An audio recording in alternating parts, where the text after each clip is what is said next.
Chapter 2376. It's not a problem. The main problem is that you still need to improve your tacit understanding and cooperation. When I return to the military, I plan to make a request to see if you can come to the base alone to train with us during the winter and summer vacations.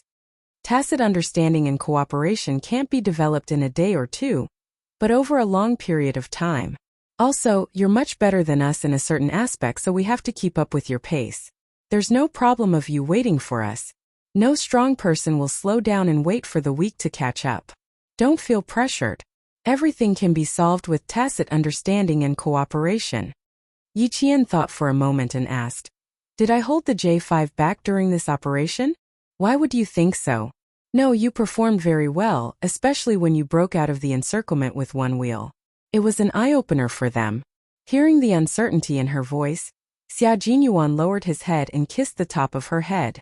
"You did very well, little fox. You're the greatest pride of my life." Yi Qian heaved a sigh of relief and felt a little embarrassed by his praise. She hugged his muscular waist with one hand and replied seriously, "You're my pride too." The interaction between lovers was filled with endless words of love. In addition to words of love, Yi Qian and Xia Jinyuan also talked about training, combat, missions, and other topics. They talked about the operation and the international competition. Before they knew it, the time had passed from night to morning. Yi Qian didn't even know when he fell asleep. When he opened his eyes, he realized that the man who said he would give himself to him last night didn't stay the night. He didn't know when he left either. He had no impression of him at all. Yi Qian pulled open the curtains and saw the light blue sky. Although the sun hadn't risen yet, it was clear that it was a sunny day. He stood on the second floor and looked into the distance. The world that had been washed by water was green and full of vitality. The new barracks were built at the foot of a mountain surrounded by green hills and clear waters. The training ground for the Border Defense Company was still in the old barracks. When Yi Qian came down for his morning jog, he only saw the Border Defense Company sentinels standing guard. As for his comrades from the Snowfield Brigade, Yi Qian looked at the rows of tightly shut doors behind him and wondered if they had already woken up. Yi Qian did not knock on the door. Instead, he walked out of the new building. As soon as he reached the door, he saw Xia Jinyuan striding towards him. When he saw her, he quickened his steps and soon, he was right in front of her. He smiled and said, "Go upstairs and pack your luggage first. I'll send you straight back to the military academy later." "You just sent off another comrade?" He was dressed neatly, and he didn't look as drowsy as when he had just woken up. His golden epaulets were stained with rainwater, but it was unknown whether it was rainwater or dew. Yi Qian couldn't help but look back at the new building behind him. Why did they all leave so early? She didn't even send them off. Xia Jinyuan followed her back to the new building. His strides were a little long, as if he had something urgent to attend to. Something came up at the base. "We left at 2:30 a.m. and will arrive at the base in an hour." What was so urgent? He didn't say, and Yi Qian didn't ask. She had no right to ask if he didn't say anything. But if his other comrades were in a hurry to go back, why didn't he, as the brigade leader, return to the base? Yi Qian went back to her room and put some clothes into her military travel bag. When she came out, she said to the man waiting for her downstairs, "I can go straight back to the military academy myself. If you have something to do, go ahead. I don't need you to accompany me back." Her gaze fell on his waist. "I saw it last night. The wound on your waist is still there. Don't send me back to the military academy. I'll go back by myself." Chapter 2377. If he sent her to the military academy, he would definitely have to take a plane and leave immediately. She didn't want him to work so hard. Xia Jinyuan took the light luggage from her hands and smiled. "Although I don't have much time off, I still have time to send my girlfriend back to school. Also, I just received a call from my third brother. He has something to tell you. I'll tell you as we walk." Half an hour ago, Family Xiao's third brother, who was in charge of missile research and development, called and replied to what Xia Jinyuan had asked him to find out. Yi Qian strode after him and frowned slightly. "It'll take a few hours to get back to the military academy. What's so important that you need to talk about it for a few hours? Captain Xia, you need to rest now. I don't want anything to happen to you." In the end, Yi Jian's voice became extremely solemn. I still have 3 days off. Little fox, if I can, I want to spend all 3 days with you. Xia Jinyuan tilted his head and said softly, we don't spend much time together. Now that I have time, I just want to be with you. I want to see you more and talk to you more. His low voice was heavy and filled with helplessness. Yi Qian didn't say anything else. Me too, she replied softly. Those few words were so affectionate that it made Xia Jinyuan's heart melt. She missed him as much as he did. Just like how you took good care of yourself for me, I will take good care of myself too. After they walked out of the new building, Xia Jinyuan quickly lowered his head and kissed Yi Qian's cheek. Don't worry about my injury. After I send you back to school today, I'll take a plane back to Beijing tonight. Yi Qian couldn't leave the military academy at night. Even if Xia Jinyuan was on leave, he had to go back early. Xia Jinyuan insisted, so Yi Qian took a step back. When they were about to get into the car, she gently pulled on his finger and said softly, take me to the airport. Don't go to my school. The flight back to Beijing is after 7. There's not enough time to take me to school. If he took her to school, he would have to go back to the airport immediately. The bumpy ride back and forth was too tiring. All right, I'll listen to your arrangements this time. Since she had already taken a big step back, he naturally had to take a step back as well. The relationship between the two of them did not necessarily have to be competitive and win. The occasional concession was just to make the other person feel more comfortable. With his agreement, Yi Qian's footsteps became lighter as he got into the car. When they got into the car, Yi Qian realized that he was talking about his father. Yi Qian's father, Fu Yusheng, was the chief engineer of a certain missile base in the northwest. Xia Jinyuan's third brother was also working at a certain missile base in the northwest. When he found out about this from old Master Fu's house, he asked his third brother to look into it. He received a call this morning with the latest news. Your father and my third brother are in the same production base. However, your father is the chief engineer in charge of another project. My brother doesn't have much contact with your father. This time when he asked around, he found out that your father isn't at the base for the time being. As for where he went, my third brother doesn't know. Wherever a chief engineer goes is a secret. Even his closest colleagues don't know. Suddenly hearing the latest news about his biological father, Yi Qian's face stiffened. After a while he said, really? Then the letter I wrote probably won't reach him so soon. It mainly depends on when my father-in-law will come back. My brother only knows that my father-in-law isn't at the base. He doesn't know when he will leave or return to the base. Xia Jinyuan naturally changed the way he addressed his father. He called him father-in-law, as if they had been father and son-in-law for several years. Chapter 2378. Yi Qian, whose expression was a little stiff, couldn't help but laugh when he heard this. He joked, Captain Xia, you really know how to make connections. Don't call him that too early. What if your father-in-law doesn't like it?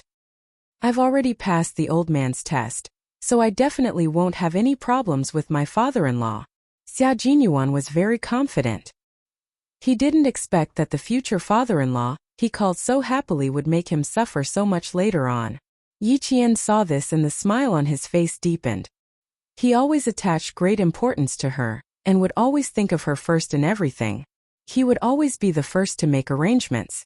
This kind of Captain Xia always made her very happy. She picked up the small bag beside her and placed it on her lap. Then she tugged at Xia Jinyuan's sleeve from under the bag. The two of them exchanged glances. Xia Jinyuan smiled and reached out to hold her hand from under the bag. It was just a date and a simple handshake with his girlfriend. Did he have to be so sneaky? Yi Qian was worried that the soldiers driving them to the airport would see them. Xia Jinyuan understood what she meant, so he let her be. As long as she liked it, it was fine. The soldiers drove them all the way to the airport. After arriving at the airport, Xia Jinyuan went to a small shop selling local specialties and bought a notebook and a pen. Yi Qian didn't know his intentions until they boarded the plane. The plane took off on time and soared into the clouds. Not long after, Xia Jinyuan handed the notebook and pen to Yi Qian. He smiled and said, "Open it and take a look." The plane was full. One of them was wearing a military uniform, while the other was wearing a cadet's uniform. Even though they were sitting together, they were well behaved. They had to be careful when they spoke and couldn't say or do anything that would damage their image as soldiers. Yi Qian smiled and took the notebook. He opened it and immediately closed it. His dark eyes glared at Xia Jinyuan. I'm very sorry that I didn't succeed in giving myself to you last night. Such a sentence was written in the notebook. Yi Jian glanced at it, and the tips of her ears became a little hot. His hand unconsciously touched his neck. Luckily, it was still early spring when he returned to the military academy, so he would be wearing the uniform of the military academy. If it was summer, he wouldn't even be able to cover the kiss mark. Seeing this, Xia Jinyuan's handsome face slowly broke into a smile. He took the notebook from her hand and slightly touched the tip of the pen before handing it back to her. Take a look again. Can I not look? Yi Qian cleared his throat and glanced at the passenger sitting on the other side of the aisle. They were seated in 2 rows of business class seats. Fortunately, there was no one beside them. Otherwise, Yi Qian would have maintained a serious expression and refused to chat with the men beside him. Xia Jinyuan smiled and shook his head. I can't not watch it. When he looked again, the corners of Yi Qian's mouth, which he had pretended to be suppressing, curved upwards uncontrollably. She's so beautiful that it makes my heart flutter. His handwriting was very stylish. The strokes were clear and sharp, and there was a sense of openness between the curvature. His handwriting was like his person, excellent. Yi Qian's handwriting was also very beautiful. Every word was beautiful and sharp. She wrote, Captain Xia's figure is very good. It makes my heart flutter. Unfortunately, my hand trembled in the end and ruined the mood. You want to flirt with me? Then let's flirt together. She finished writing in a serious manner and handed the notebook over. Xia Jinyuan opened it and the smile in his eyes deepened. She didn't use her mouth but instead used a pen. She was even more daring and directly exposed his dark history. The flight was 3.5 hours long. During these 3.5 hours, the 2 of them only exchanged notes. They didn't make any blatant moves. They flirted back and forth with each other, as well as sweet words between lovers. This was also a kind of fun to get along with. When they got off the plane, the notebook was already half finished. Chapter 2379. The 2 of them didn't check in any luggage. After they walked out, Xia Jinyuan put the notebook into his military travel bag and smiled at Yi Qian. This is my most precious memory. When we return to Beijing, I'm going to lock it in a safe. When we're old, we can take it out and look at it. At the same time, we can tell the younger generation how we fell in love. Seeing him put the notebook in the bag and patting the camouflage travel bag, Yi Qian smiled like a crescent moon. Keep it well. Treat it like a family heirloom. They laughed and talked about the pain of separation. Before Xia Jinyuan sent her to the bus, he pulled her to a secluded place in the airport and made out with her for a while. They kissed until Yi Qian's lips were bright red and a little swollen. Only then did he reluctantly send her to the bus and leave. Yi Qian deliberately sat at the back of the bus. Through the glass of the bus, he waited until he could no longer see the figure that was watching him leave before he sat back down. Separation was a common thing for the 2 of them. But even if it was a common thing, every time they parted, the bitterness in their hearts was unbearable. Yi Qian opened the window and let the cool breeze blow in. Only then did he manage to hold back the bitterness in his eyes. When he said that when they got off the plane, he was just trying to make her laugh. Family heirloom. How could a notebook be a family heirloom?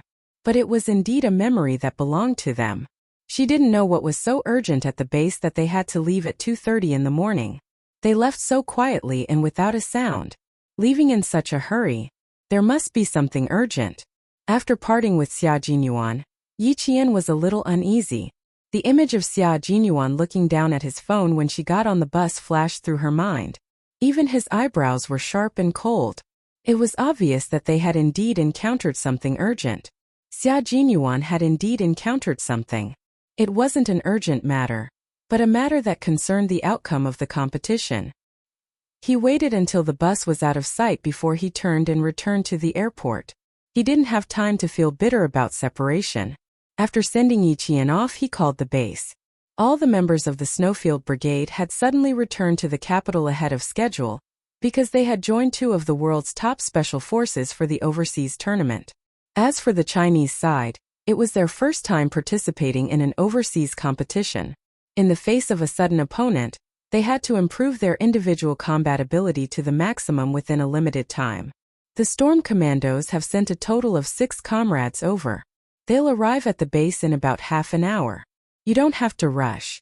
Just return to the base on time. J5, who answered the phone, quickly answered Xia Jinyuan's question. His voice was deep and tense, and Xia Jinyuan could hear the nervousness in his heart. There are still a few months to prepare. I hope there will be a big improvement. Standing in a secluded corner of the airport, Xia Jinyuan's handsome face swept away the gentleness he had when interacting with Yi Qian. His gaze was as cold as an arrow as he said in a deep voice, "According to the weekly plan I previously set, the training will be carried out step by step. The Storm Commandos need targeted training. Let the Demon King list all the shortcomings in their team as soon as possible." The addition of the 2 top special forces made the Storm Commandos and the Snowfield Special Forces feel unprecedented pressure. After sending Yi Qian off, Xia Jinyuan had yet to arrive at the base. He had already entered a state of intense training. For the time being, Yi Qian didn't know that the 2 teams had entered the joint training in advance. After taking the bus back to school from the airport, she transferred to another bus. When she got off the bus, it was already 5:20 in the afternoon. Chapter 2380. Before she reached the school gate, she saw a figure she didn't want to see the most. He was sitting on a stone squat in front of the school gate, looking here and there as if he was looking for someone. Yi Qian's eyes darkened. Sun Dongqing. She was actually sitting in front of his school gate. Yi Qian ignored her. He got off the car on the opposite side of the road and walked across the sidewalk. He didn't try to avoid Sun Dongqing and walked towards the school gate. She went to Lingguo on Sunday and came back on Wednesday. She didn't have a leave slip with her, and the sentry had to call the school before she could enter the school. Sun Dongqing had been waiting at the school gate for 3 days, from Monday morning to Wednesday. Even though the early spring wind chilled her to the bone, she could only endure it for Sun Ying's sake. She had to wait until Yi Qian. She had to see him. Her daughter Sun Ying was still waiting for her to save her. She had to see Yi Qian. From sunrise to sunset, and from sunrise to sunset, it had been 3 days. Yi Qian, who was supposed to be at school, still hadn't come back. The sentry didn't allow her to enter, nor did the leaders inside. They only told her that Yi Qian wasn't at school, and didn't know when he would return. Business? She was still studying.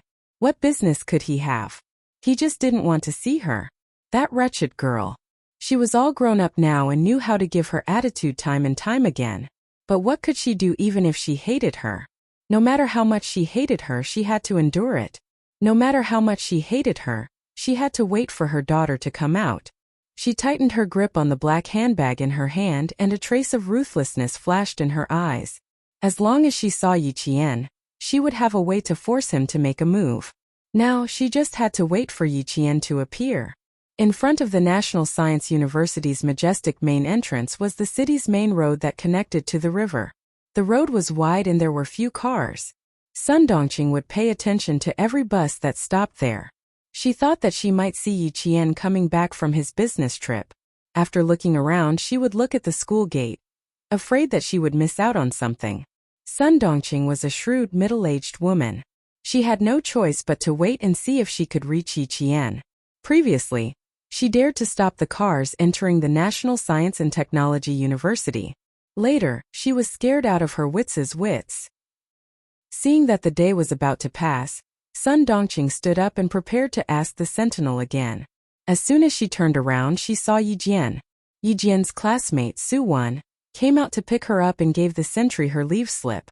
"You're finally back." The heads of the other classes were so worried that their hair turned white. Didn't they say that the freshmen were divided into red and blue teams? Oh. The freshmen are all excited. They don't want to lose too badly. Yi Qian had only been here for a few days. Suwan felt like she had not seen him for months. She told Yi Qian everything that had happened in the past few days. "Now that we see the seniors in the 3rd year, we feel a little scared. Do you think that if we build a good relationship with them, they will go easy on us during the exercise?" "Go easy on them?" Yi Qian raised his hand and lightly knocked on her forehead. He splashed a bucket of cold water on her. Comrade, the exercise is a battlefield. Have you ever seen a battlefield where people go easy on them? You attended military school for half a year. Comrade, where did your comrade's comrade go? Chapter 2381. His tone was unusually cold and stern. Ha ha ha ha. Suwon laughed awkwardly. I was just joking. I wouldn't dare to go easy on you. Suwon, this kind of joke is not a joke. It directly lowered your IQ. If the instructor hears this, do you think your physical training will be doubled? Yi Qian did not stop because of her awkwardness. He seriously told his comrade, first of all, you have to remember that the drill is not a joke. It's not something that can be fooled by laughing and having fun. Treating every drill seriously is also a form of respect for your own life. Suwon, you can say that you don't have enough awareness, but you absolutely cannot say that this is a joke, understand? In class, Yi Qian was the leader of the entire class. Sometimes, her words carried more weight than the instructor's. In addition, Yi Qian had fought back a group of hooligans to save Suwon. Suwon admired Yi Qian from the bottom of her heart. Hearing this, she realized how serious her mistake was. The smile on her face disappeared and she said seriously, I understand. I promise that this kind of mistake will not happen again. The drill was a form of respect for one's life. She would remember this. As the two of them spoke, they had already entered the school grounds. Sun Dongqing, who was not sure if she had recognized the wrong person, saw this and ignored the sentinel's warning. She shouted loudly, Yi Qian, Yi Qian, Yi Qian. She was afraid that Yi Qian could not hear her, and she was also afraid that she would be chased away, so she seized the opportunity to call out 3 times in a row. After that, she stood still and did not dare to move forward. This was because the sentinel had already walked over with a dark expression. Yi Qian did not turn around. She did not want to hear anything about Sun Dongqing's family. She did not want to see her either. Suwon suddenly remembered and hurriedly said, Aya, the person who called out to you just now came on Monday. She said that she was your aunt and then she said that she was your aunt. She was so confusing. Everyone in class knows. Everyone in class knows? Yi Qian, who did not turn around, stamped his feet. What did she say? She didn't say anything. The instructor even came out to ask her, but she refused to say anything. She insisted on seeing you in person. The dean said that he would deal with it when you came back. Suwon could see that Yi Qian's expression was a little cold. He couldn't help but feel uneasy and asked carefully, Is it troublesome? How about I let her go? Even the dean had said that she would deal with it when she came back. Heh! Sun Dongqing's ability to pester people endlessly had really improved. In other words, even if she didn't want to, she had to meet him. Yi Qian didn't want to alarm his classmates, so he smiled and said, No, I'll go look for her. You go back to the dorm first, I'll be back soon. I'll go with you. That auntie doesn't seem like an easy person to get along with. Suwon was a little worried. She frowned and whispered, When they came here on Monday, they were so aggressive. They even stopped the principal's car. How bold. She even dared to stop the car. How could she not be bold? Yi Qian did not let Suwon accompany him. He turned around and walked out, but she had already entered the campus. It was impossible for her to walk out directly. She turned around and walked over. Sun Dongqing, who was stopped by the sentinel, was a little afraid of these upright and outspoken sentinels.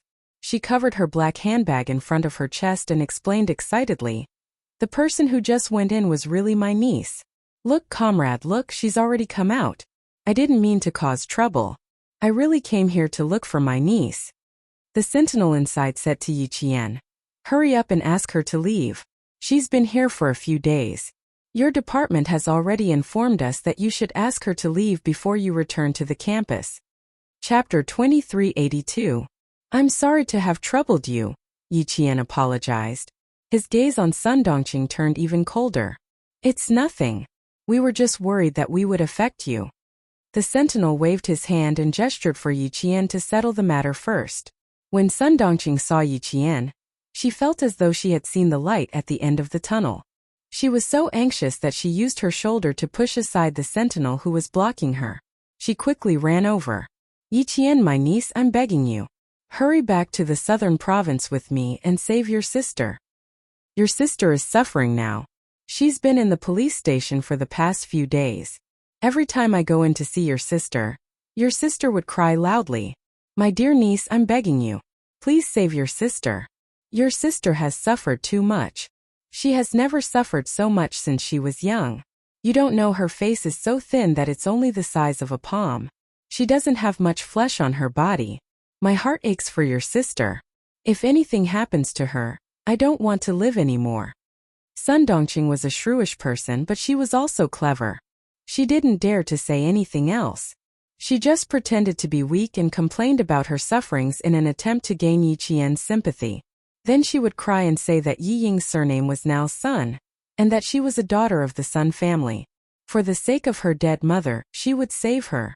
This was what she had discussed with Sun Ying before she came over. Yi Qian could sympathize with anyone but Sun Dongqing's family. She calmly glanced at the hand that was tugging at her sleeve. Her eyes flashed with mockery as she flung the hand away. She said with a half-smile, "Madam Sun, please don't try to make connections with me. I don't have a sister or an aunt. Don't talk nonsense. As for who is suffering, what does that have to do with me? What does it have to do with me if something happens to someone?" Sun Dongqing knew she was going to hit a wall, but what could she do? What could she do? Her daughter had hired a hitman. If she wanted to get out of this, she had to get Yi Qian to testify that it was all a misunderstanding. For the sake of her daughter's release, she could only endure it. She had to endure it even if her liver hurt. Niece, in the past it was Aunt who ate black coal and was blinded by it. That's why I did so many things to let you down. Aunt was really wrong, Aunt was really wrong. Can you be magnanimous and forgive Aunt this once? Those things were all done by Big Aunt. All the bad and heartless things were done by Big Aunt. If you have any anger or hatred, just take it out on Big Aunt, okay? It has nothing to do with your sister. It has nothing to do with her. It's all Aunt's fault. I beg you, niece, for your mother's sake, forgive Aunt this once. When your mother was alive, she was very good to me. She would leave all the good food and clothes for me. Even if I did something wrong, your mother would forgive me. Good child, I know that you are like your mother, soft-hearted and kind-hearted. You will definitely forgive me, right? Aunt won't ask you for anything else. I just want you to help Aunt and your sister this once. The police station is really not a good place to live. Your sister suffered too much in there. She cried every day and was afraid every day. She didn't even have a good night's sleep. Every time Aunt saw her, Aunt hated that I couldn't go in and save your sister. Sun Dongqing wiped her tears, but her eyes kept darting around. Seeing that Yi Qian was unmoved, she became even more anxious. What to do, what to do? How could this wretched girl be so ruthless? She didn't save her sister. She didn't even save the person closest to her. Chapter 2383. The hatred from the previous life and the hatred from the previous life were added to the old hatred in this life. To Yi Jian, it was already merciful that she did not add insult to injury. But Sun Dongqing still had the audacity to beg her. Aunt? Sister? Ha, if there's a problem, she's referring to her aunt and sister. Did she really think that Yi Qian was easy to talk to and easy to bully? Yi Jian, whose eyes were getting colder and colder, laughed out loud. She lowered her eyes and looked down at Sun Dongqing. Sun Dongqing, everything that you and Ying have done, everything that you've done, everything that you've done, everything that you've done. She pointed at her chest, her voice even colder than the cold wind of early spring. I remember it all. I remember it all. I don't dare to forget it. Aunt? Sister? Sun Dongqing, are you even worthy? Don't mention my mother. You have no right to mention my mother. Your current fate, Yi Ying's fate, is the fate that I'm looking forward to. Yes, I'm indeed kind and didn't kick you when you're down. Today, if it were me, Sun Dongqing, what would you and Yi Ying do? You would only want to pour all the dirty water on me and make me wish I was dead. Her voice was cold and clear. Every word was like a thin blade scraping through flesh and bone, making Sun Dongqing's hands tremble.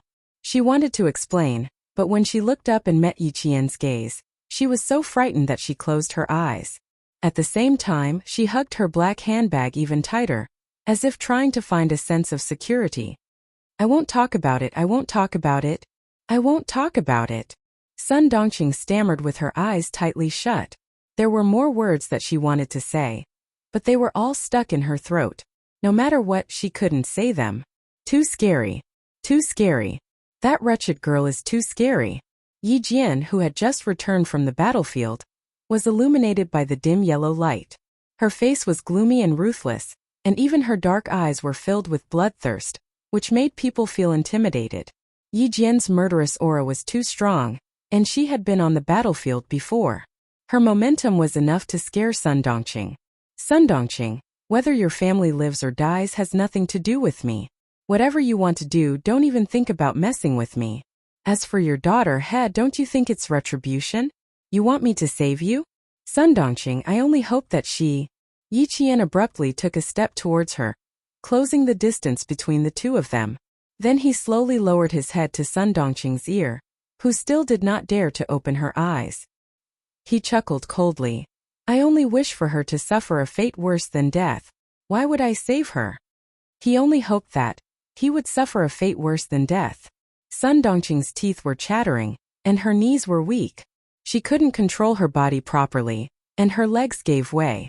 She fell to the cold ground, and the bag in her hand fell from her hand. You're too cruel. How can you be so cruel? That's your sister. Ying is your younger sister. She couldn't accept Yi Qian's indifference. Shouldn't be like this. She was already begging him. What else could she do? What else did he want her to do? She was ruthless? Was she ruthless? Yi Qian seemed to have heard a joke. In order to let Sun Dongqing hear his words better, Yi Qian squatted down and smiled coldly. Am I ruthless?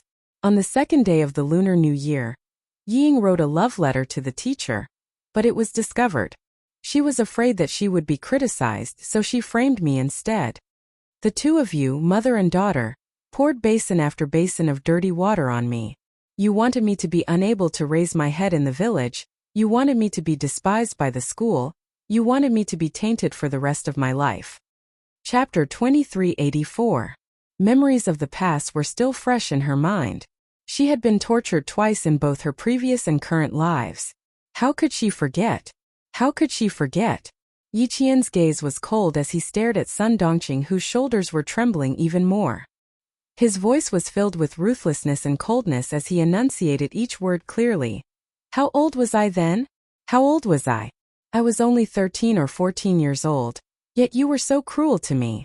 I didn't have any food to eat. I was hungry and secretly ate some leftovers. How did you treat me? Have you forgotten? Have you forgotten everything? You tied me up with a thick hemp rope and whipped me with Yi Jifan's belt. Do you remember what Ying did?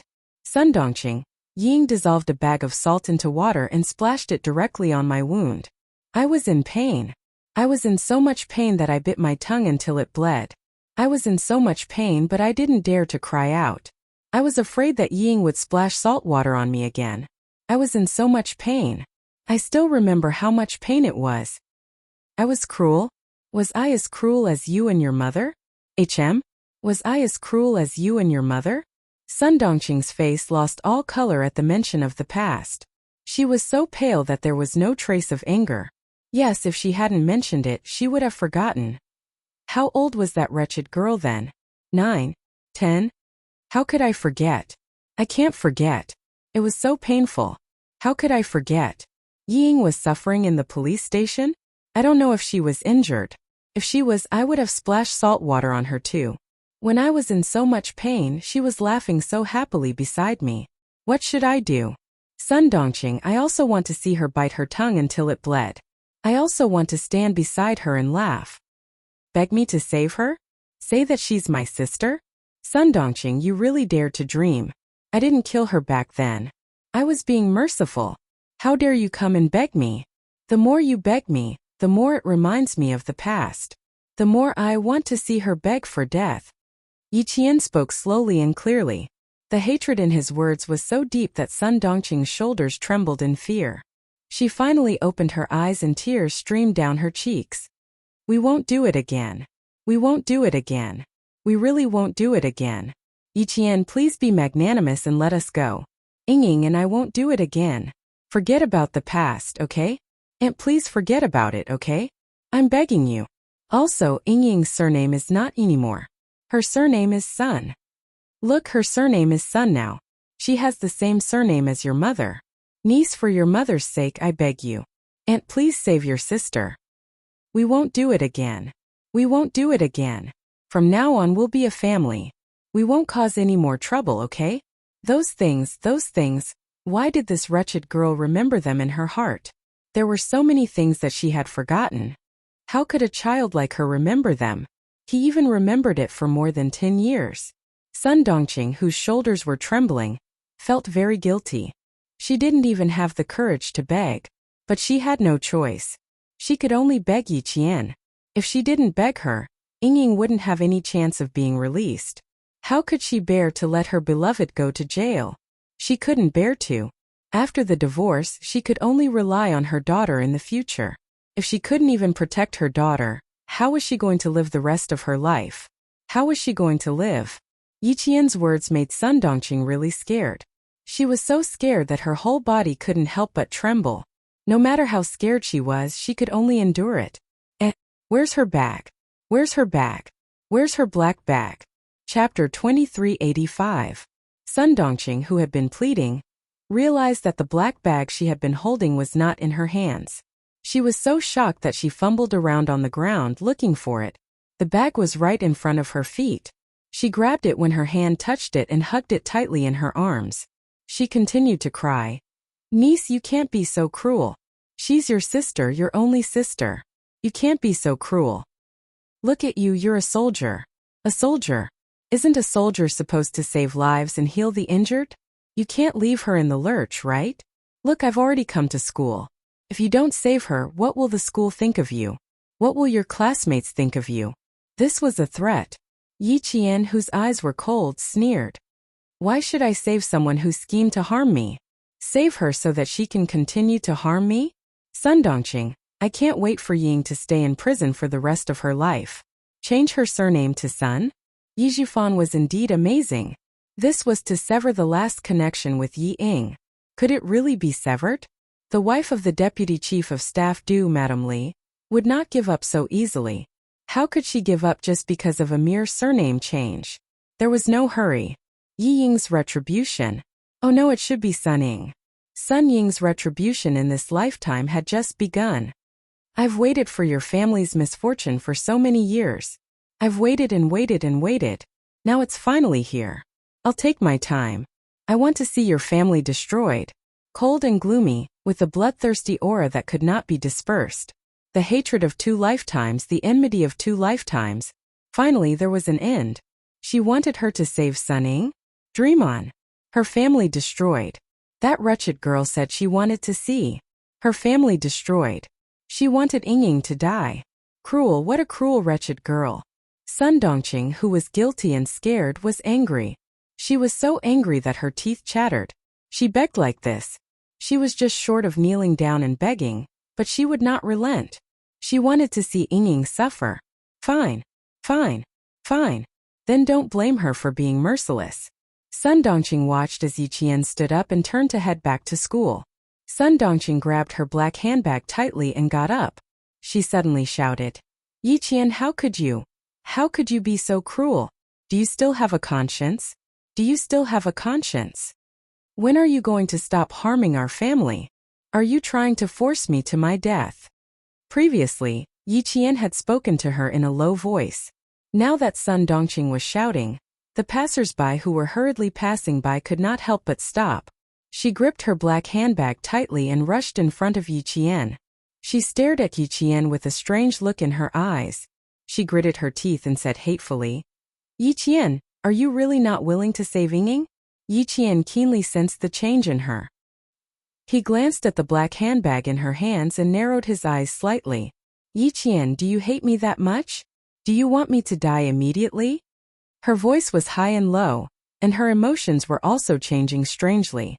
This change made Yi Qian feel alarmed. At that moment, Sun Dongqing suddenly took something out of her handbag. Under the dim street lights, it flashed with a chilling light that made one's heart skip a beat. She raised the fruit knife and stabbed at Yi Qian. My Yingying is suffering, but you won't have a good time either. Yi Qian had been on guard for a long time. Dealing with such a trivial matter, she could easily dodge it. Yiqian easily dodged Sun Dongqing's first stab. Chapter 2386. At the same time, the sentries on sentry duty noticed something amiss. They whistled sharply and several people ran over. Sun Dongqing was anxious. Her daughter had said that success or failure depended on this. The fruit knife had to have Yiqian's fingerprints on it. Otherwise, everything would be in vain. Mom, you must remember that Yiqian's fingerprints must be on the fruit knife. This is very important. Mom, as long as she leaves her fingerprints, you can stab yourself.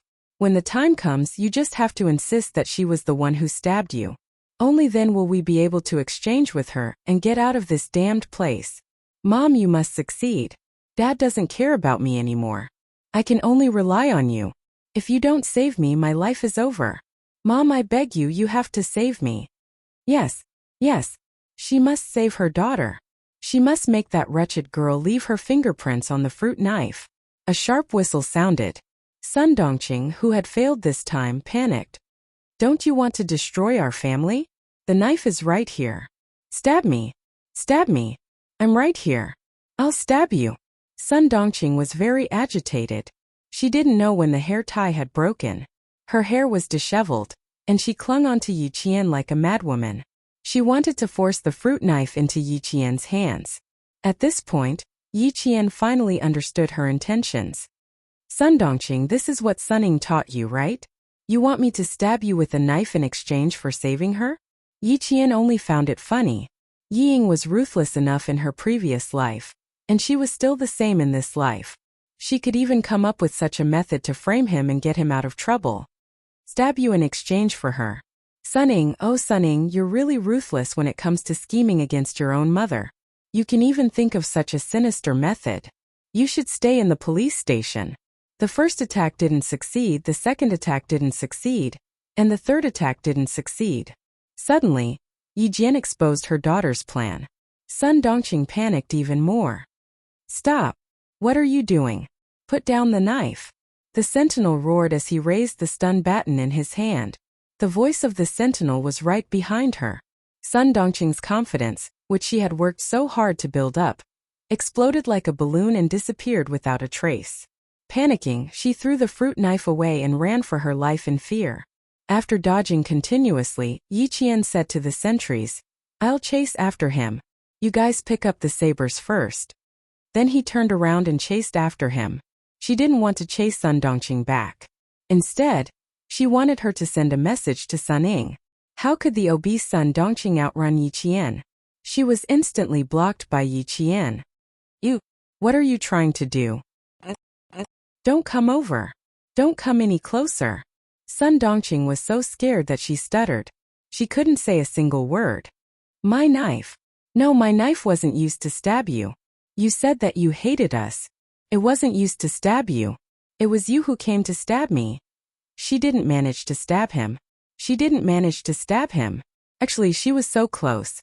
She was too impatient. She should have grabbed Sun Dongqing's hand first and shoved the knife to her.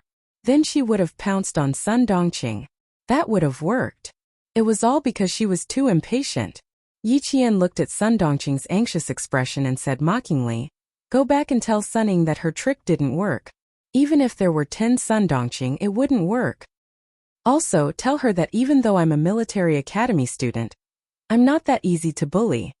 Chapter 2387.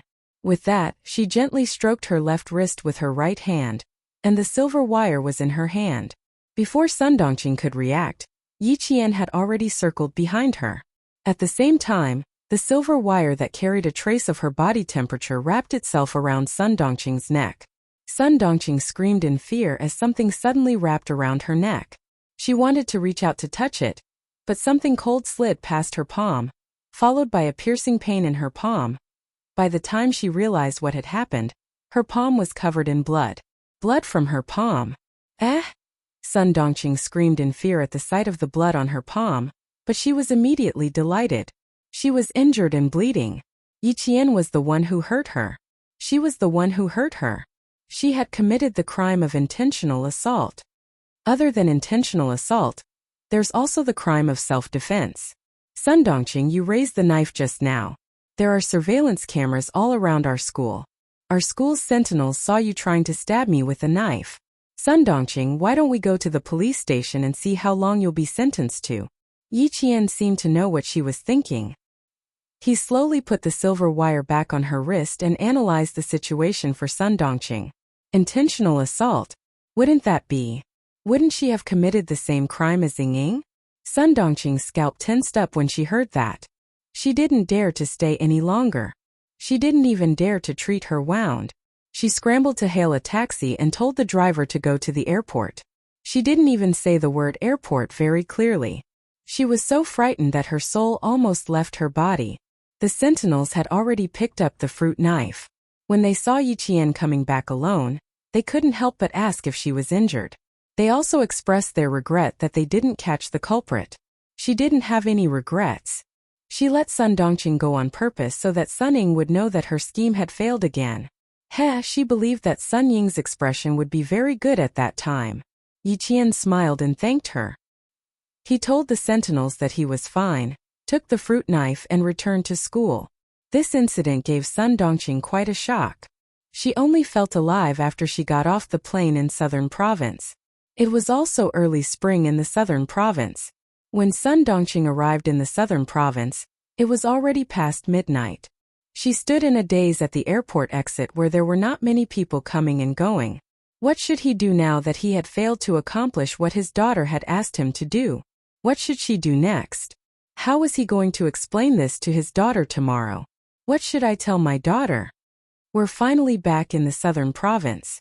Hubby, I won't accompany you on your business trips anymore. I'm so tired. A sweet voice brushed past Sun Dongqing's ear. At the same time there was a burst of fragrance. The man smiled and replied, I told you it's tiring outside but you didn't believe me. Now you know. Let's see if you still want to follow me in the future. I won't. Hubby, you've worked hard. I'll cook a table of delicious food for you tomorrow. The woman's voice was still so sweet and full of happiness, but it was so harsh in Sun Dongqing's ears. Hubby. The hubby this woman was talking about was none other than Sun Dongqing's ex-husband, Yi Jifan. Yi Jifan hugged his young girlfriend who was 17 years younger than him with one hand. Along the way he didn't attract much attention. He, who was 6 or 7 years younger than his actual age, hugged his girlfriend who he had just officially started a relationship with 2 days ago. He smiled and said, Okay, I'll get off work early tomorrow. Chapter 2388. Yi Jifan no longer had any feelings for Sun Dongqing. Now there was no evil woman by his side, nor was there a burden on his daughter. Now that he was divorced, it was as if 2 mountains had been removed from his body. These days were the most comfortable for him. The Commission for Discipline Inspection carried out a comprehensive investigation in the Southern Province. The situation in the Southern Province was strange. Within a day, several government officials were pulled down from their positions. Only he was allowed to be investigated by the Commission for Discipline Inspection.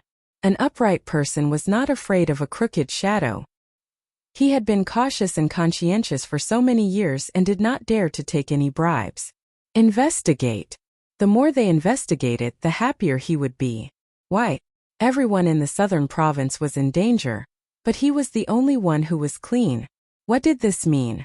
It meant that he was clean and honest. It meant that he was a practical person.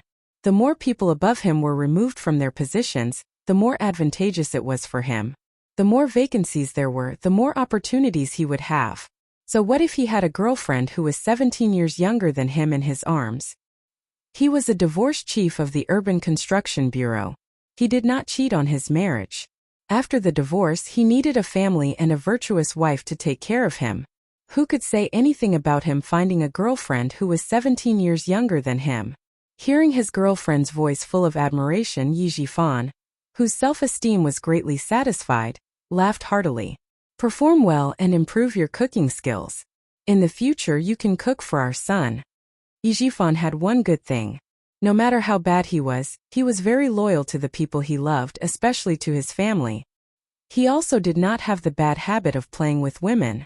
Although the woman beside him was 17 years younger than him, he was dating her with the purpose of marriage.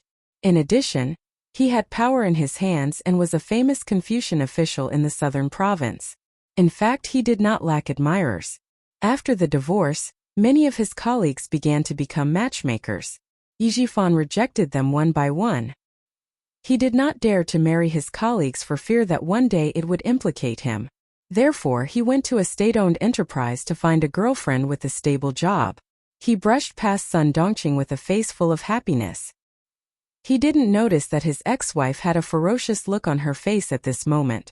When she heard the words, "Cook for our son again," Sun Dongqing, who had been suppressing her temper all this time, completely exploded. She ran around everywhere for her daughter, begging everywhere. And he was holding a shameless bitch and showing off everywhere. Son. Since when did Yijifan have a son? He only had one daughter. His only daughter was still in the police station. Sun Dongqing was so angry that her whole body was trembling. She clenched her teeth tightly. Her facial features were distorted, and the aura she exuded made the passers-by instinctively stay away from her. When they glanced at her from the corner of their eyes, they couldn't help but point at her. Yijifan. Yijifan. She was furious and her voice was bone-chilling. This time, Sun Dongqing did not suddenly fly into a rage. Since Sun Ying was sent to prison, her insufferably arrogant temper could be said to have been restrained a lot. There was no other way. Her biggest backer was gone, and she no longer had the confidence to throw a tantrum as she used to. Clutching her handbag tightly, she approached the two figures in front of her step by step. She heard the woman's sweet laughter and Yijifan's deep laughter. It was ear-piercing. It was too ear-piercing. No wonder she agreed to the divorce so quickly. No wonder she left with nothing. It turned out that there was already a slut waiting for him outside. The more Sun Dongqing thought about it, the more hatred she felt. The more hatred she felt, the more venomous her eyes became. Chapter 2389. Sun Dongqing approached with light steps. When she was only a few steps away, she suddenly stopped, bent down, and took off her heels under everyone's strange gazes. The floor was cold, but Sun Dongqing, who was burning with anger, didn't feel cold. She only had eyes for the two figures in front of her. She stared at them with a venomous hatred, like a vengeful viper, and the cold light it emitted was chilling. Sun Dongqing knew Yijifan well. Facing Yijifan, she could keep her composure more than facing Yi Qian. There were fewer people in the airport in the early hours of the morning. If she didn't escape in time after the fight, she would definitely be caught by the airport security. She couldn't be caught. Her daughter Ying was still waiting for her to save her. Parking lot, that's right. Yijifan must have driven. He would definitely leave with that bitch in a car. When they reached the parking lot, there were so many cars she could just hide after the fight. In front, Yijifan, who was whispering sweet nothings to his little girlfriend, seemed to have sensed something. He raised his hand to touch the back of his cold head and turned his head to look behind him with a cold gaze. There were only a few passengers who had just gotten off the plane behind him. Other than them, there was no one else. Yijifan, who was frowning, looked around worriedly, but didn't find anything. He turned back and said in a low voice, "It's late. We have to go to work tomorrow. Let's walk faster." Ever since Sun Yaozu was mysteriously killed, Yijifan had been very careful about his own safety. Once he found something wrong, he would immediately be alert. Just now he clearly felt that someone was looking at him from behind, but when he turned his head, he didn't find anything. The woman in his arms was an obedient one. Hearing this, she nodded obediently. "Okay, let's walk faster. Your dorm is still a bit far from mine." They had only known each other for a few days, and their relationship had just been confirmed. For safety's sake, Yijifan didn't immediately choose to live together. His thoughtfulness made the woman in his arms even more satisfied with him. He had power and influence, and it was rare that he was considerate and not fickle in love. Even if he was divorced, he did not have any children left behind by his ex-wife. Even her family members said that Lu Yao had a good marriage. If she could, she would get married on May 1st of this year and give birth to a son as soon as possible so that she could completely control the man. The two of them quickened their pace. Sun Dongqing, who was hiding behind the pillar, stared at them coldly. She glanced at the direction they were heading. It was indeed the parking lot. The parking lot in Nan Province was an open-air parking lot. One had to cross a road that was used by the airport buses. Just as Yi Zhifan was crossing the road, he suddenly felt a strong wind coming from behind him. Bitch! Broken shoes seducing a married woman. I'll beat you to death, you broken shoe. Sun Dongqing, who was holding the shoe in her hand, exploded. She used the hard heel of the shoe to hit the back of Lu Yao's head. Not only did she hit the back of Lu Yao's head, but she also raised her foot and kicked the slender Lu Yao, who had a slim waist and long legs, to the ground. Lu Yao had never been treated like this before. A sharp pain came from the back of her head, and she was so scared that she screamed repeatedly. Before she could fully react, she was kicked in the back by the woman who had insulted her. How could she stand firm in her high heels? She staggered a few steps, and the sharp heel of her shoe didn't stabilize her. She screamed and fell to the ground. The unforeseen event happened so suddenly that even though Yi Zhifan was on guard, he couldn't completely guard against Sun Dongqing, who wanted to kill him. He was stunned. Hearing her disgusted voice, Yi Zhifan was relieved. At least it wasn't Sun Yaozu's murderer who attacked him. Sun Dongqing's fighting ability was very strong. It only took a few seconds for her to hit Lu Yao. After that, Sun Dongqing turned her target to Yi Zhifan. Chapter 2390. Sun Dongqing. You shrew. Yi Zhifan was furious. He grabbed Sun Dongqing's right hand, raised his hand, and was about to slap her. Sun Dongqing couldn't let it go. She jumped up and made a scene even more fiercely. Yi Zhifan, you bastard. No wonder you're in a hurry to divorce me. You've already raised a slut outside. You want to be with a slut after divorcing me? You're fucking dreaming. Ying cries and shouts in prison every day. What about you? You wander around with a slut in your arms. You bastard. You're not human. I'll fight you to the death. I'll fight you to the death with my life. The fat Sun Dongqing had brute force. Coupled with the fire in her heart, she couldn't wait to chop this despicable man and woman in front of her into pieces. Her brute force was even greater. Yi Zhifan wanted to hit her, so she threw herself at him without any regard for her life. TSK. Yi Zhifan, who had always carried the authority of an official, was no match for Sun Dongqing. Just like that, his face was scratched by Sun Dongqing's 5 fingers. After a burst of burning pain, several scratches were left on his face. Yi Zhifan was also angry. He thought that he had done right by Sun Dongqing and Sun Ying. Before the divorce, he had always been considerate of his family and Sun Ying. In the end, he was almost implicated by this stupid mother and daughter. If he hadn't escaped quickly, even if the Discipline Inspection Committee didn't have any evidence against him, with Madame Li's power, she would have forcefully blamed him. Sun Dongqing, you've gone too far. Yi Zhifan was rarely violent. In all these years, only Sun Ying had offended Madame Li, and that was when he became violent. Now that he was being forced by Sun Dongqing and the future wife he had set his eyes on was beaten by her, anger rushed to his face. He roared and grabbed Sun Dongqing's hair. This time 2 slaps landed on Sun Dongqing's face. Slap, slap. 2 crisp slaps rang out, causing Sun Dongqing's cheeks to burn with pain. Bastard! How dare you hit me? I'll fight it out with you. Sun Dongqing vented all the anger she had accumulated over the past few days. She pounced, bit, and hit like a lunatic.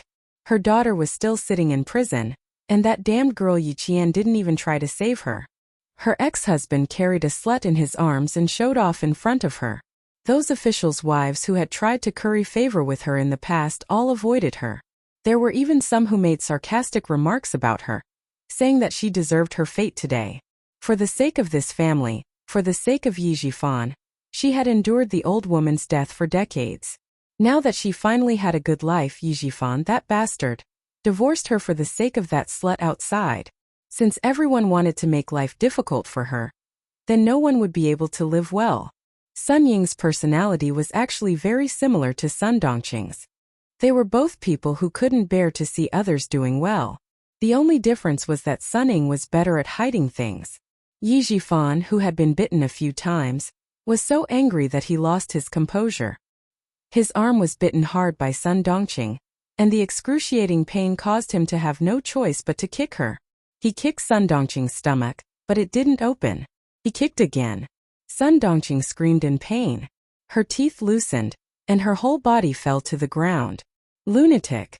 I had 8 lifetimes of bad luck to marry a crazy woman like you.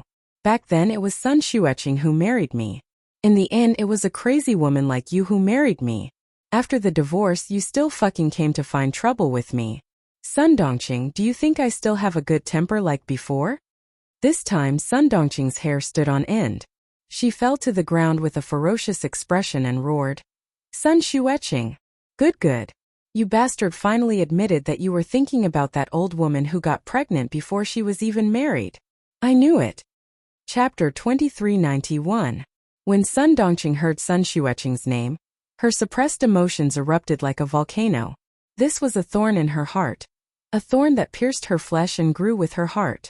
No one could touch it, not even herself. Why did she hate Sun Xueqing? Why did she hate Yiqian? It was because Yi Jifan was still thinking about what was in the pot even though he was eating from the bowl. Did he think she didn't know? On the night of the wedding, when he was dead drunk, the name he shouted when he fell on the bed was Sun Xueqing. She heard it clearly. He was shouting Sun Xueqing. Sun Dongqing, who was in so much pain that she couldn't get up for a long time, screamed and got up. Her fat body was like a sandbag without a string, and she directly bumped into Yi Jifan. Sun Xueqing, I knew you wanted to marry Sun Xueqing. You kept a broken shoes thing so well, and you even said you wanted to give it to Yi Qian. Yi Jifan, I'll fight it out with you. Her overwhelming hatred surged. The thorn that had been in Sun Dongqing's heart for more than 20 years was finally pulled out. All of her hatred and dissatisfaction were vented at this moment. A bastard child left behind by a broken shoe, bah! She even dared to live in her house. If she knew, she would have killed her back then. She even wanted her to raise her. If she fell into her hands, she would repay her mother's debt. Hearing these filthy words, Yi Jifan was furious. It wasn't easy for him to get a divorce, but in the end he was being pestered again. She even mentioned Sun Xueqing. You crazy dog. Bite whoever you catch. Seeing the bulky body pouncing over, Yi Jifan gritted his teeth and had no choice but to retreat. He didn't want to argue with a lunatic in public. Fortunately, it was the middle of the night and there was no one around. Otherwise, he wouldn't be able to show his face. Yi Jifan treasured his reputation the most. He couldn't tolerate Sun Dongqing's actions and avoided her unreasonable pestering. He stumbled and almost fell a few times.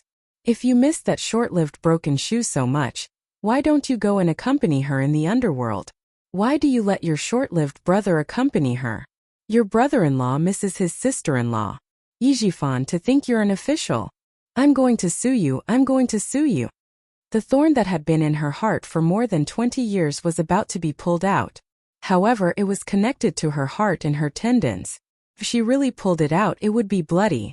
Sun Dongqing was not a person who would suffer losses. Since someone had touched the thorn in her heart, even if she had to pull it out, she would stab it back into that person's heart. She, who was never merciful with her words, now that things had come to this point, she did not want to let anyone have an easy time. You don't dare to admit it, you're a coward. You're thinking about your sister-in-law. If you're so capable, why don't you go and snatch her back? Why are you angry? Or did I hit you? I've been with you for more than 20 years. How can I not know what you're thinking? On the night of the wedding, you were so drunk that you even shouted for Sun Xueqing. Yi Jifan, don't think that I don't know. I didn't tell you. Now that there's nothing left, you won't have a good time either. Sun Dongqing, who had failed the first time and the second time, didn't want to waste any more energy. She had been running around every day for the past 10 days. Because of her daughter's matter, she hadn't had a good night's sleep. After using all her strength, it was as if she had used up all her energy. She was panting like a cow and could only rely on her mouth to anger Yi Jifan. Yi Jifan was indeed angry from embarrassment. Sun Dongqing still dared to talk nonsense about something that had happened so many years ago. This crazy woman, even if it was a good thing, it would turn into a bad thing in her mouth. Chapter 2392.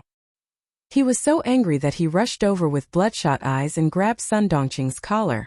Sun Dongqing, who do you think you are? He said with a vicious look on his face. I gave you face, but you don't want it. What's wrong with Sun Xueqing? Sun Xueqing is your sister. How can you compare yourself to her? Are you even worthy? I'm thinking about sister-in-law. I went to the same school as Sun Xueqing. I knew her before my brother. That's right. Back then I thought I was marrying Sun Shueching. I didn't even want to marry her. Not to mention you. But if I fucking marry you, I'll accept it. All these years when you argued with that old woman, I fucking sided with you. I'm warning you, Sun Dongqing.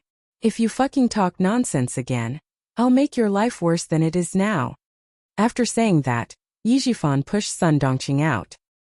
He took out a wet tissue from his pocket and wiped his hands as if he had taken something dirty. Idiot. He must have been blind to have married such an idiot for more than 20 years. After the argument, she had pulled out the thorn in her heart. In the end, she heard Yi Jifan say that he didn't even want to marry Sun Shueching. Then why did she hate Sun Shueching all her life? Was she wrong to even hate her? She didn't believe it. Yi Jifan, this bastard, was thinking about Sun Shueching. She wasn't wrong. He was thinking about Sun Shueching. How could Sun Dongqing, who was still angry in her heart, accept the truth? At this moment she only had one thought in her mind, and that was to fight it out with Yi Jifan. Even if they were divorced, she would drag him to death. Sun Dongqing, who didn't have much strength in her body, pounced over again. Yi Jifan was full of energy and could deal with a woman. Moreover, Sun Dongqing didn't have much strength now. When she pounced over, he could reach out and push her away. If he couldn't push her away, he could kick her away. A man's strength was always greater. Sun Dongqing was kicked down by Yi Jifan again. Yi Jifan's eyes flashed with obvious disgust when he saw Sun Dongqing lying on the ground like a pile of meat. Sun Dongqing's body was so slender that he could hug her with one arm. He remembered that Sun Dongqing had suffered together with him when they were young. No matter how many women there were outside, he did not touch any of them. Now that he had tasted other women and looked at Sun Dongqing, he lost his appetite. Your sister deserved a short life. She always ran into things that she shouldn't have. She died early, but there's still a scourge like you. What an idiot. I've lived with you for more than 20 years and I've had enough. A stupid woman dragging a stupid thing. Save her? Can you fucking save him? At the mention of Sun Ying, Yi Jifan was so angry that his chest heaved up and down. He lowered his voice. Who would dare to save that stupid thing? Who the hell would dare to save him? Madame Li has said that whoever dares to save Sun Ying in the southern province will be going against the Li family. However, Sun Dongqing was suddenly awakened by his words.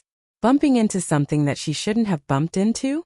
Back then, what did Sun Shueching do when she bumped into Yi Jifan? Was she really wrong to hate him? Yi Jifan, that bastard, was not thinking about Sun Shueching. He was afraid of Sun Shueching. No, she wasn't wrong to hate him. It was because of Sun Shueching that she felt a thorn in her heart for 20 years. If she hadn't bumped into Yi Jifan, she wouldn't have heard anything on the night of their wedding. She wasn't wrong to hate him. She definitely wasn't. It was said that like mother, like daughter. Sun Ying was wrong again and again, and she refused to admit her mistakes. It was because of Sun Dongqing's influence that she got to where she was today.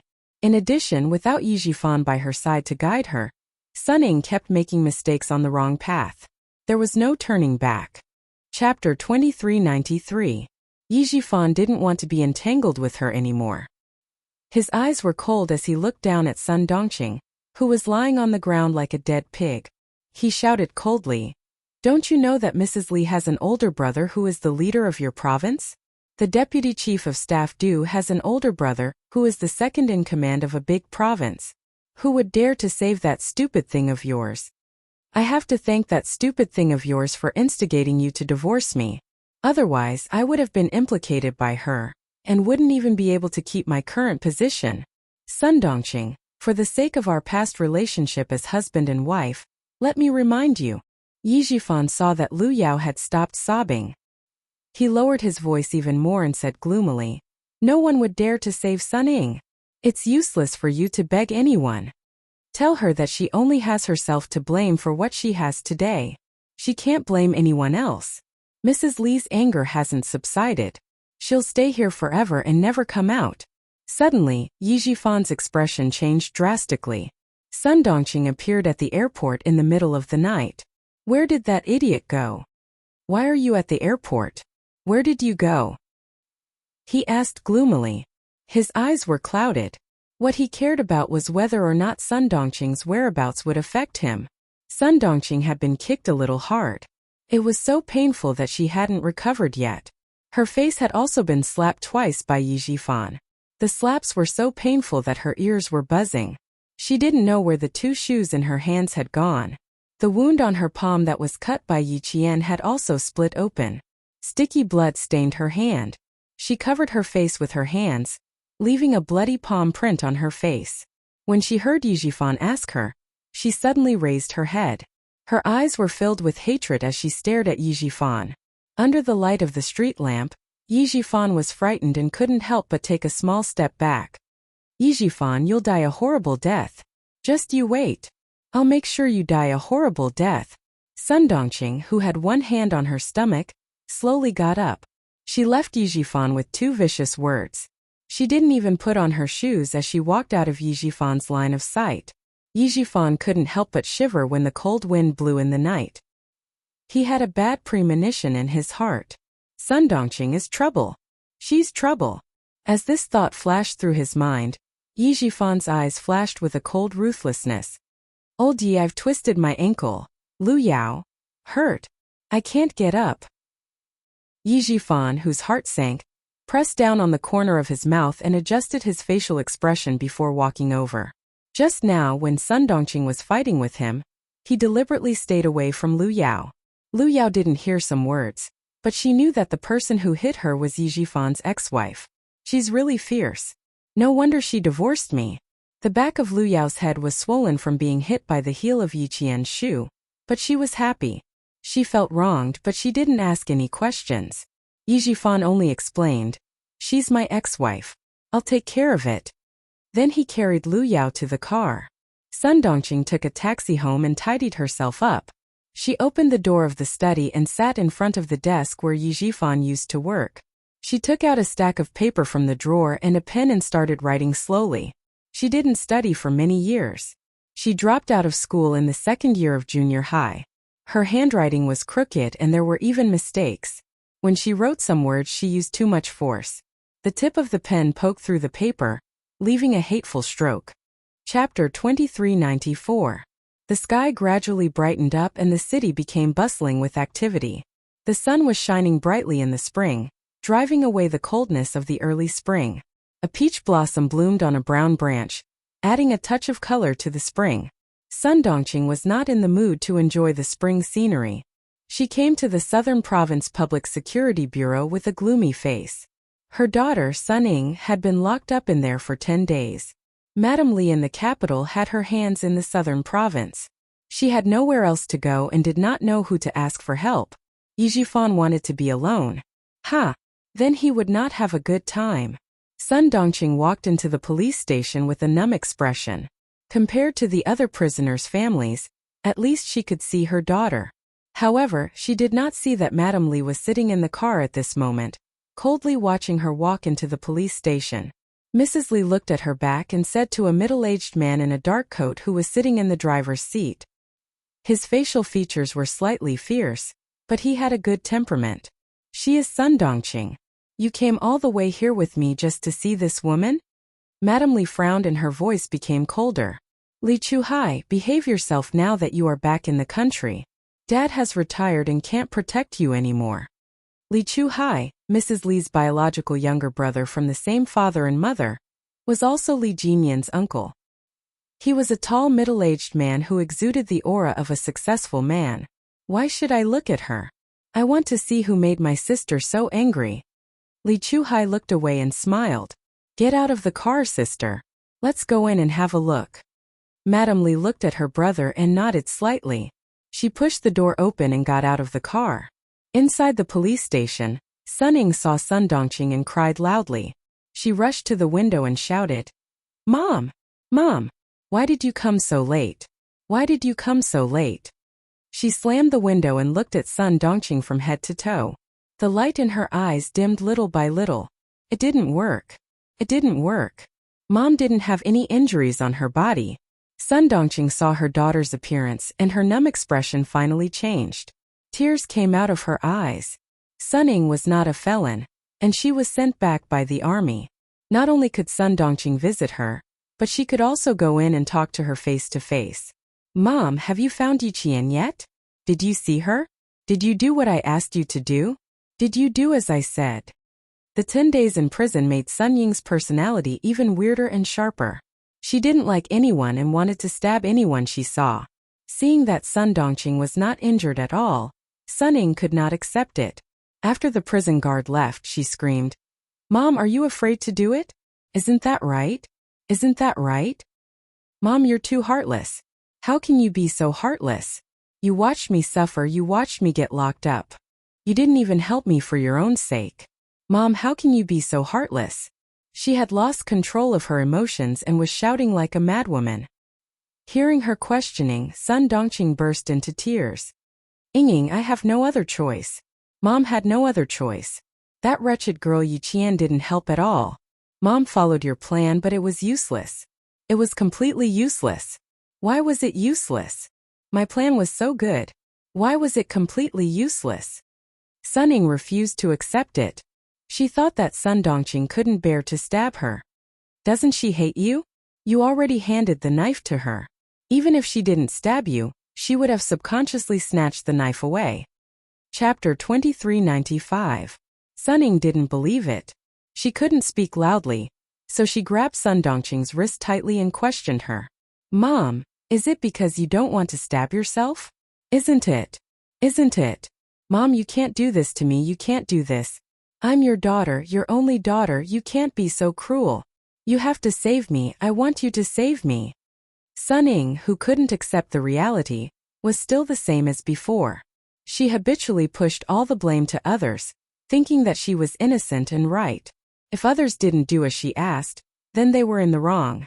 Being in such a difficult situation, not only did she not reflect on herself, she became even worse.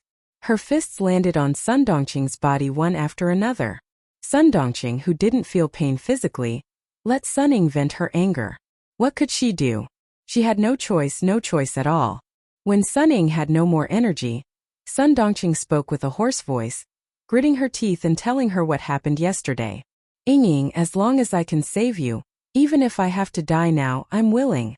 Mom did what you asked, I even pulled out the knife, but that wretched girl is too powerful. Mom is no match for her at all. Mom is more anxious and distressed than anyone else when you're locked up here. But Mom has no choice.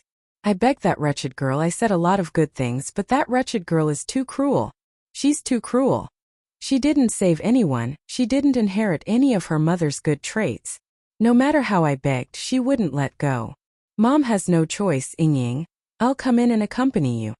When Sun Ying heard that her plan didn't succeed and Yiqian escaped, all the energy in her body was drained, and she fell limply from the chair to the ground. Ying. She hated it so much. She hated it so much. Why did she have to be locked up here? Why did Yiqian get to enjoy all the glory outside? Why didn't he kill her? Why didn't he kill her? Hate, too much hate. A bastard, a worthless thing, why couldn't she deal with her? No, she couldn't just let it go. She still had to go out and find Yiqian, she still had to go out and find her. She had to get out, she had to get out. Mom, we can't just let it go like this. Dad, Mom, I still have Dad. I beg you, please beg Dad again. Ask Dad to save me. Mom. At the mention of Yi Jifan, Sun Ying's lifeless eyes lit up again. She grabbed Sun Dongqing's wrist tightly. Mom, go and beg Dad. Ask Dad to think of a way. I'm his daughter. If you go and beg him, there's no way he won't care. He'll definitely care about me. Daddy will definitely take care of me. Sun Ying was very agitated. Her nails, which had not been trimmed for more than 10 days, dug deep into Sun Dongqing's wrist. Sun Dongqing did not even realize it. In order to get herself out, Sun Dongqing did not care about anyone or anything. It's useless, Ying. It's useless. Yi Jifan has already found a young and beautiful slut.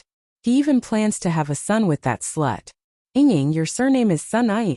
It was you who forced Mom to divorce and agreed to change your surname. Sun Dongqing reached out to wipe away the tears on her daughter's face. She said softly, so it's useless to look for Yi Jifan.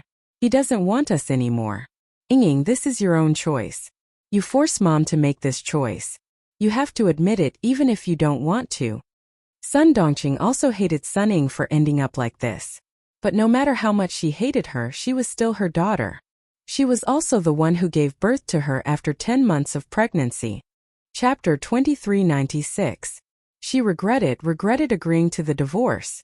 If they hadn't divorced, if her daughter hadn't changed her surname to Sun, that bastard Yijifan wouldn't have stood by and watched. He wouldn't have hugged a bitch and said that she would give birth to a son when her daughter was in trouble. Suning was completely dumbfounded. What did her mother just say? Did she say that her father found a bitch? She even said that she would give birth to a son. What about her? If that bitch gave birth to a son, what about her? What about her? No. She couldn't let that bitch give birth to a son. She couldn't let her father have a son, not even a daughter. Her father couldn't have any more children. She was his only daughter. Her surname was Yi, not Sun. Mom, Dad can't have children. He can't have children. Mom, go and kill that bitch. Kill her. Dad won't have any children after you kill that bitch. Suning couldn't accept it and became even crazier. There was no longer any gentleness on her beautiful face. She was crazy, sharp, ferocious, and full of viciousness. She had lost a lot of weight. There wasn't much flesh on her face, which made her eyes look especially big. When she stared, her eyes looked like they were going to pop out. Even the veins on her forehead were visible. This side of Suning was too unfamiliar to him. Sun Dongqing didn't find it strange at all. She understood her daughter's hatred. She understood it because she wanted it too. So what if I just kill that bitch? As long as your father is alive, he can find another one. He can just find another one to give birth to his child. Wake up, Ying. You can't go out. I don't have the ability to get you out. I can only come in to accompany you. Be a good girl. I'll come in to accompany you soon and take care of you. Sun Dongqing didn't cry or make a fuss. She was so calm that it was almost strange. She raised her hand and gently stroked Sun Ying's hair. She looked at her kindly and said slowly, "The lawyer said that you can leave after 3 to 5 years. You'll still be young when you leave. I'll put all my money in the bank and transfer the house to your name. You'll have a good life after you leave." She explained everything clearly as if she was making her last arrangements. Suning, who was slumped on the ground, murmured, "I can't let Dad have a child. I don't agree. I'm Dad's only daughter. I don't agree. Her vision was a little sluggish, and her mind was even more muddled. She would cry and laugh for a while, and it seemed that there was something wrong with her mind. No, I can't live like this for the rest of my life. I'm Ying. I'll be successful in the future. This is not a place for me to stay. I want to go out. It was time for visiting. 2 prison guards came in and said, "Time's up." Then they dragged Suning away. The moment she was dragged up, Suning screamed and struggled. Let me go. I want to get out.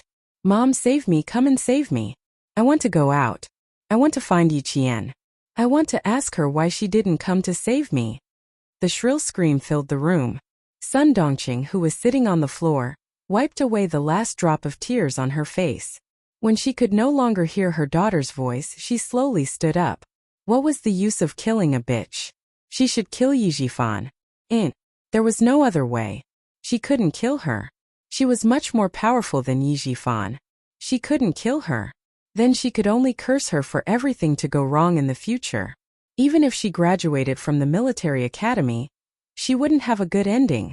Sun Dongqing, who had calmly walked into the police station, left calmly. Madame Li's sneer deepened. Chapter 2397. Yijifan was very slippery. The Commission for Discipline Inspection investigated him again and again, but they couldn't find any evidence against him. This time with Sun Dongqing he was in trouble. Director Ye's daughter is really interesting. She is ruthless and beautiful, Li Chuhai said with a smile. Suddenly, he saw Mrs. Li staring at him coldly. He realized that what he said was ambiguous. He smiled and said, "She is as old as Qin Qin. Sister, don't think too much. It's good that you know it. Don't mess around." Mrs. Li's cold eyes softened. She felt disgusted when she saw Sun Dongqing and her daughter. If she knew that her brother had evil intentions, Mrs. Li clenched her fists. Then she would make the mother and daughter's life more difficult. Li Chuhai glanced at her and said casually, "That girl is really bold. She lied to you. Are you going to let her go like this? She is just a girl.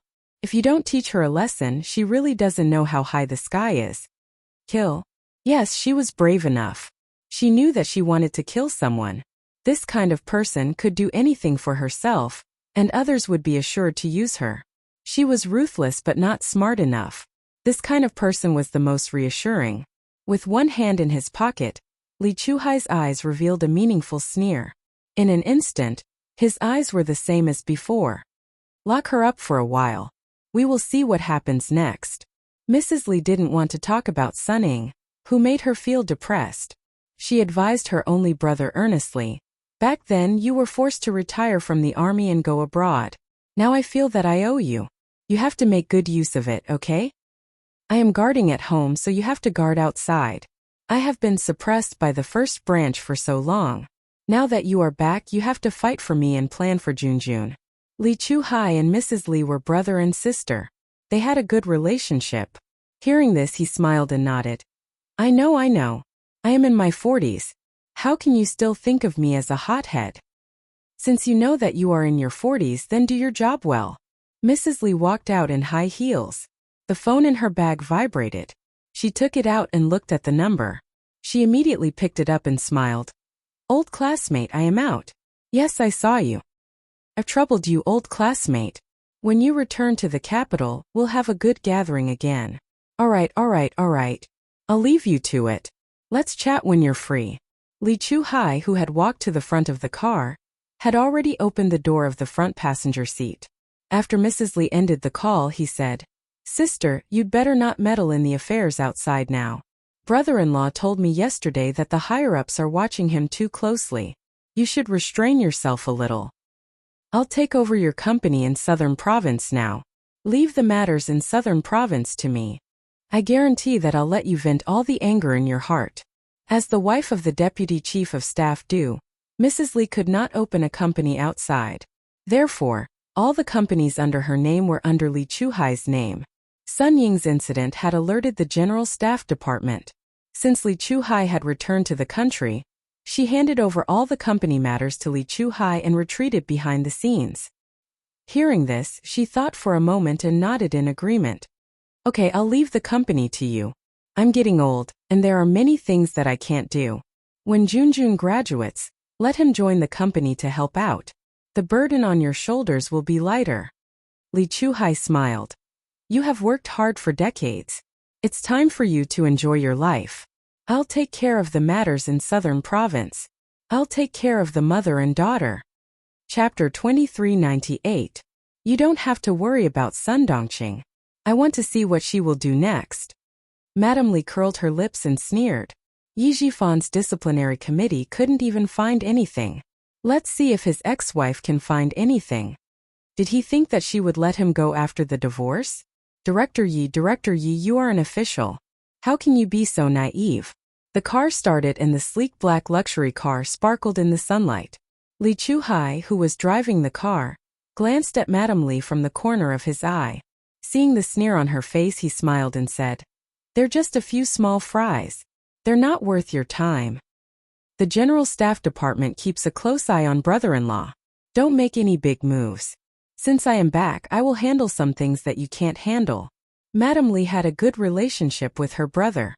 They knew that their eldest brother and second brother were not real siblings since they were young. Their eldest brother saw them as a thorn in his side, and they didn't like their eldest brother and second brother either. The family looked amiable on the surface because old Master Li was still around. After old Master Li passed away, the Li family would have to settle the score. They wanted to see who would win between the first branch and the second branch. Madame Li, whose eyes flashed with anger, pursed her lips tightly. The wrinkles on her face deepened, making her usually dignified face reveal a hint of gloominess that was not easily revealed. We have lived a good life for a long time and we have to live a hard life. We have been submissive at home for so many years. It is time to turn things around. Madame Li's cold voice sounded in the quiet car, and the atmosphere became a bit oppressive.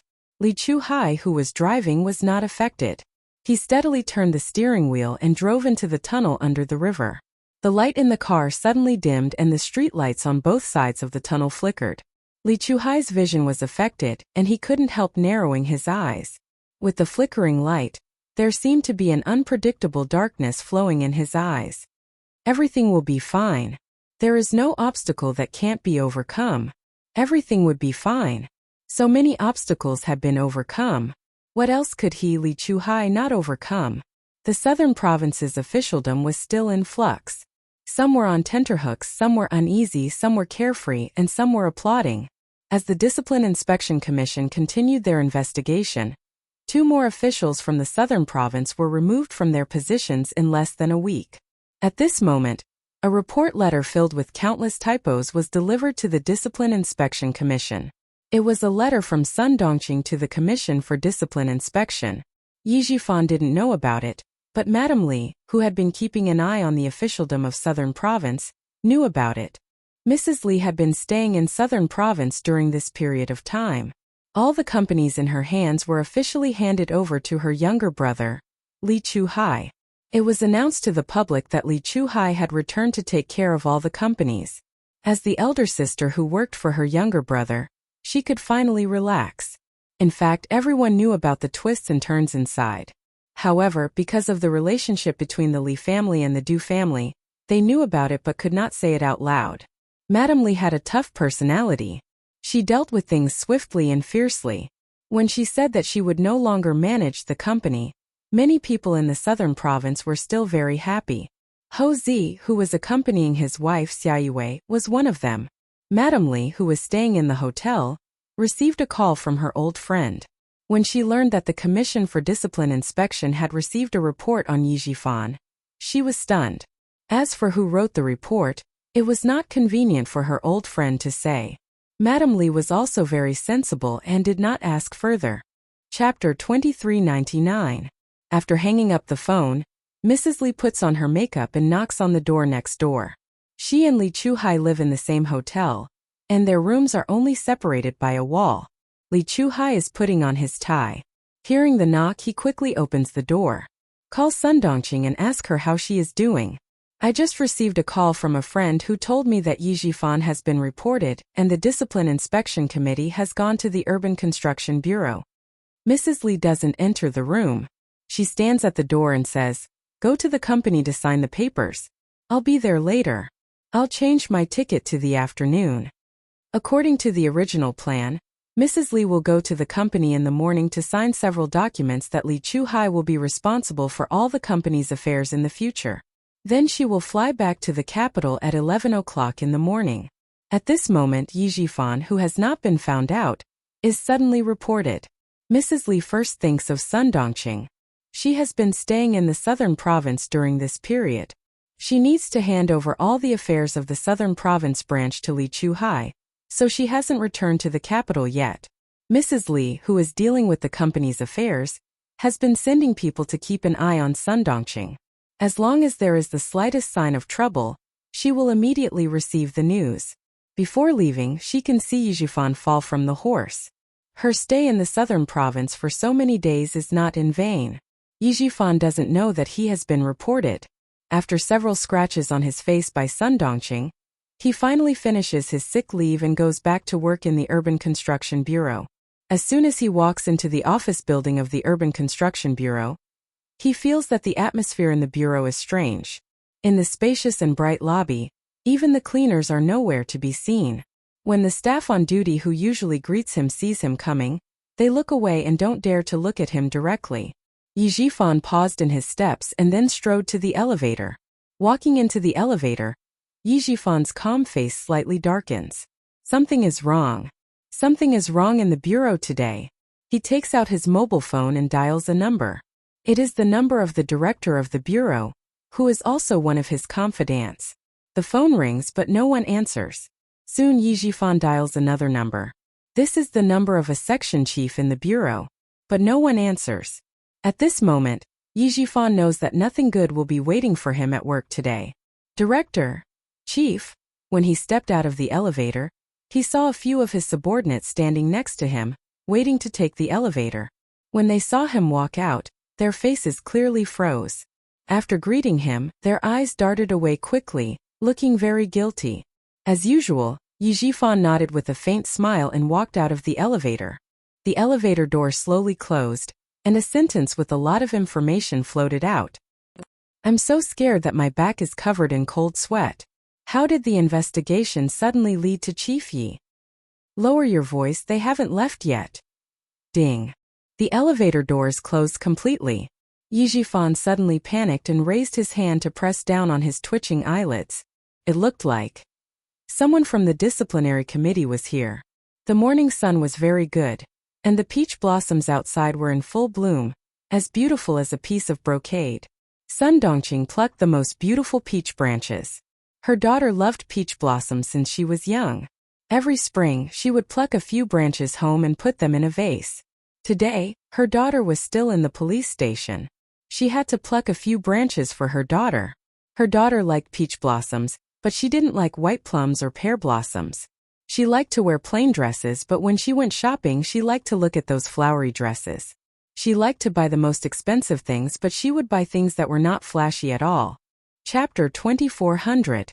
As a mother, she knew very well what her daughter liked and disliked. But what about her father? He might not know. Holding the peach blossom branch in her hand, Sun Dongqing looked coldly at her ex-husband. His clothes were neat and tidy, and he walked out with a large entourage. Nothing had changed. But she knew that the entourage today was different from the usual. In the past, it was normal to be surrounded by attendants, but today, Sun Dongqing laughed. She laughed so hard that it was as if her laughing acupoint had been pressed. Even tears came out of her eyes. But today, ha ha ha. He was taken away by the Discipline Inspection Committee. After waiting for a whole week, she finally got it. Yi Jifan, oh Yi Jifan, you want to have a son with that bitch outside? Ha ha ha, you made me so miserable. How can I let you go? What did the Discipline Inspection Committee not find? Ha ha ha. That's because they didn't find anything. You want to get away with it and continue to have a bright future? Bah. There's no such thing. Several cars started to move. Yi Jifan, who was sitting in the front car, looked outside calmly. When the car drove past the greenery, he saw a bright color in the greenery. At this moment, Yi Jifan's calm eyes suddenly narrowed. It was Sun Dongqing. She held the peach blossom branch in her hand and stood in the greenery. A huge wave of panic spread from the bottom of his heart. Yi Jifan, who could still talk cheerfully in front of the Discipline Inspection Committee, finally showed a trace of panic. Sun Dongqing. It was her. Her fingers trembled slightly. Yi Jifan could even feel her gaze falling on the car. This lunatic. She wants to destroy me. It was my mistake not to get rid of her sooner. What did she tell the Discipline Inspection Committee? There were some things that he didn't hide from Sun Dongqing. Even the matter with Yi Qian was handled by him and Sun Dongqing together. Other than that, there was nothing else.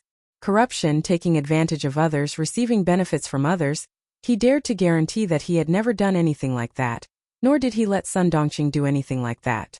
As the car sped along, Yi Jifan, who was flustered, gradually calmed down. In front, someone said with a smile that was not a smile, Director Yi seems to have a lot on his mind. Don't worry, as long as Director Yi does the right thing, there's nothing to worry about. A member of the Commission for Discipline Inspection who was sitting with Yi Jifan also smiled and said, That's right. As long as you're upright, there's nothing to worry about. Many officials have sat in our car. Some of them came in our car and were sent back by our car. There are also some officials who came out in our cars and never had the chance to go back. I hope Director Yi belongs to the former. This was a very stressful conversation. Yi Jifan calmed himself down and then smiled faintly. Is that so? Thank you for your hard work. Next time when I'm free, I'll treat all of you to a meal to express my gratitude. Director Yi is too polite. As long as Director Yi cooperates with us, we won't have to work too hard. The back-and-forth conversation seemed polite, but in reality, it was full of hidden bitterness. The car finally drove away. Sun Dongqing, who was laughing until tears came out of her eyes, looked away. She had to go to the station to visit her daughter. She hadn't seen her for a week and didn't know how much weight she had lost. She also wanted to tell her daughter that she wouldn't let her stay in the station alone. Sun Dongqing, who was leaving in a taxi, didn't know that she was coldly watching her ex-husband, Yi Jifan. Being taken away by the Commission for Discipline Inspection. Chapter 2401. She took a taxi to the bureau. Mrs. Li, who was watching her, raised her hand and motioned for Li Chuhai to follow her. Li Chuhai, who had been a driver for a week, started the car helplessly. When he turned the car key, he glanced at Mrs. Li beside him. Seeing that she was still pressing the corners of her mouth and was still angry, he didn't know whether to laugh or cry. Sister, Yi Jifan didn't need you to do anything. His ex-wife did. You should feel better now. I don't understand. You were unhappy before Yi Jifan fell off the horse. Now that he has fallen off the horse, you are still unhappy. What do you want to do? Mrs. Li was even more certain that Sun Dongqing was the one who reported Yi Jifan to the Commission for Discipline Inspection when Sun Dongqing arrived at the Urban Construction Bureau early in the morning. Seeing the sneer on Sun Dongqing's face, Mrs. Li, who was smiling, couldn't smile anymore. She didn't want anyone in this family to be smug. Even if the whole family killed each other, she didn't want anyone to feel comfortable. Vent the anger in her heart? How could she vent it? She couldn't vent it. Because of Yi Jifan's family, Old Du was singled out for criticism and demerit.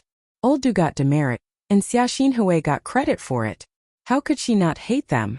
How could she vent the anger in her heart? Yi Jifan's ex-wife really made a bad move.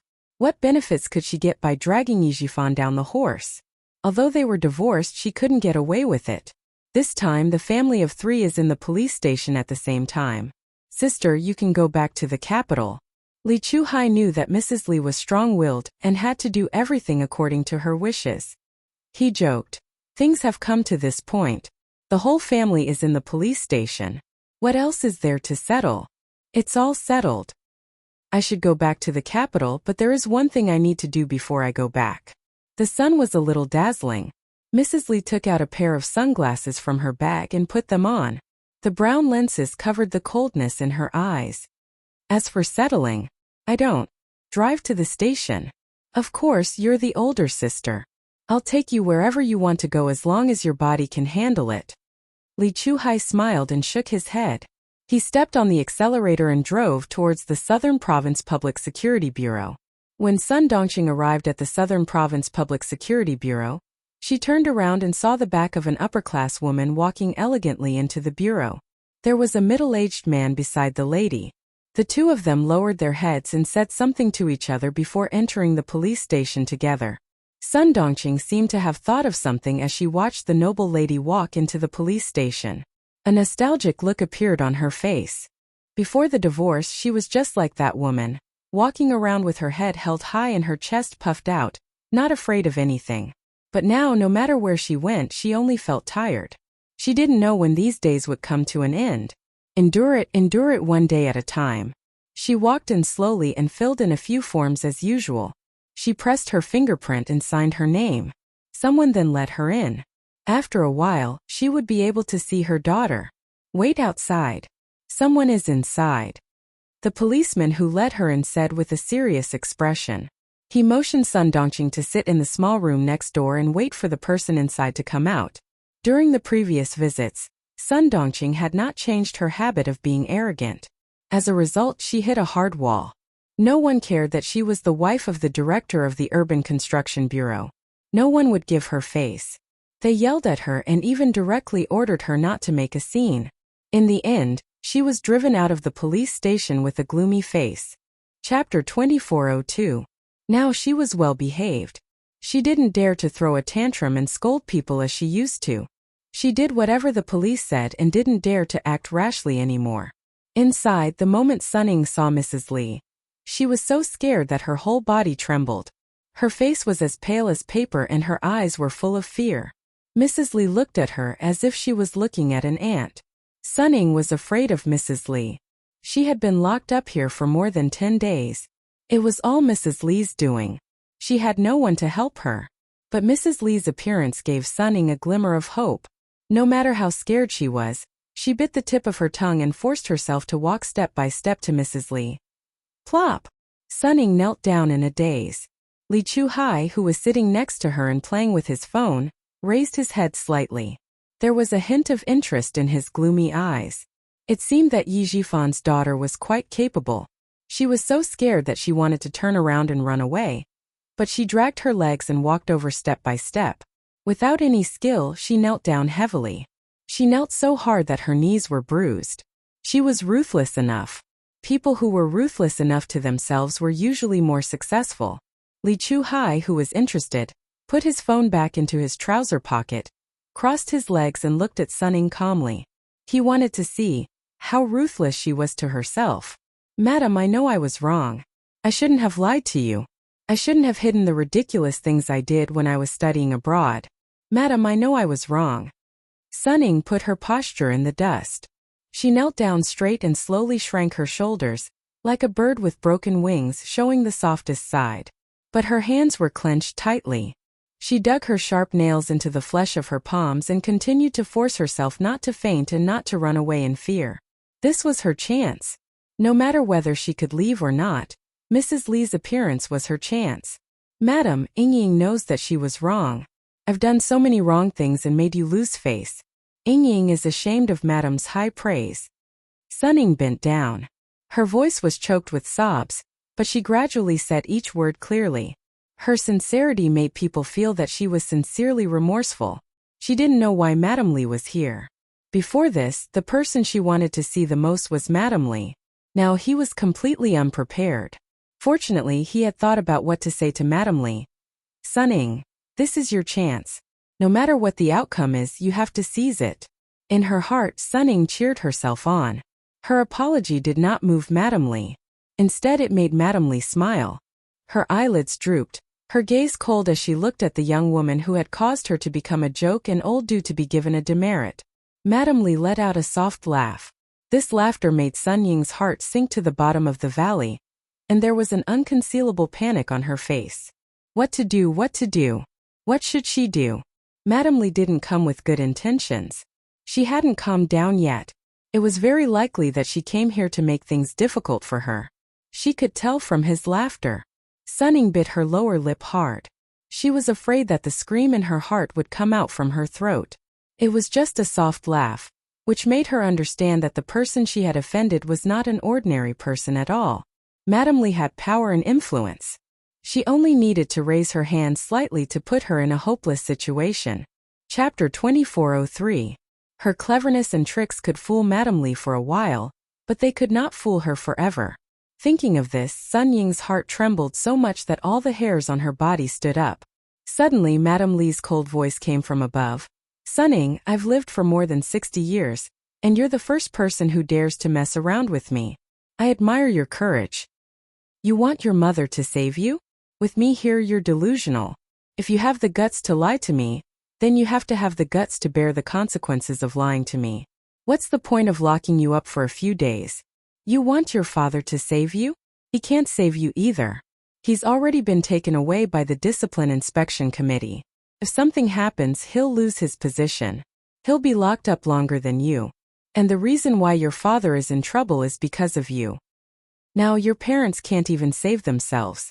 Both of them will be locked up. Tell me, who will come to save you?" Madam Li didn't need to spend much effort to deal with someone who was just a little smart. With just a few words, she cut off all hope of Sunning leaving. It was enough to make Sunning feel desperate. Hearing that Yi Jifan was taken away by the Discipline Inspection Committee, Sunning, who was kneeling, felt her vision turn black. Dad was taken away by the Discipline Inspection Committee? How could this be? She hadn't left yet. How could Dad be taken away by the Discipline Inspection Committee? Then who would come to save her? Who would come to save her? Sunning, who was kneeling on the ground, started to twitch uncontrollably. Fear, panic, despair all came. Her mind was blank. She dug her nails into her palms until they bled, but she didn't feel any pain. Li Chuhai's lips curled up. Despair was a wonderful feeling. He liked to make others feel despair. When people saw a glimmer of hope after despair, it was even more wonderful. Feeling Sun Ying's fear, Madam Li's cold eyes finally had a faint smile. That's right. She stepped on her face like that and made her the joke of the entire upper-class society in the capital. She still wanted someone to save her? What a delusion. Now that the General Staff Department had their eyes on Old Du, the Great Hall had some movements. She really needed to restrain herself. Then let the Yi family kill each other. Then let's see if she could dispel the hatred in her heart. Madame Li's ruthlessness was not an ordinary kind of ruthlessness. Her ruthlessness would make the other party so afraid that it would leave a mark in the depths of their soul. He would slowly toy with people, pulling them out of a hopeless situation and pushing them back into a hopeless situation. In the end, he drove himself crazy. Sun Ying's fear at this moment only brought a fleeting smile in Madame Li's eyes. You're scared just like that? How could he have been so bold back then? No, that wasn't right. She was quite brave just now. She continued to pretend to be docile with that little face that he had misjudged. She was trying to deceive him again. Sunning, oh Sunning, you still think that Li Chenglan is easy to fool. Madame Li's eyes flashed with viciousness. She stood up and said with a faint smile, I'll give you a clear path. If you want to come out, you can. She deliberately stopped and did not continue. Sunning, who was trembling in fear, suddenly saw a ray of hope. She suddenly raised her head and looked at Madame Li with tears in her eyes. As long as it can make you happy, Ying is willing to do anything you say. As long as she could get out, as long as she could see Yiqian go to hell with her own eyes, she would do anything. Just tell me more about your father. This is your last chance. Madame Li said her request and saw Sun Ying's eyes flinch. Chapter 2404. Cleverness also had its benefits. Sun Ying understood what Madame Li meant by her words. Mrs. Li's mouth twitched slightly, showing deep wrinkles which made her face even colder. Sun Ying, you don't have a choice. If I know you have other tricks. There are so many beggars outside. Do you want to be one of them? I, Li Chenglan, am a woman of my words. Don't take it as a joke. There are so many beggars outside. A picture flashed in Sun Ying's mind, and her chest heaved up and down. Those beggars had no hands, no feet, and even no complete face. If she didn't follow Mrs. Li's arrangement, she would become one of them. No. She didn't want to. She didn't want to. She was shocked and angry. She had been in a nervous state for a long time, so she collapsed to the side. She was kneeling at the foot of the chair next to her. Li Chuhai came over and took a look. He smiled and said, You fainted.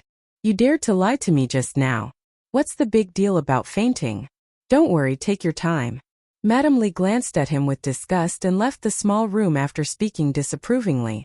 When Sun Dongqing came in, she saw her daughter holding the chair leg with a pale face. Her body was trembling as if she had been greatly frightened. Even her lips were trembling. Sun Dongqing, who cherished her daughter as much as her life, was so scared that her knees went weak. Sitting in the next room, she did not see Madame Li, nor did she hear what Madame Li said. She only saw Sun Ying twitching in fear and was in a very bad state. Ying! Seeing this, Sun Dongqing almost crawled over and hugged Sun Ying tightly. She shouted in a hoarse voice. Ying, what's wrong with you? Don't scare me, Ying. What's wrong with you? What's wrong with you? Someone come quickly. Someone come quickly. Someone come quickly. Someone come quickly. Sun Dongqing was so anxious that her back was covered with cold sweat. She held Sun Ying and shouted again and again. The iron door leading to the guardhouse opened, and 2 policemen came in hurriedly. Seeing this, one informed the outside, and the other squatted down to check the situation. Sun Ying fainted. To be precise, she fainted because of fear. Mrs. Li came in for 3 minutes. She didn't give Sun Ying a chance to speak. After she left, Sun Dongqing came in from the lounge and missed her. Sun Ying, who had fainted, was rushed to the hospital. The Southern Province Public Security Bureau did not interrogate Sun Ying. They were still investigating. During the investigation, even though Sun Ying was imprisoned, she was given a separate room. Other than not being able to move freely, there were not many restrictions placed on her. Who would have thought that Sun Ying would torment herself day after day? One moment she would make a fuss about wanting to go out. The next moment she would make a fuss about wanting to see her father. She was hysterical all day and night. Now she had actually fainted. The accompanying police officer explained the situation to the doctor, and the doctor injected a sedative into the medicine to temporarily allow Sun Ying, who had been tense all this time, to rest. Sun Dongqing didn't wait for Sun Ying to wake up. Instead, the people from the Commission for Discipline Inspection arrived. At the same time, there was a group of police officers behind them. Sun Dongqing didn't react until she was taken into the car. Why was she taken away? What did it have to do with her? Wasn't it all about Yi Jifan? What did it have to do with her? Chapter 2405. Yi Jifan was taken away by the disciplinary committee. A few days later, word spread that he was reported by his ex-wife Sun Dongqing. After about a week, Sun Ying's matter gradually became known. Everyone kicks a man who is down. Before Yi Jifan walked out of the disciplinary committee, the matter that he had suppressed was slowly revealed. By the time the villagers of Shuka village found out, it was already mid-April. It's a pity that we finally have an official in Shuka village. The villagers didn't drag him down, but his wife did. Sigh, our family is unfortunate. Our family is unfortunate. Sun Dongqing used to do things in our village. Which one of them didn't drag Yi Jifan down? Our neighbors don't get along with each other. She's strong and unreasonable. This kind of woman is a scourge. That's right. Not only did she drag her husband down, but she also harmed her daughter. Like mother, like daughter. Look at what Ying did. She actually played tricks during Yi Qian's college entrance exam. How can she be so vicious at such a young age? Wasn't she quite obedient in the past? Who said she was obedient in the past? She's a bad girl who bullied Yi Qian. I knew she wasn't a good person. Bah! Big Mouth you and Big Mouth Cho used to compliment Sun Dongqing a lot, right? Every day, you said that her daughter was beautiful and would have a bright future. Why are you going back on your words now? She was a famous gossip in the village. She used to say bad things about Yi Qian. Now that she was being mocked by the village's woman, she looked a little embarrassed. Isn't Sun Dongqing the wife of an official? People don't fight with officials. If I don't compliment her, what if she makes things difficult for me one day? Her words made the villagers who were gossiping roll their eyes. This Big Mouth you was even more shameless than Big Mouth Cho. Yi Jifan's family is ruined. His wife reported him, and his own daughter reported him. Sigh, he's really unlucky to have such a mother and daughter. Ying is too cruel. How could she treat her own father like this? What Yi Ying? Her surname is Sun now. She's called Sun Ying. If she hadn't reported her father, how would she have had the chance to come out? Using her father's matter to claim credit in exchange for herself, this girl, we can't let her come back to the village in the future. She's a bad influence on our village. Yes. What you said makes sense. We can't let such an unfilial thing come back. We have to tell the village chief that we can't let her come back to the village in the future. The weather at the end of April was neither hot nor cold. After finishing their farm work, the villagers sat under the big trees in the village to rest. They chatted until Sun Ying was not allowed to return to the village. Some of the villagers passed by the Yi family's imposing two-story villa, but no one lived in it. Their previous envy turned into sighs. What's the use of building a beautiful house? The Yi clan was disbanded.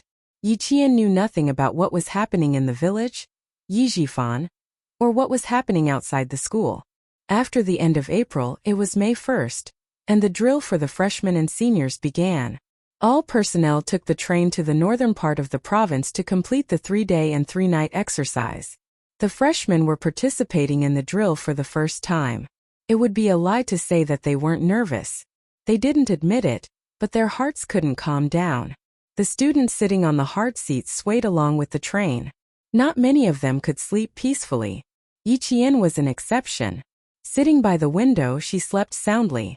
When the train was about to arrive at the station, she slowly woke up. Chapter 2406. Su Wen, who had panda eyes, kept yawning. Seeing Yi Qian so refreshed, she was so envious that her eyes almost popped out of their sockets. Jane Eyre, you're amazing. You fell asleep right after getting on the train and only woke up after getting off. How can you still sleep? After getting off the train, all the freshmen and seniors were pulled to the drill base. The freshmen took up a few carriages while the juniors took up the rest. When the train stopped, the instructor blew a whistle. Regardless of whether it was the freshmen or juniors, they all neatly grabbed their backpacks, lined up, and got off the train. The school often held drills. There were drill bases in the 4 directions of the province: the east, west, south, and north. If it was a large-scale drill, a temporary overtime train would drag the students to the drill base in one night. Su Wen pursed her lips and yawned again. After getting off the train, the soot-laden wind blew over.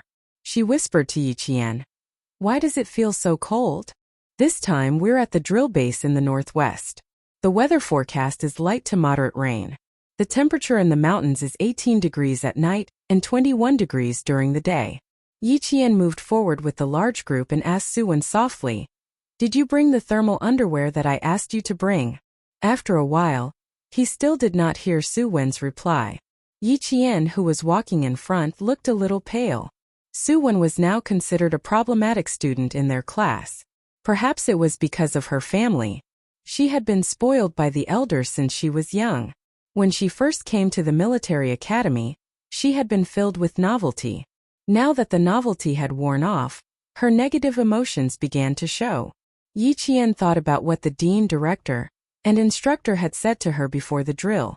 His expression became a little serious.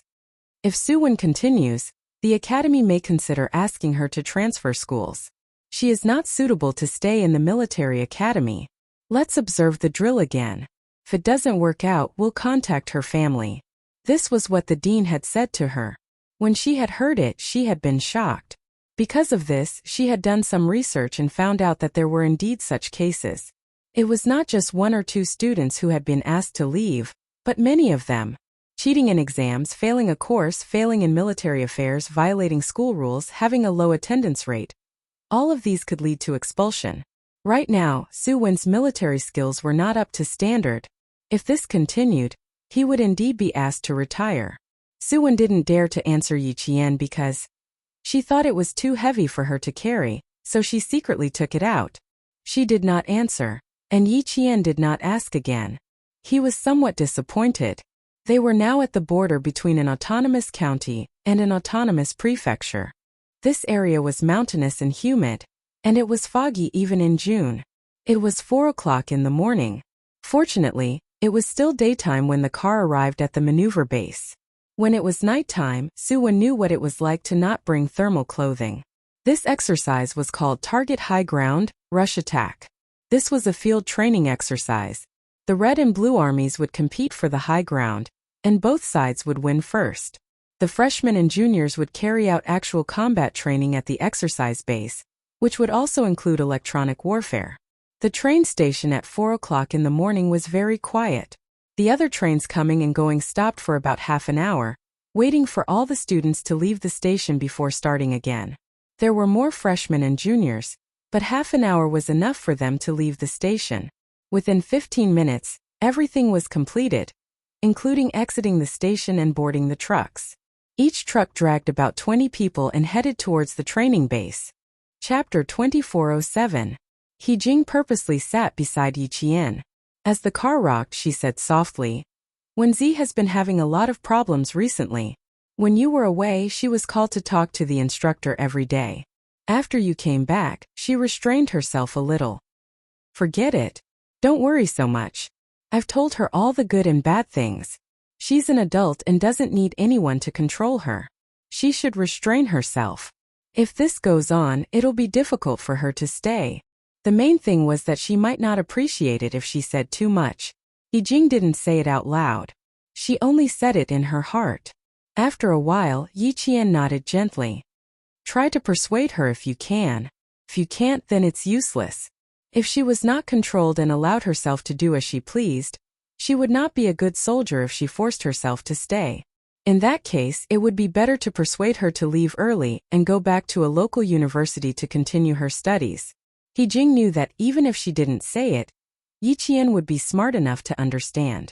She smiled and said softly, I'll sleep for a while more. Qian Yanjun is sitting beside me. That kid looks gentle, but when he snores, damn, he's a pig. I can't sleep even if I want to. Hearing her description, Yiqian smiled and looked away. Actually, she didn't sleep all the way in the car.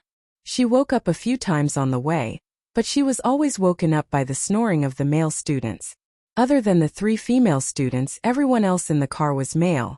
It would be strange if they didn't snore. The car drove for 2 hours and arrived at the base at 6 o'clock sharp. All the freshmen got out of the car and lined up. There were hundreds of people in the car. Just looking at the ostentation, it was big enough. Soon, each class was given a military map and a set of drill rules. Yi Qian took the map and scanned the drill rules. His pupils shrank slightly. The drill was still about fighting for the high ground. However, the rules were not what they knew before. The freshmen will fight for the high ground between the red and blue teams. The winning team will fight for the high ground against the winning team of the third year. Yi Qian sat cross-legged in the middle. Around her were more than 40 students from her class. With a solemn expression, her voice was steady and calm as it traveled to the ears of every student. There's electronic warfare inside. Brothers and sisters, this is our weakness. They were commanders, and electronic warfare was indeed their weakness. For example, if someone wanted to intercept their radio waves, it would be a matter of minutes. However, it would be difficult for them to intercept the other party's communications with technical means. But we also have our strengths. Battle commanding is our forte. We use coercion to win. Yi Qian smiled and looked around at all the students in the class. Now we're divided into red and blue teams. We're in the red team. One is from the School of Science, the other is from the School of Aerospace Engineering, and the other is from the School of Optoelectronic Science. The 4 academies are in the red team. Although electronic warfare is our weakness, we still have a chance to win since we're in the same red team as the top 3 academies. On the other hand, the first-year blue team consisted of the School of Computer Science, the School of Humanities and Society, the School of Information, and the School of Mechanical and Electrical Engineering. On the other hand, the School of Computer Science in the National University of Science and Technology was a group of experts who specialized in various fields. They were also the main attacking team.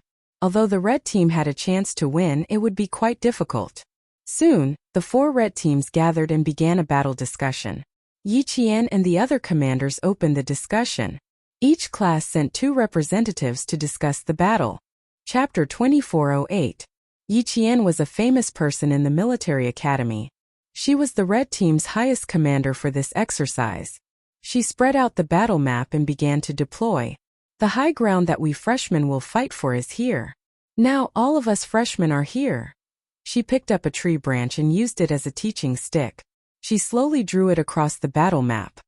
We will send a 15-man team to this high ground and secretly monitor the blue team's movements. The blue team is the main attacking team, and this is an electronic battle. I suspect that the blue team has some secret advanced weapon that the red team doesn't know about. We have to be careful. The 15-man team will be the first team to go to the high ground. It's equivalent to an assault team. Next, we will send another 15-man team to distract the enemy's line of sight. Remember, the 15-man team can't walk in a straight line or stay in one place for too long. You have to walk in circles, but you can't split up to avoid being caught alive by the blue team. At the mention of being caught alive, Yi Qian sneered. I have to remind everyone that if we are caught alive, we can only choose to die bravely. We can't let the blue team get information out of us. The heavy atmosphere was suddenly broken by Yi Qian's words. The top students from the 4 departments couldn't help but laugh. There weren't many students in the National University of Science and Technology. Unlike the translation department of a local university, there were many classes. The National University of Science and Technology had always been strict with their enrollment. Therefore, there weren't many students in the 4 departments combined. It wasn't the quantity that mattered, it was the quality that mattered. Communicating with a group of highly intelligent people could save a lot of time and effort. Following the sound of the bugle horn, the red team and the blue team's exercise began. Brigade commanders, political commissars, instructors, and other important leaders sat in the main tent. They discussed the battle video sent by the digital satellite map system. Yi Qian's deployment video was the first to be sent to the main tent. Seeing a female soldier in a group of male soldiers, wielding the red team's commanding staff like no man, and seeing her step-by-step deployment, the leaders in the main tent couldn't help but nod in satisfaction. She's worthy of being called the most influential person in the first year. Even if the blue team is the main attacker, they'll still be played by her.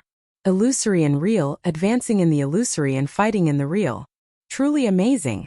To be able to point out the red team's weakness immediately, quickly bypass the red team's weakness, and attack the blue team's weakness. His mind is very clear, and his logical thinking is quite strong. He's a good leader. To be able to guess the blue team's secret weapon, a range for skilled soldiers, and then mix in the electronic information technology soldiers to directly attack the blue team's secret base. They really have guts. Her arrangements are also quite tactical. She knows how to fight in a roundabout way, feints, and even knows how to draw out the battle line. The blue team had the advantage in a surprise attack, but they were chasing after scattered soldiers. You can't break the red team's main formation. This move seems to have separated the forces, but in fact it has always been pulled tight. When the brigade commander sitting at the top heard this, he smiled and said, "Political Commissariu, what is the evaluation of Yi Qian's fighting spirit? Bring up her information and let's take a look together." After the brigade commander spoke, Political Commissariu immediately brought up Yi Qian's fighting spirit evaluation and projected it on the screen. The leaders sitting in the main tent all faintly gasped. Her fighting spirit was an excellent value. Why would they gasp? An excellent fighting spirit was equivalent to reaching a relatively high level in all aspects. The most appropriate analogy was, Yi Qian was a special forces soldier, while the other students were still rookies. Chapter 2409. Why were they so shocked by the results of Yi Qian's combat spirit evaluation? As a soldier who could enter the battlefield at any time, combat spirit was undoubtedly the soul of a soldier. As long as the soul was not extinguished, it would never fall. This was the pillar that supported soldiers to fight for their country without hesitation. Similarly, a strong army was inseparable from a strong combat spirit. With a strong combat spirit, one would be able to determine victory or defeat on the battlefield. Outstanding combat spirit included outstanding courage, fearlessness, and tenacious fighting spirit. These were the conditions that modern soldiers needed to possess. Students who had undergone training in the military academy and then spent a long period of time in the army could achieve these qualities. However, Yi Qian was only a freshman who had been in the military academy for less than a year. Her combat spirit was actually stronger than a veteran who had actually entered the army. This was what shocked everyone. From this, it could be seen how important it was to have a strong combat spirit. Even if a unit only had one soldier with such a strong combat spirit, his appearance would increase the combat ability of the unit by several times. This was the influence of combat spirit, and more importantly, it was the power of a role model. Looks like this year's batch of commanders is going to produce a character. Looking at the battle video in front of him, the brigade commander's serious expression turned into a slight smile. The video he was watching was of Yi Qian, leading her troops to avoid the Blue Army's digitized pursuit and attack. At the same time, on the projection screen, the combat spirit evaluation curve of each company and battalion was clearly displayed. The most outstanding was Yi Qian's company. The combat spirit of the entire company was constantly increasing. 2 hours later, Yi Qian's company's combat spirit evaluation curve was steadily at the top of the red wavy line. Bring up Yi Qian's personal combat spirit. The brigade commander's gaze fell on the image of Yi Qian rushing out of a trench. He instantly grasped the image and pointed at it as he ordered the fourth-year technical soldier, who was providing support for the drill. Bring up this photo of her rushing out of a trench and put it together with her personal combat spirit evaluation curve. The technical soldier's fingers tapped on the keyboard for a while. In less than a minute, Yi Qian's combat spirit evaluation curve and her photo were both displayed on the largest projection screen. Take a look at her evaluation curve and then take a look at her photo. The brigade commander looked up at the screen with a sharp and cold gaze. Through the evaluation and photos, can you see anything? After that, he instructed the technician, take a photo of any of the students and put it together with Yi Qian's photo. Very quickly, a picture of a student with the same face paint as Yi Qian was displayed on the screen. The two pictures showed both of them wearing the same combat uniform, helmet and face paint, but their auras were completely different. All the leaders in the tent looked at the photo of Yi Qian charging out of the trenches. In the photo, Yi Qian's face was painted several times. She was holding a rifle in her right hand and supporting herself with a rock covered in green moss with her left hand. Using the strength of her upper body, she leaped out of the trench with her left leg. Behind her was a majestic green mountain, and her figure was as agile as a swimming dragon. Her gaze was cold, and the corners of her lips were pursed into a smile that was sharper than the edge of a knife. Her eyes were black and white, and they were so clear that they seemed to reflect the blue sky and white clouds. And her gaze. When they saw her gaze, they could clearly feel the murderous aura coming from her. It made the leaders in the tent tremble involuntarily. Chapter 24:10. The gazes of all the leaders in the main tent were focused on the picture on the projection screen. They saw a female soldier who had rushed out of the trenches and fought bravely for the country. They also saw her indomitable spirit, as proud as a pine tree. But she was only a first-year student, not a third-year or fourth-year student. No, even a third-year or fourth-year student might not be able to compare to her. She did not look like a student, but more like a hero who had charged into battle and broken through enemy lines. Her uniform was stained with blood, and she had returned victorious.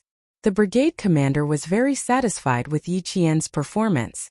His stern gaze swept across all the leaders in the tent, and he said in a deep voice, "The moment Yi Qian rushed out of the trenches, her gaze was like an unsheathed sword. Her eyes, her movements, they all reflect the fighting spirit of a qualified soldier. She cleaved through all obstacles, overcoming all obstacles, and only fighting for victory. Her gaze let everyone know that at this moment, she is a soldier who protects the country." The brigade commander's words made the leaders nod slightly in agreement. Indeed, the fighting spirit that Yi Qian displayed was indeed shocking. Her existence was like a dazzling star, directing the red team in the right direction. For this practical exercise, our starting point is to first stimulate the fighting spirit of the students and inspire them to have the awareness that a soldier should have. The second is to let them know how important it is to fight for every second on the battlefield. Third, let them fail in all aspects. If they fail, once they enter the battlefield, death will come and take away their lives at any time. They are the leaders of the future battlefield. Their theoretical knowledge must pass, their physical performance must pass, and they must have a fighting spirit. These are the qualities that a leader must have. As the brigade commander spoke, the atmosphere in the tent became more and more solemn. The fourth-year students standing at the side straightened their backs even more, not daring to blink. The famous military scientist Clausewitz said, "Material causes and results are just the hilt of a sword. Spiritual causes and results are the precious metal, the real sharp blade." From Yi Qian, I saw the sharp blade, the fearless spirit, the heroic fighting spirit that the red flag points to, and the indomitable fighting spirit. Everyone, this student has the spirit that many modern soldiers lack. Our students are the beginnings of soldiers, the source of officials, and the future leaders of the front lines. Once they lose their indomitable spirit, how can we talk about becoming a strong country and having a strong army? Our country experienced the flames of war. In the war at the end of the 19th century, the last dynasty of our country fought in a panic. In the end, our country was defeated and our navy was wiped out. On the other hand, the navy knew that they would lose, but they did not fear the enemy. They fought the invaders with the determination to die. This was the spirit that a soldier should have. Although they were defeated, their spirit was eternal. This is history, a clear example. Our students need to be fearless in the face of strong enemies, but they also need to have the courage to win every battle. From Yi Qian, we can see the qualities and spirit that a student of this generation should possess. To be able to lead troops and fight, our country needs a compound talent like her. The brigade commander's cold gaze swept across the faces of every leader. He said word by word, "With a pearl in front of us and a student who does not want to improve, this exercise will be recorded in the system. If anyone violates the rules midway, they will be warned once, notified twice, and temporarily detained in school for observation 3 times. Chapter 24:11. Yes, sir. The rest of the leaders responded in unison, and the atmosphere became quite solemn.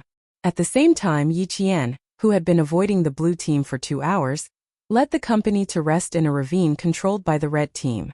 Sitting with her was a top student from the Optoelectronic Sciences Academy.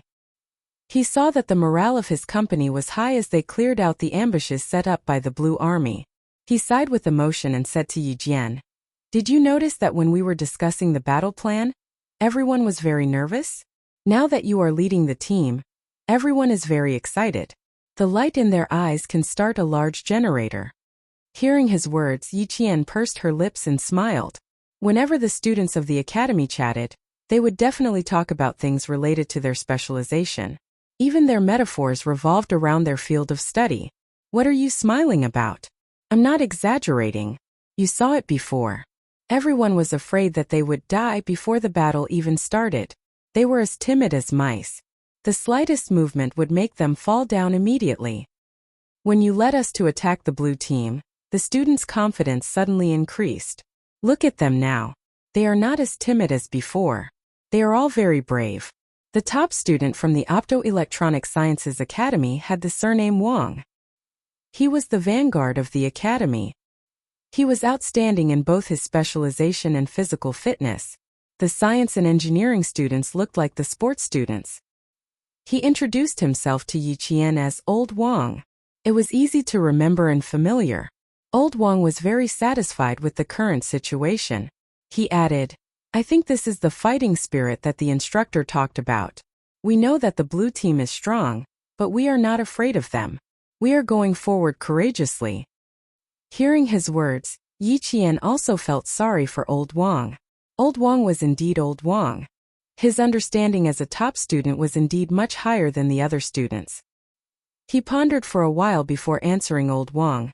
Actually, the academy organized the drill for a reason. First, it was to let the students feel the atmosphere of battle. Second, it was to raise their fighting spirit.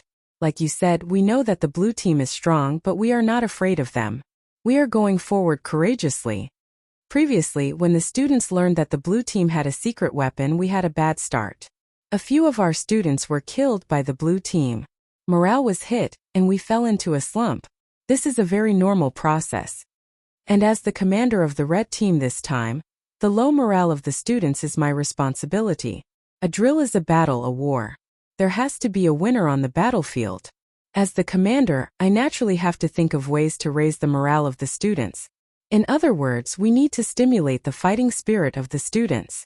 Only by bravely facing all obstacles can we be invincible and win in the end. Fighting spirit was the soul of a soldier, and it could not be abandoned at any time. When facing a strong enemy, humans were indeed born with fear, but they could not retreat because of fear. They had to fight because of fear. Leading the company to attack one of the blue team's strongholds was actually a gamble. They wanted to tell the red team that so what if the other team was stronger than them? As long as the red team could overcome the difficulties, they would still be able to win. Hearing this, Old Wang fell into deep thought and did not speak to Yi Qian for a long time. He Jing walked over and nodded slightly at Old Wang. She walked to Yi Qian's side and said softly, There's something going on with Wenzi. Go over and take a look. Although the two of them didn't want to say much to Su-Wen, she was still a student of their class and the three of them lived in the same dormitory. It was impossible for them to ignore her. Chapter 24:12. Yi Qian got up and quickly found Su-Wen resting against a tree. They had only been marching for 2 hours. Su-Wen looked very tired and exhausted. Yi Qian shook the water bottle she had put aside. There was no water left in it. Su-Wen. Yi Qian squatted down and looked at her. There are still 4 minutes left. Get up and move around to refresh yourself. Su-Wen, who had her eyes closed, wanted to sleep. When she heard Yi Qian's voice, she opened her eyes weakly and slowly closed them again. She moaned, Little Jane Eyre, let me sleep for a while. I didn't sleep last night and rushed for 2 hours after getting off the bus. I'm so tired that I can't take it anymore. Let me sleep for a while, even if it's just for an hour.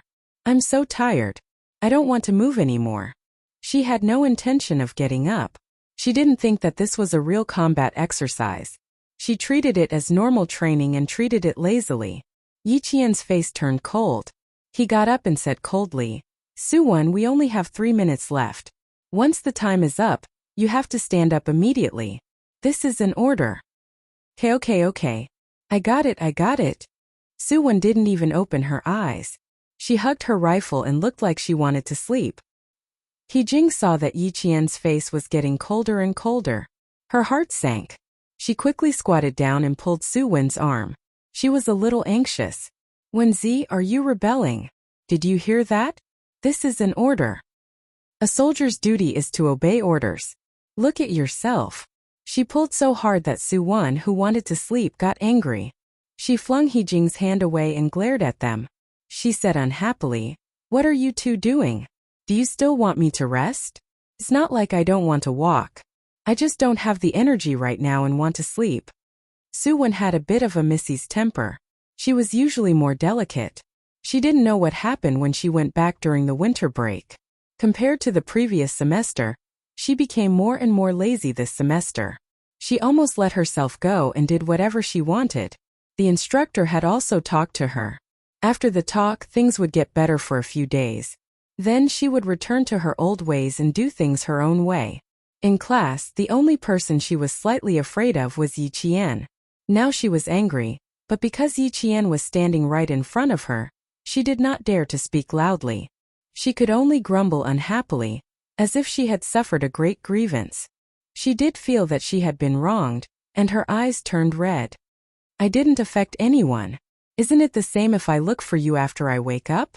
Besides, with so many people practicing together, who would notice if I hid by the side to rest?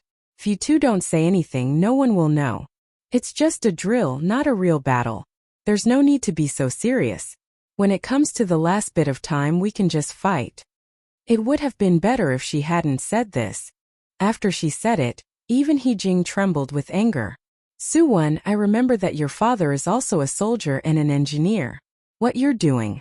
Ha, you're embarrassing your father. He-jing had a straightforward personality.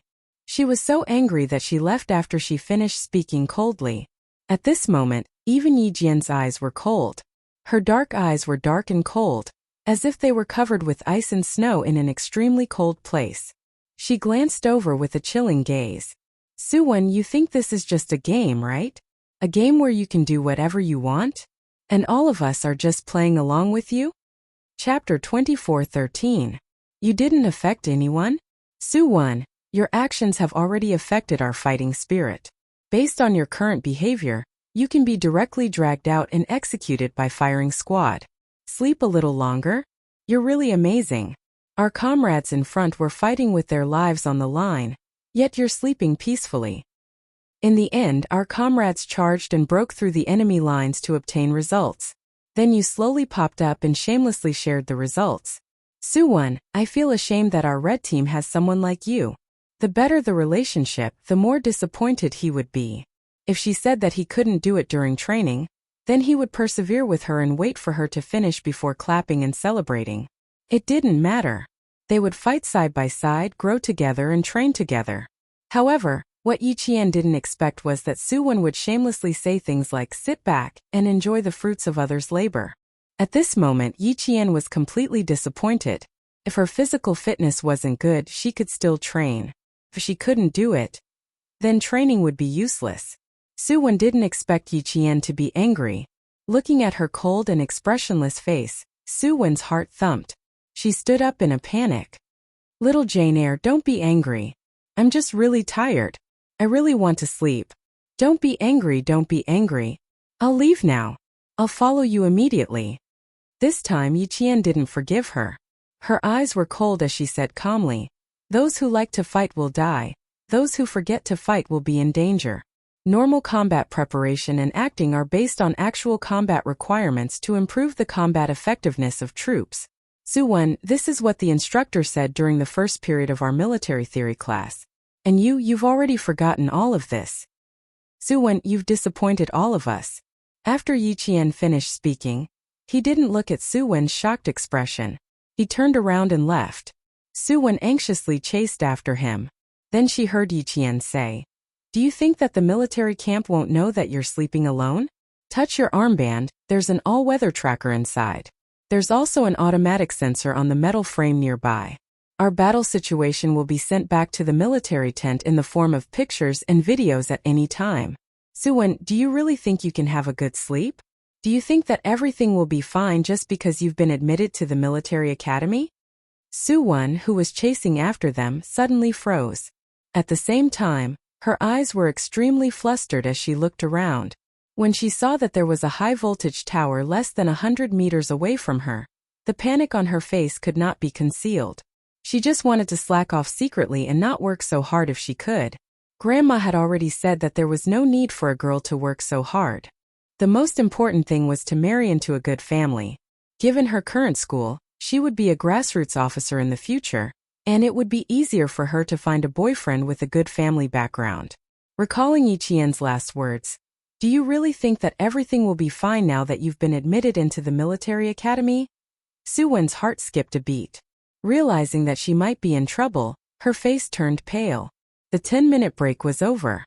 Yi Qian continued to lead the troops towards the high ground. He Jing met up with Yi Qian midway. When she mentioned that Suwon was not acting recklessly, she couldn't help but ask Yi Qian, "How did you understand all of a sudden?" Look, just now when she ambushed the blue team, she was even braver than the male students. Suwon isn't stupid. She's just lazy. I told her that everything will be fine now that she's been admitted into the military academy. She's smart, so she naturally understood what I meant. Yi Qian sighed softly. Seeing the change in He Jing's expression, Yi Qian smiled and said, "We're in the same class after all. She's not a bad person, but..." Chapter 24:14. She just likes to play a little tricks to avoid the hardships, right? He Jing spoke up for Yi Qian. She patted Yi Qian's shoulder lightly and sighed. "Little Jane Eyre, I realize that you are actually a very soft-hearted person to the people around you. You forgive people very easily." Yi Qian raised an eyebrow. "Am I? I don't think so. I just help when I can. If I can't, I definitely won't make things difficult for myself. Suwon is different. She is from our class, our comrade. If she makes a mistake, we will point it out together and let her correct it. If she is alone, we will help her and do our best to help her. Comrade is always different. If this incident still doesn't wake her up, don't worry. I won't say anything else and let the academy handle it." The academy already knew Suwon's personal situation. Right now, they were actually observing Suwon in secret. If she still didn't want to improve during this exercise and really wanted to find a place to sleep, then wait until the battle for the high ground. What awaited Suwon would definitely be expulsion. This was the result that Yi Qian didn't want to see. She would do her best to help Suwon once more. If Suwon was still the same as before, she wouldn't care anymore. The latest news came from the front lines. 2 of the red team's battalions were ambushed by the blue team. The red team's 2 battalions immediately came to their aid. In the end, the blue team didn't have much of an advantage. The blue team's commander immediately adjusted his tactics and cut off the red team's communications. This caused the red team to lose contact with the command center. The blue team then took the opportunity to attack. The red team had already analyzed the blue team's strong points. Yi Qian made it clear that even if they lost contact, their goal wouldn't change. Even if they lost contact, they would still continue to move forward. Therefore, when the other battalions lost contact with Yi Qian, they didn't panic and stubbornly fought with the blue team. They tracked our route. 2 of our students were alone and were ambushed by the blue team. They are now dead. From the side came the latest battle situation from one of the battalions.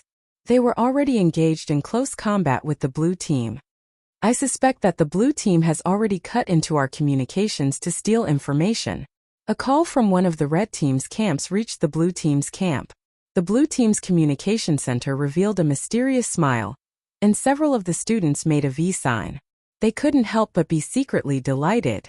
They had indeed cut into red team's communications and eavesdropped on the movements of red team's 2 battalions. Blue team immediately set up an ambush on red team's movements. The only bad thing was that the red team had dispersed, which meant that the blue team's forces were also dispersed.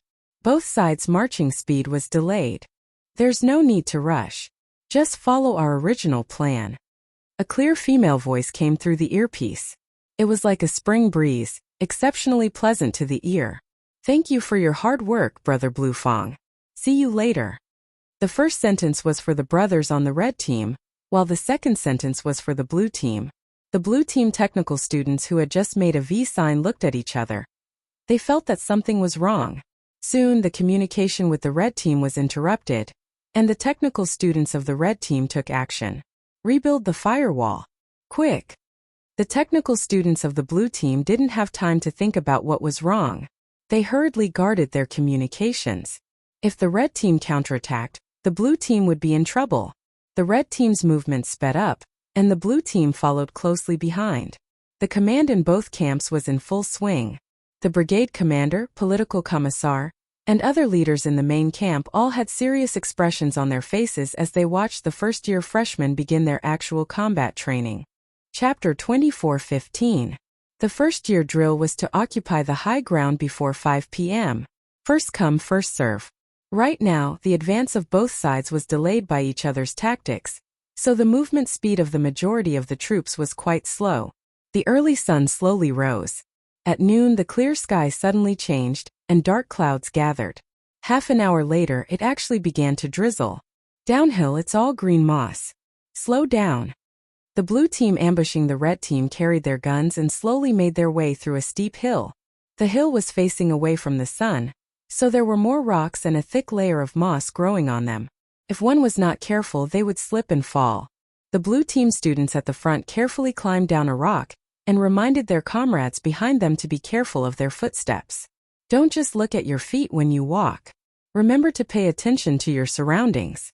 Don't let the red team counterattack. The blue team's movements were similarly cautious. The blue team communicators in charge of communications were constantly reporting their latest movements to the blue team's military camp, so that the military camp could tell the red team how far away they were. The experts from the computer science department had hacked into the satellite system of the main military camp. Before the fourth-year students had noticed, they had actually intercepted the red team's current movements. The blue team commander immediately deployed his troops to ambush the red team in advance.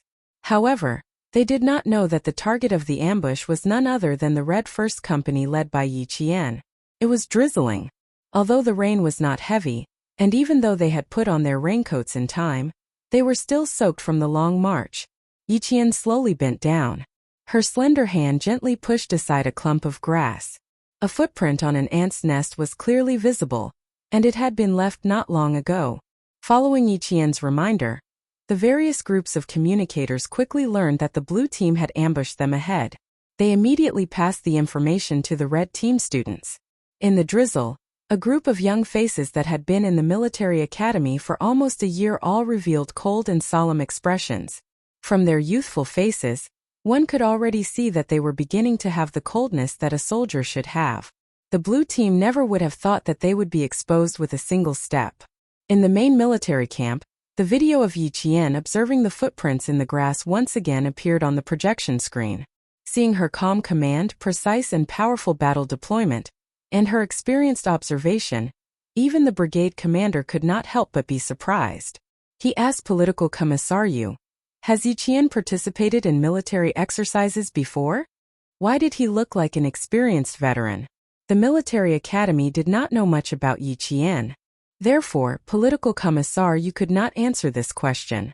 No. She did not participate in any battle drills in her file. Then that's godly. Every step and move of hers is exquisite. Lan Feng has such a great advantage, but in front of her it's actually useless. In that case, I'm looking forward to the drill with the third-year students the day after tomorrow. As long as the red team won, they would be able to see the mock battle between Yi Qian and the fourth-year students the day after tomorrow. Up ahead, the blue team students were a little confused. They were the ones who had ambushed the red team, so why was it that the red team had surrounded them instead? Break out of the encirclement first, don't get entangled with them. This way. Go around them. No, the road ahead is blocked. We can't get through. The blue team was in a state of panic. When the student leading the team saw that a company of red team had arrived, he knew that there was no way for him to rush out. He gritted his teeth and said, "If we can't rush out, then let's keep them close. No matter what, we have to bite off a piece of meat. 15 people, one person each, we can still take out 15 people from red team." It was no different from a fight to the death. It was still better than being directly surrounded and disarmed. Chapter 24:16. 15 people killed 15 students of the red team. This score was very clear. However, the reality was cruel. The two male students had just come out and were killed by Yi Qian in seconds before they could do anything. The two male students on the other side found out and quickly came to help. Similarly, they were subdued by one of their hands before they could make a few moves. Song Jiqiu, who was with Yi Qian, saw everything clearly. She was really shocked to see that she killed one student in a few seconds, when she directly threw the student of the blue team, who was at least a head taller than her, over her shoulder. Song Jiqiu and the other red team students couldn't help swallowing their saliva. It was too scary. How could she throw such a tall male student over her shoulder? The student of the blue team, who had been turned upside down, didn't come to himself for a long time. He didn't even realize what was going on. His lower body was unsteady, and his upper body was locked. He felt the sky and the earth were spinning. He screamed, "Ouch!" and fell into the grass. It was raining, and the grass was full of water. The student of the blue team's back was all wet after he fell. His hands were even stained with the grass fragments. Seeing so many people, the red team swallowed their saliva. No wonder Yi Qian said there were only a few people and it was a waste of time to set up a minefield. With her speed of killing people, even a simple minefield would be a waste of time. Although there were no real swords or guns in the actual combat exercise, there were real minefields and so on. Of course, they were all fake minefields. Fake minefields didn't have explosive power. After all, they were only freshmen. There were many things they hadn't learned yet. Even if the school wanted to promote the fighting spirit of individuals and teams, they wouldn't joke about the lives of these future army leaders. The real military exercise with a certain casualty rate would only have a real casualty rate when they joined the army exercise in their senior year. The students of the blue team wanted to kill one student of the red team each. In the end, they couldn't accept the fact that they were killed in action. Among the people they met, 2 of them were the most powerful. A petite female soldier directly killed 6 people by herself. A tall male soldier killed 3. As for the rest, it was not worth mentioning. They were hugged, dragged, and pounced on. In the end, only one student of the red team was killed in action by a student of the blue team. Reality was so cruel that they couldn't accept it. When the other blue team student saw that something was amiss, he immediately sprinted away. In the end, before the red team student could chase after him, he tumbled to the ground and let out a scream that was even more unsettling than spring thunder. Yi Qian quickly finished off the last 2 blue team students and immediately came over to check. At around 3 o'clock in the afternoon, news came from the front line that the blue team students had been ambushed by the red team. One of the students accidentally fell while escaping, resulting in a broken leg. Once the location was determined, troops were immediately sent to rescue the student, sending him to the nearest hospital. "Give me the straps and cut a few more bamboo branches." Yi Simple knelt on the ground, skillfully and quickly dealing with the fractures of the injured blue team students. He pulled up the trousers and pressed lightly with his fingers. Based on the student's reaction, he determined that the student's calf was fractured and needed immediate treatment. During the ambush, Yi Qian did not make a sound. Now that he was treating the fractures of the blue team students, the moment he opened his mouth, he forced the wounded to swallow their screams. The surrounding blue team students asked uncertainly, "Are you the commander type Yi Qian? That super strong physical Yi Qian?" Yi Qian was binding the wounded to prevent a second fracture. Hearing this, he smiled and said, "I am indeed the commander type Yi Qian. As for the super strong physical Yi Qian, I don't know who you are." Chapter 24:17. It must be Yi Qian. Among the female students, you are this one. A student from the blue team gave him a thumbs up. He was quite convinced that they had lost to Yi Qian, the king of all-around physical fitness, ranked first in overall results. He was not an ordinary person. Even the seniors in the 2nd, 3rd, and 4th years had to say that they might not be able to beat Yi Qian. Seeing Yi Qian being praised by the blue team, the students from the red team felt honored. The male student who had been thrown over his shoulder by Yi Qian rubbed his shoulder and said somewhat embarrassedly, "You scared me. I am at least 75 kilograms. I was afraid that you would be crushed and fractured when you fell like that. In the end, I almost got a concussion." There was laughter all around. Yi Qian reminded them, "Red team, be more alert. Don't be killed by the blue team the next second when you are laughing." After being reminded, the red team students kept a serious face. Even the blue team students did not dare to say anything.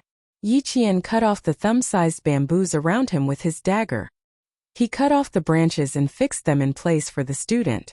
He used a bandage to fix one layer first. Then he asked the student to cut a few more bamboo branches and fixed another layer with a bandage. By the time the rescue team arrived, the injured student had been carried by the dead blue team students for several kilometers on the mountain road. The rescue team did not need to do a simple bandage again. They just needed to continue carrying the student.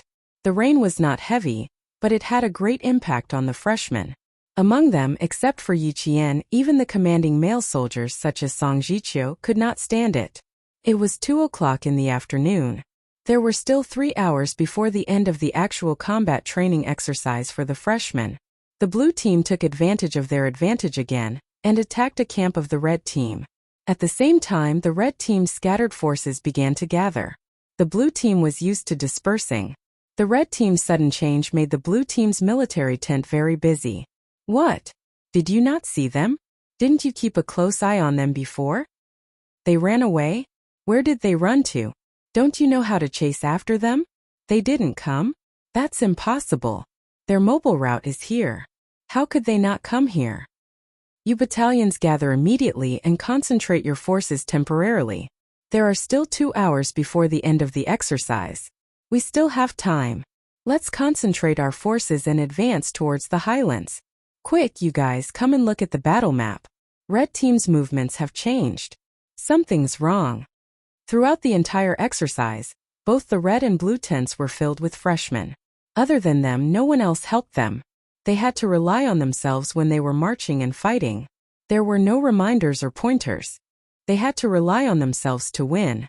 The speed at which the Red Army gathered its forces was quite fast.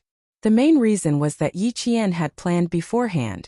Even though it was raining, the communication between the camps and the companies was kept simple and clear. The blue team could not decipher the numerical dialogue. Although it was a bit messy, they still managed to gather all their forces.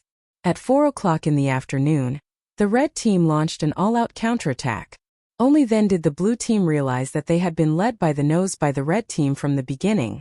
The red team's forces were fully concentrated, but the blue team's reaction was a few beats too slow. They were swept away by the red team's main forces. Even if they had a satellite map tracking system for electronic warfare, it was useless at this time. It's over, it's over. They're coming in full force. Second Company can't stop them. Chapter 24:18. First Company reinforced them. Slow down their march. 3 battalions were wiped out. We lost 90 people. 4th Battalion fled and regrouped with 2nd Company. In the main tent, the combat spirit evaluation curve of each student fluctuated intensely.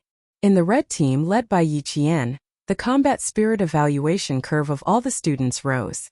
Their collective combat spirit reached an unprecedented level, and the thick and red curve at the top remained in first place from start to finish.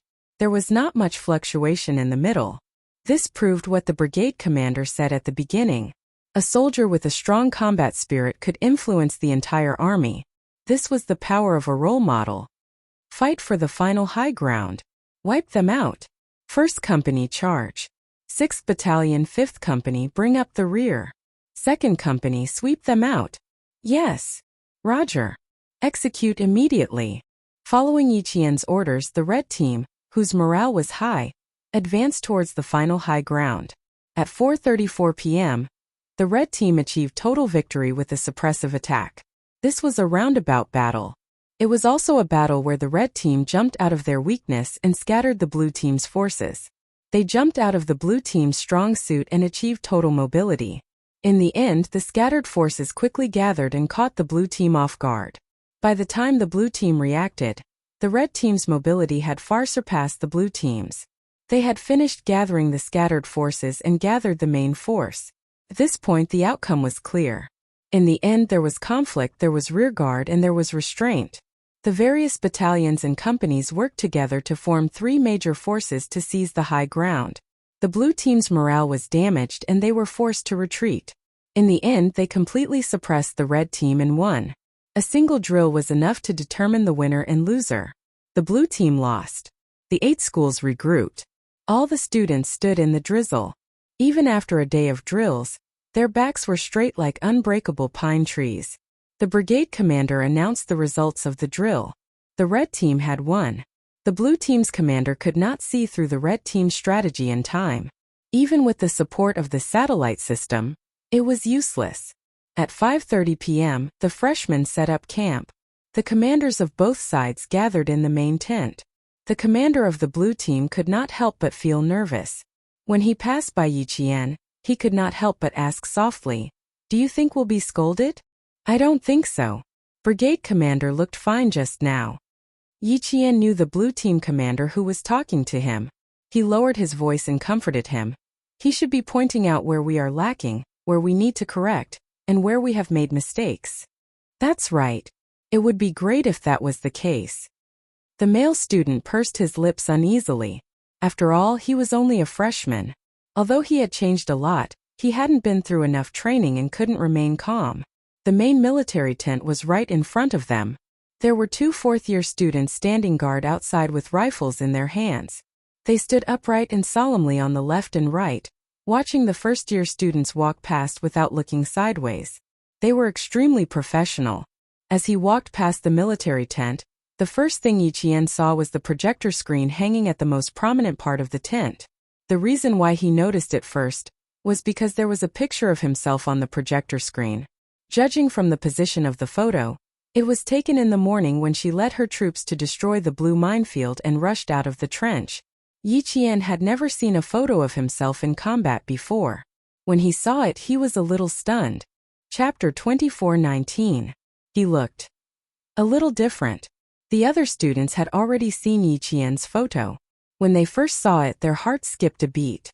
They were stunned by Yi Qian's gaze in the photo. It was full of sharpness and killing intent, as if he would point the gun in his hand at their heads in the next second and fire a fatal shot. Some people were stunned by Yi Qian's murderous gaze. Even their pupils constricted. After one glance, they did not dare to take a second look. There were also some students who were stunned by the sharpness, standing in place without moving for a long time. Other than the brigade commander, there were also the political commissar and other leaders of the military academy in the main tent. The tables and chairs in the tent were all folded up and put away. No matter who it was, they were all standing and facing the projection screen. Take a look at this photo. Do you see anything? The brigade commander asked in a low voice. The question he asked was the same one he had asked the leaders when he first saw Yi Qian's photo. What do you see? Start with the blue team camp. The blue team camp's commander-in-chief stared at the photo that made his heart skip a beat. He was even a little afraid. Pursing his lips, he steadied himself before saying, I see the killing intent. Her gaze is like a bullet, making me not dare to look directly at her. Another blue team camp student said, I see the killing intent, the drive, the fearlessness of sacrifice. The blue team camp had a total of 6 commanders. None of them spoke a word, but the one thing they had in common was that they saw the terrifying killing intent in Yi Qian's eyes. That was a gaze that made them not dare to look directly at her. Just one glance was enough to make them lose half of their confidence. The brigade commander nodded slightly, then asked the red team camp. Compared to the blue team camp, the red team students were more talkative. The red team student, Old Wang, said with a solemn expression, it was precisely because of the determination in Yi Qian's eyes and the fearlessness in her actions that our morale was greatly boosted. Especially when she led us to destroy one of the blue team's strongholds, we red team students seemed to have seen hope. There was really not much fear in our hearts. We only had one thought, and that was to continue fighting with Yi Qian. There would definitely be no problems. We would definitely win. What he meant was that the red team's overwhelming victory had a lot to do with Yi Qian. Old Wang's speech received the unanimous approval of the red team students. It was indeed so. If not for Yi Qian's leadership, even if they won, it would have been extremely difficult. The brigade commander was quite satisfied with their speech. He nodded slightly and slowly said in a deep voice, I believe all of you can see the indomitable spirit of bravery and battle from Yi Qian. Where the red flag points, advance courageously. Hearing this, the freshmen were all shocked. They looked at the photo on the projection screen again. With the brigade commander's words, they looked at it again. Seeing that the students all looked at the projection screen with the same solemn expression, the brigade commander nodded with satisfaction. He was quite satisfied with the freshmen's drill. Although there were various unsatisfactory aspects, overall it was still acceptable. His gaze fell on Yi Qian, and it was filled with encouragement and gratification. When he looked away, there was only coldness in his eyes. He swept his gaze across the rest of the students and spoke slowly with a dignified tone. Just now, the red team students said that because of Yi Qian's existence, they saw hope and no longer had any fear. This is the fighting spirit that all of you must have as soldiers. I hope all of you can continue to work hard, and I look forward to your next performance. Chapter 24:20. Facing the young students who were still young but had the temperament of a soldier, the brigade commander carefully guided them. He spoke with a majestic voice, making the young students present feel as if thunder had struck their ears. They did not dare to be distracted at all.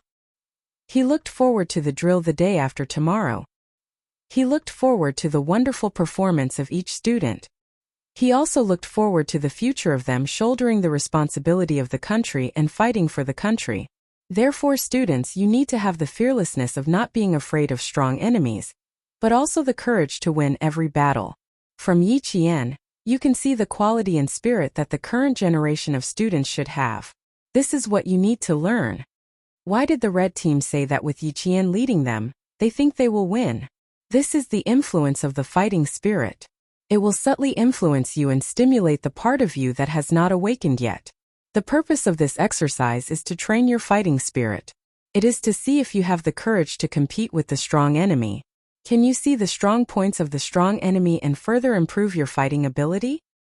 Students, the future of national defense depends on you, and the future of the future will depend on you to take the hard work of your seniors and pass it on from generation to generation. The brigade commander's words were deeply engraved in the hearts of the students. The power of role models was the power to push them forward. This drill had indeed left a deep impression on the freshman students. They had also learned a lot from it. The students who had died knew that the battlefield was strange and unpredictable. They did not know how they had died. They were very glad that this was a drill. If it was a real battlefield, they would not be able to return. The students who were shocked knew how they should develop in the future. Only by improving their abilities in all aspects could they face a real war calmly. Only then could they be fearless of strong enemies and overcome all difficulties. Yi Qian in the photo also shocked the freshman students. It also made them know how big the gap between them and Yi Qian was. However, Yi Qian was indeed a little embarrassed by the brigade commander's praise and the students' praise. She did not like to be too ostentatious, nor did she like to be compared. In addition, her starting point was different from the freshman students. Yi Qian was embarrassed and guilty at the same time. Therefore, when the meeting was adjourned, Yi Qian found Political Commissar Yu and softly explained his purpose for coming. Take down the photos? Why? Political Commissar Yu was a little puzzled. Seeing that the female student in front of him was a little unnatural, he thought that she was not used to praises. He smiled and said, "Little Yi, everyone in the military academy has seen how outstanding you are. Everyone knows about your results. However, no one knows how you fight. Didn't Brigade Commander just say that sometimes fighting spirit needs the power of an example? Look at today, if the red team didn't have you as the commander-in-chief and had a morale-boosting battle first, I believe the red team wouldn't have a big chance to win. And your appearance, your leadership, and your deployment made all the students feel that it's not impossible to defeat a strong enemy. As long as you work hard, find the right method, and seize the opportunity, you can take risks in the midst of danger." Political Commissar Yu also liked this student who knew how to take the big picture into consideration. Seeing that she was looking for him, he wanted to give her some pointers. Chapter 24:21. She wanted to remove the photos? Was it because she was shy? Political Commissar Yu smiled. You also told all the students that if you want to defeat a strong enemy, you have to defeat yourself first. If you want to have the courage to face a strong enemy, you have to have the confidence to do so.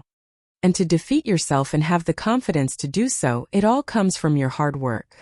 Little Yi, you have taken the lead. There is a power in your body that makes us feel shocked. This is a power that pushes everyone forward, a power that can let people see hope. It was strange for this power to appear in a little girl. She was like a hero who came back from a bloodbath, giving hope to those who fell into despair. Political Commissar, you couldn't figure out why Yi Qian had such power. But if he knew that Yi Qian had lived 2 lives and knew about the twists and turns of the 2 lives, it would not be hard to understand. Living was hope, and hope was always for the living. The death of the previous life made Yi Qian who lived in this life. Facing Political Commissar Yu and Chu Wan's persuasion, Yi Qian thought for a while and said, "Political Commissar, I have my own ideas, so I don't want any photos to be leaked. Have your own ideas, don't want any photos to be leaked. Political Commissar Yu was a soldier. After hearing this, he understood what Yi Qian meant. He was so shocked that his face became very serious. You want to go to the field forces? In the field forces, the officers' photos would not be leaked. Even if they took photos with their family members, they would be avoided. Yi Qian nodded. Yes, the school knows that I was raised by a first-rank sergeant major. They also know that my mother was a martyr. So I want to follow the path of my elders. But this was not just an ambition. It was a continuation of his responsibility. Political Commissar Yu was in awe when he found out that Yi Qian was just a freshman. After a while he said, Xiao Yi, you are a role model. Okay, I will report to the brigade commander. Don't worry, the photos will only appear during this exercise. After the exercise, they will be destroyed immediately.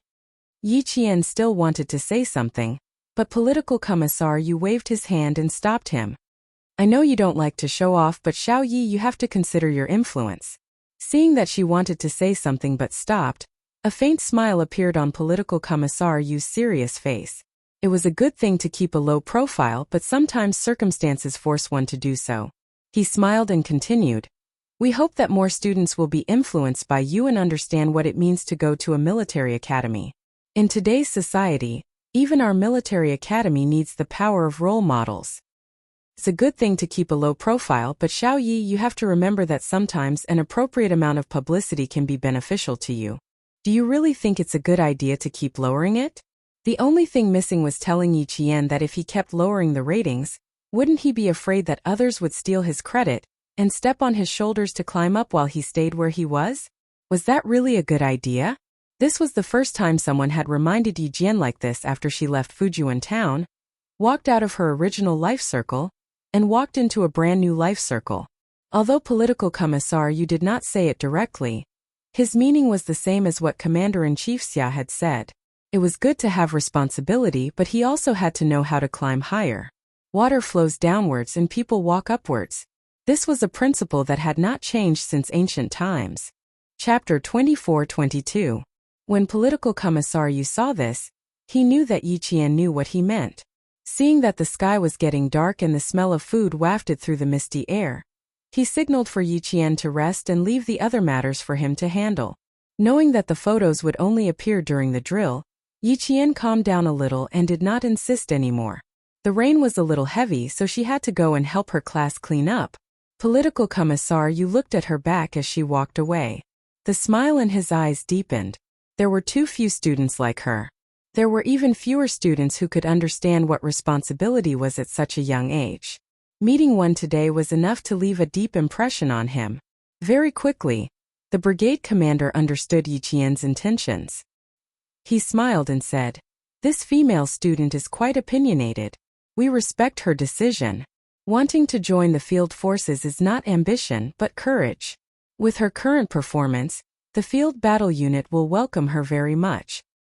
Based on Yi Qian's current performance, as long as she continues to develop steadily in the future, regardless of whether it is the field forces or other forces, they will all welcome her.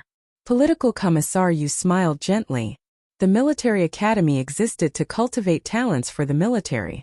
If Yi Qian could develop in the future, it would be an honor for the University of Science and Technology of China. After he finished speaking, he saw that there were a few drafts on the folding conference table. Political Commissar Yu looked at them and picked up one of the drafts in surprise. Brigade Commander, are you planning to give us the rules for the drill the day after tomorrow? Yes. My intuition tells me that student Yi Qian has a lot of potential. Perhaps she has strengths that we have not discovered yet. Since we are going up against third-year students this time, let's make it a little more difficult. Don't let the third-year students think that we are leading a bunch of child soldiers for a drill. Hearing this, Political Commissar Yu's smile deepened. He looked at the new rules for the drill. You gave another 10 first-year students technical support. Are you purposely testing Yi Qian to see what kind of novel tactics she can use? Brigade Commander, she is only a first-year student. I'm afraid she doesn't have a deep understanding of information warfare. Otherwise, today's drill would not be a surprise attack drill. A surprise attack was equivalent to going into battle barehanded. There was no high-tech involved. It was all based on command and deployment during the march, then using their fists and feet to defeat the enemy. This was to stimulate the aggressive nature of the freshmen. The brigade commander did not agree with what political commissar Yu said. He switched to a video of Yi Qian's deployment during the day.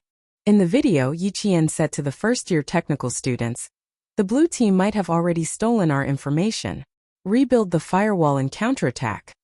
I've been observing Yi Qian's interaction with the technical students.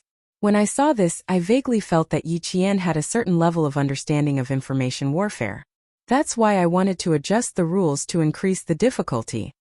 The brigade commander tore up the scrap draft and handed the final draft to political commissar Yu. "We'll follow the new rules for the drill the day after tomorrow. Regardless of whether we overestimated Yi Qian or not, let's see how far she can take the freshmen." The brigade commander changed a few more points of the maneuver rules for the freshmen and juniors. The main direction of the maneuver remained the same, but it was more flexible. It could also better see the commanding and combat standards of the commanders-in-chief of both sides. "I'm afraid that your words will make the commanders-in-chief of the drill the day after tomorrow a little worried." Political commissar Yu, who took the final draft, saw the last point. He who was originally standing sat down. There was obvious interest on his face. "This is good. We have to make them feel more psychological pressure." The tasks of the drill could be increased at any time. This was one of the new rules added by the brigade commander. Chapter 24-23. Missions could be added at any time, but the end time of the exercise did not change. This meant that the red and blue teams would have less time to prepare for the exercise the day after tomorrow. They needed to be more careful and face more pressure. Strength can only be shown when there is pressure. Student Yi Qian is a rising star in this exercise. I want to see how dazzling this star is. After the brigade commander finished speaking, he and political commissar Yu looked at each other and smiled. The third-year and first-year students standing guard in the main military tent had a bad feeling. Yi Qian did not know about the conversation between the brigade commander and the political commissar. She returned to the large tent in class. The basic large tent for the exercise in the northern part of the province was a basic facility. A large tent could accommodate an entire class of students. The female students slept in the innermost part of the tent. Then a curtain would be pulled out from the rain, and the four sides would be fixed to form a small independent space. When Yi Qian went over, the students in the class had already set up the entire tent in the rain. The tent was still in the process of being tidied up. Soon, everyone worked together to pull up the waterproof tarpaulin, and used about 10 minutes to pull up the tent for sleeping tonight. They then spread out the waterproof tarpaulin inside, and a simple shelter from the wind and rain was completed. After they finished, He Jing pulled Yi Qian to a corner and said softly, "The instructor called Wenzi to talk to her not long before you came back. It's been almost 20 minutes. Why hasn't she come back yet? Could something have happened?" She was very worried. Yi Qian pursed her lips slightly. She hadn't come back in such a long time. She was probably being trained. Previously, she had made a scene in order to sleep. Perhaps she had been caught on camera. Sighing softly in her heart, Yi Qian said, "Don't think too much. Let's wait for her to come back and ask her. Let's see if she's willing to take the initiative to mention it to us. If she doesn't, we don't need to ask." She was already an adult. She had to bear the corresponding responsibility for her actions. He Jing saw that Yi Qian's expression was slightly cold. She nodded in response and absent-mindedly tidied up her bag. "Yi Qian, He Jing, you two see if there's enough space. If there's not enough space, move the curtain out a little more." The male student, who was in charge of drawing the curtains for the female students, raised his voice and said, "Come and take a look." There were around 40 students in the class. Even though the tent was big enough, it still had to be slightly squeezed together. Yi Qian looked at it and smiled. "There's no need to make it so wide. Just make it 1.8 meters wide." She had left a space of 3 meters. The male students sleeping outside were going to be crowded. Yi Qian and He Jing took the initiative to shrink the space to only 1.8 meters, which was just nice for the three of them. They just needed to sleep quietly and not move around. Suwon didn't come back until bedtime. Feeling down, she took off her wet clothes in the dark. When it was time to put on the clothes to keep warm at night, Her hand froze in her backpack. She didn't bring a thermal jacket. The temperature in the mountains was already low. With the addition of the rain, the temperature at night was even lower. Even the male students wore thin thermal jackets to prevent themselves from catching a cold. Soo-won, who was so cold that she had goosebumps, subconsciously looked at the two people sleeping next to her. Just as she was about to open her mouth to ask, she suddenly remembered what the instructor said. With red eyes, Soo-won bit her lower lip and crawled under the blanket in her wet clothes. Soft sobbing could be heard. Even though she was crying under the blanket, Yi-chien, who was sleeping next to her, could hear it clearly. Yi-chien was sleeping in the middle. He-jing, whose left hand was still awake, also heard it. She was about to get up and ask Soo-won what was wrong, but Yi-chien pressed her arm down. Chapter 24-24. The soft sobbing continued from under the blankets, but this time, Yi-chien did not ask her what was wrong. He also did not ask if she needed a set of warm clothes. He did not ask anything. He just closed his eyes and quietly waited for Soo-won to stop crying. Soo-won was used to being taken care of. She was used to people taking the initiative to help her whenever she needed help. In the end, it became a terrible habit. It wiped away her sense of responsibility and the responsibility she should have. As he listened to her crying, Yi-chien also reflected on whether he had helped her too much and ended up making things worse. He slowly thought about it and found the problem. Gradually, Yi-chien found the problem with himself. He could help Soo-won, but he could not help her like he did with his classmates in high school. The military academy placed more emphasis on personal independence. If he helped too much, it would hinder Soo-won's growth and make her dependent on him. She did not help Soo-won solve her problems. She helped Soo-won discover her own problems and solve them herself. Just like how Captain Xia treated her. He never took the initiative to help her. During training, he was even cold and cruel. He would watch her make a mistake and then use an even crueler method to make her remember what her mistake was and what it would affect. Grandpa Jin and Uncle Chun were the same. They chose to stand by the side and never take the initiative to remind her that she was in the wrong. She had to do this and that. Realizing his mistake, Yi-chien closed his eyes and looked a little cold. Soo-won needed to change. Similarly, he also needed to change. After about half an hour, Soo-won's sobbing finally stopped. Yi-chien heard He-jing let out a soft sigh. She did the same. Yi-chien tilted his head and looked in the direction of Soo-won. He slowly reached out his hand and gently patted Soo-won's shoulder. Go to sleep. We still have training tomorrow. After a while, Soo-won grunted in a nasal voice. Her heart was in a mess. Then she closed her eyes. Yi-chien's actions made Soo-won, who had finally stopped crying, burst into tears again. Fortunately, she bit the blanket in time to stop her tears from falling. I can't think anymore. I can't cry anymore. I still have training tomorrow. I can't affect Yi-chien and He-jing. Soo-won bit the blanket tightly and forced herself to fall asleep as soon as possible. The sound of the wind and rain came from outside. The dripping sound of rain was like the best lullaby. It was late at night and quiet. It was the best time to sleep. Yi-chien slept very soundly. However, most of the freshmen couldn't sleep well. It was their first time participating in an exercise, so their cerebral cortex was relatively active. They would think about what happened during the day at night. While they sighed, they would also sum up their shortcomings. As a result, they were more energetic. After the excitement passed, they fell asleep in a daze. Because the place they slept in was uneven, they were either woken up in the middle of the night by the brothers next door. They had never known the pain of sleeping, but for the first time they felt the pain of sleeping. At 5 o'clock in the morning, Yi-chien opened his eyes. As soon as he moved, Soo-won, who was sleeping next to him, also got up and said softly, "In the future, I'll wake up early with you for morning exercises." At 5 o'clock, there was a faint light in the mountains. However, there wasn't much light in the tent. Yi-chien, who was dressed, smiled and nodded. "Okay, but you have to take the initiative." In his heart, Yi-chien breathed a sigh of relief. This meant that Soo-won hadn't been expelled by the university. Or rather, she was temporarily staying on campus for observation. Chapter 24-25. Soo-won did not mention last night's incident again, and Yi-chien did not ask again. At 6 p.m., all the students got into formation and started exercising. They ran around the drill grounds and completed a 10-kilometer-long run.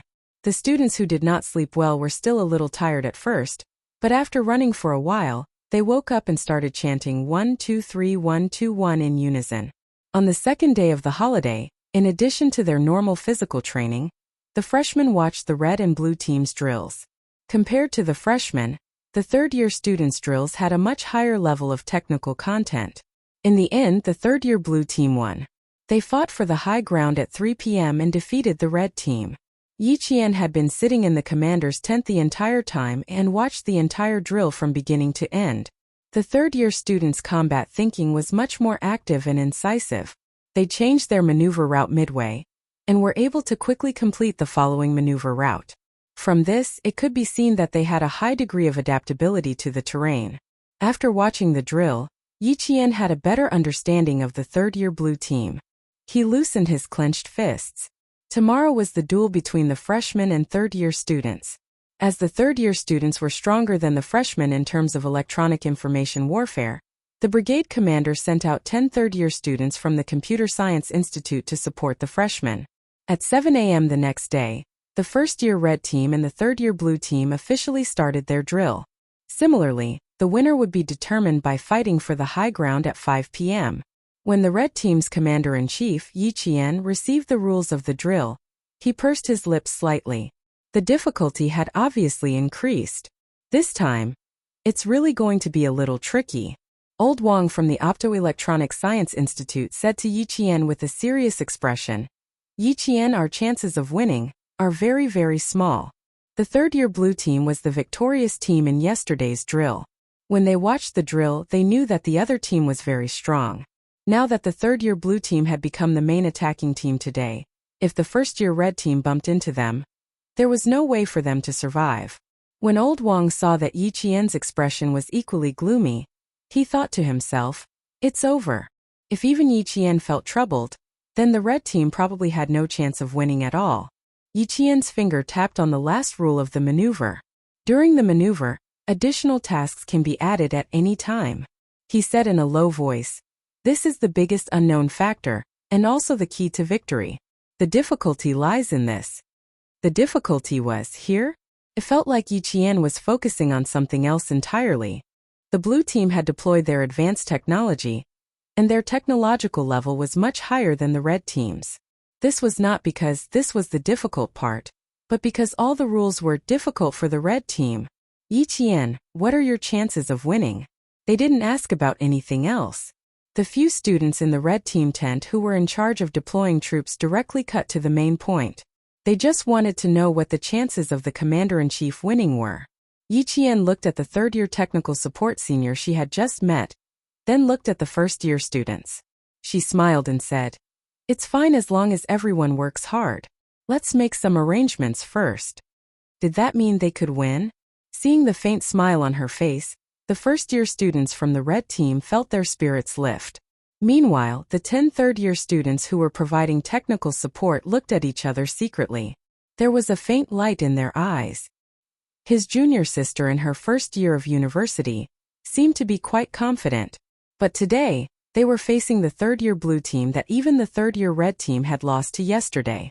Even they had lost by a bit. Could these first-year juniors win? Chapter 24-26. Let's listen to her deployment first. This is Junior Yi Qian we're talking about, not just anyone. A third-year technical support student said in a low voice. There was a hint of curiosity in his tone. "I've heard so much about her. Since we can work together today, we can watch her up close." Another student nodded and smiled. "That's right, there's nothing to be ashamed of even if you lose. After all, they're only freshmen." If the third-year students lost to the first-year students, that would be embarrassing. Now that the blue team is the main attacking team, we'll be the defending team. Yi Qian asked the technical support student to project the electronic battle map onto the projection screen.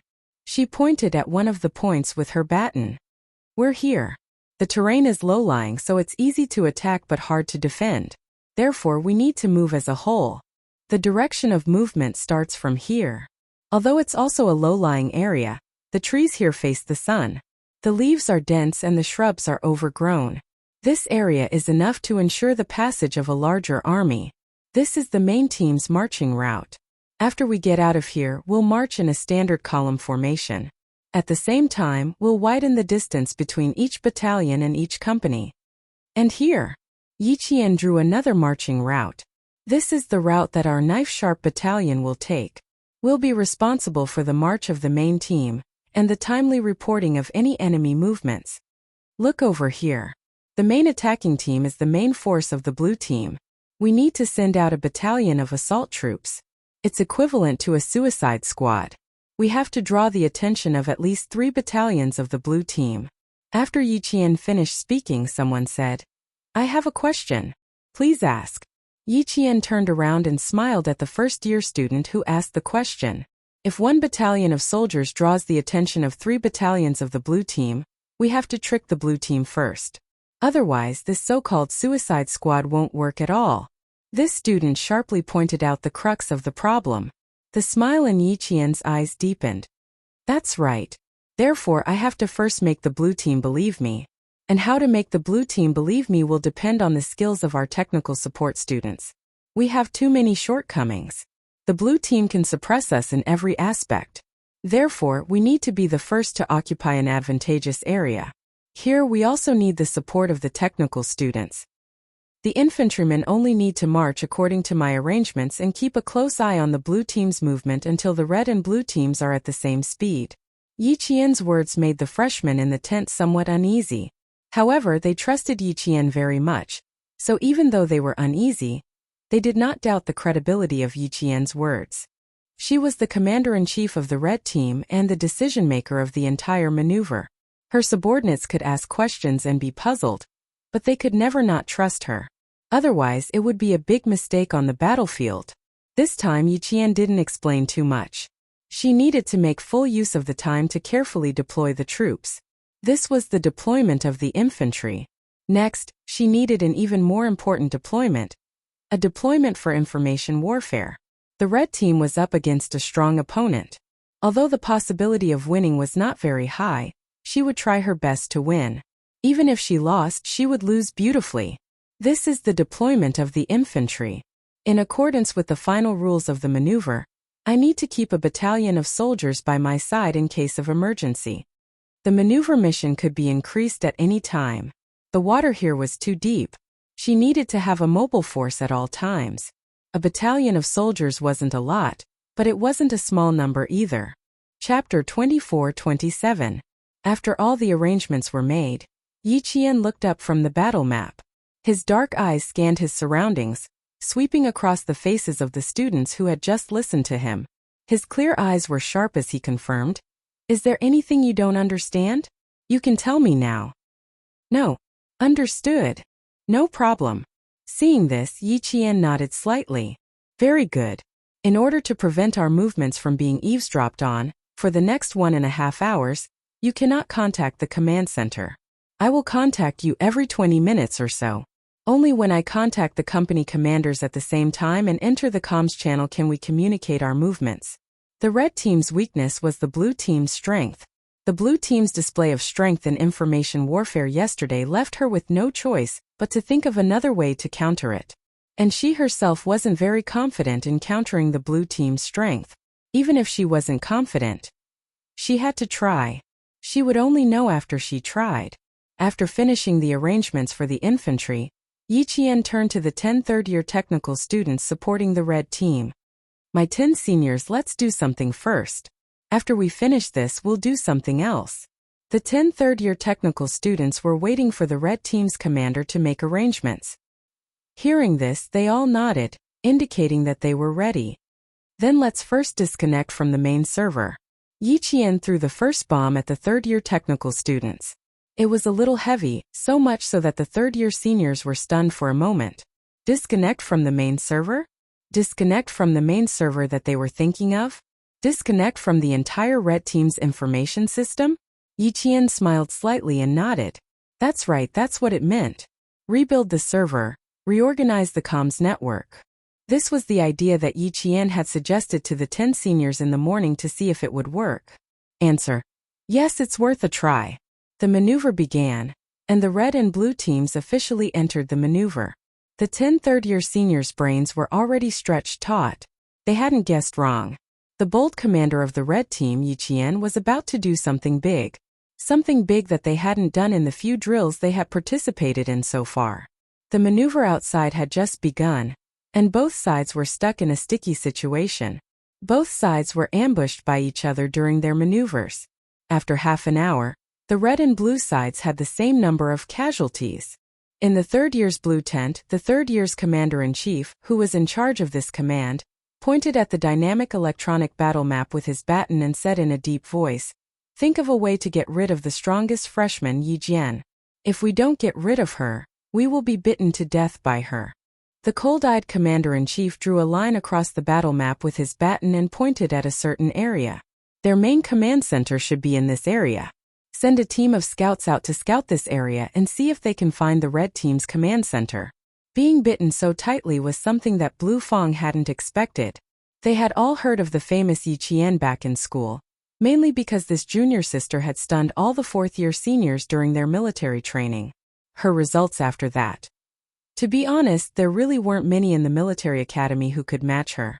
Now, knowing that she was the commander of the red team, and that she was also the commander of the freshman drill 2 days ago, the third-year students sitting in the military tent felt a layer of cold sweat break out on their backs. Chapter 24-28. Junior sister, are you planning to become an all-rounder? You know how to fight, you know how to command. Is that really a good idea? Yi Qian was a little busy. There were only a few first-year students guarding the main server, and this main server was in a half-dormant state. It would be silent for a while, and then it would be turned on again. The radio waves were very unstable. Soon. I've already established the link. At a place at least 5 kilometers away from the red team's tent, the 10 third-year students of the red team were rebuilding the main server in a hidden place made of tree branches. As for the server left in the red team's tent, it was just a distraction used to confuse the blue team. Rebuilding the main server was no small matter.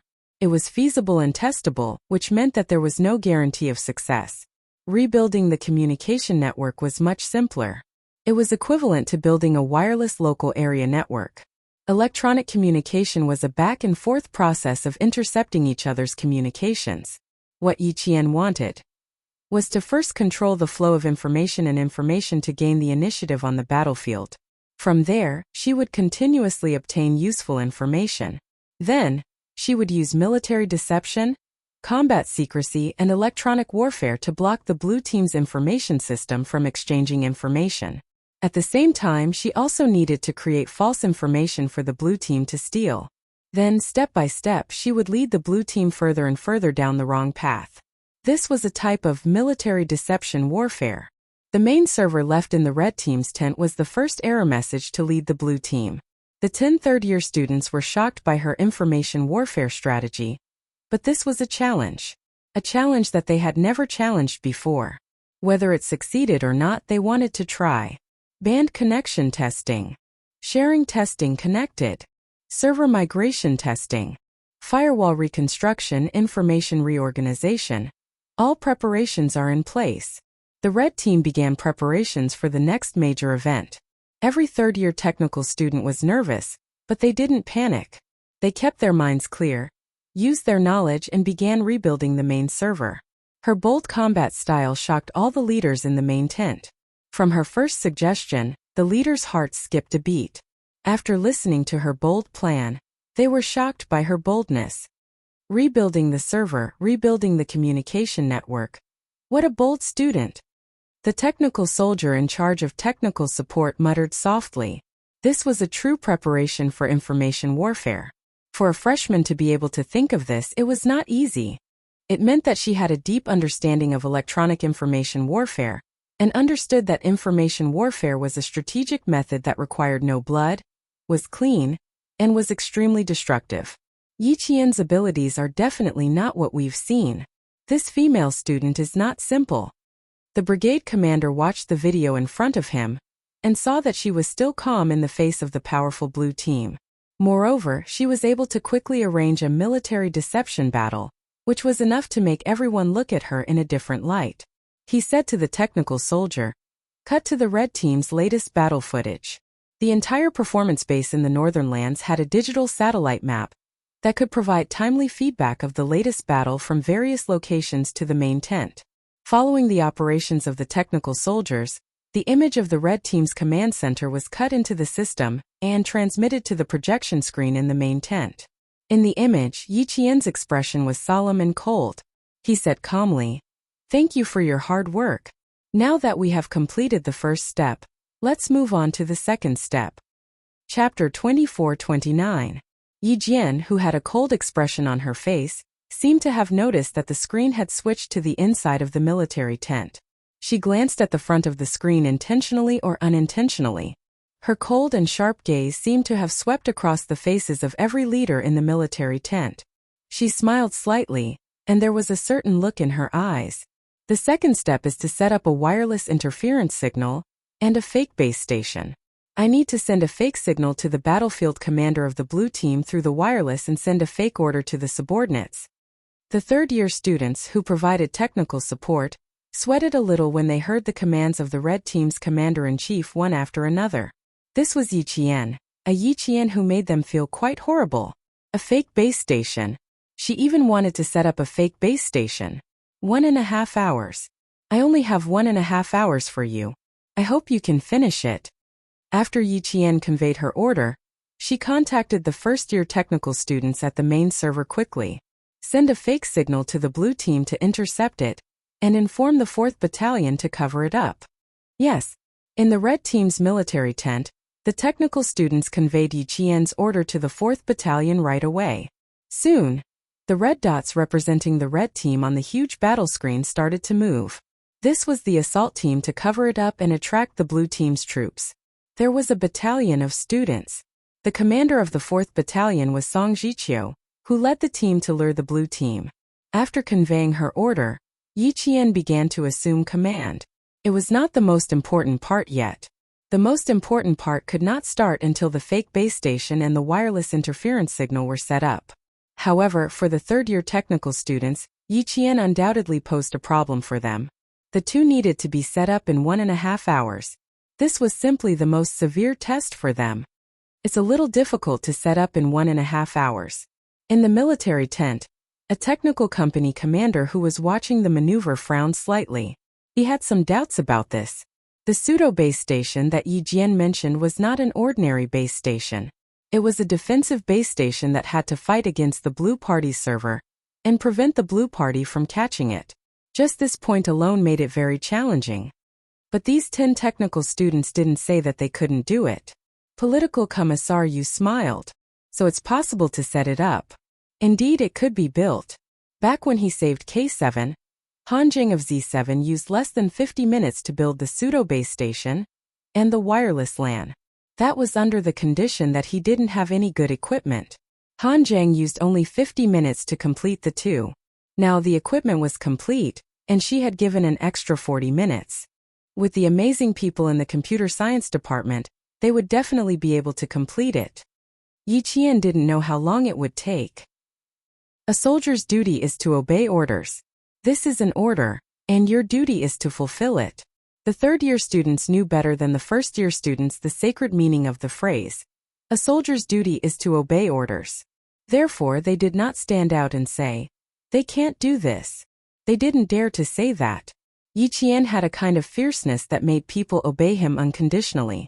He also had a murderous aura that would kill once he unsheathed his sword. The 10 of them quickly got involved in the maneuver, and didn't think it was just a maneuver anymore. Yi Qian told them, "Setting up the two is equivalent to setting up a combat platform without shedding any blood. Can attack and defend. This is what I want. I hope you can do it." Chapter 24-30. Since this maneuver involved communication and information warfare, the red team had to show some hard skills. Informationized warfare was a modern military battle that was bloodless and smokeless, but the overall situation was under control. The students of the National University of Science and Technology all knew the importance of informationized warfare, and they definitely had their own specialization.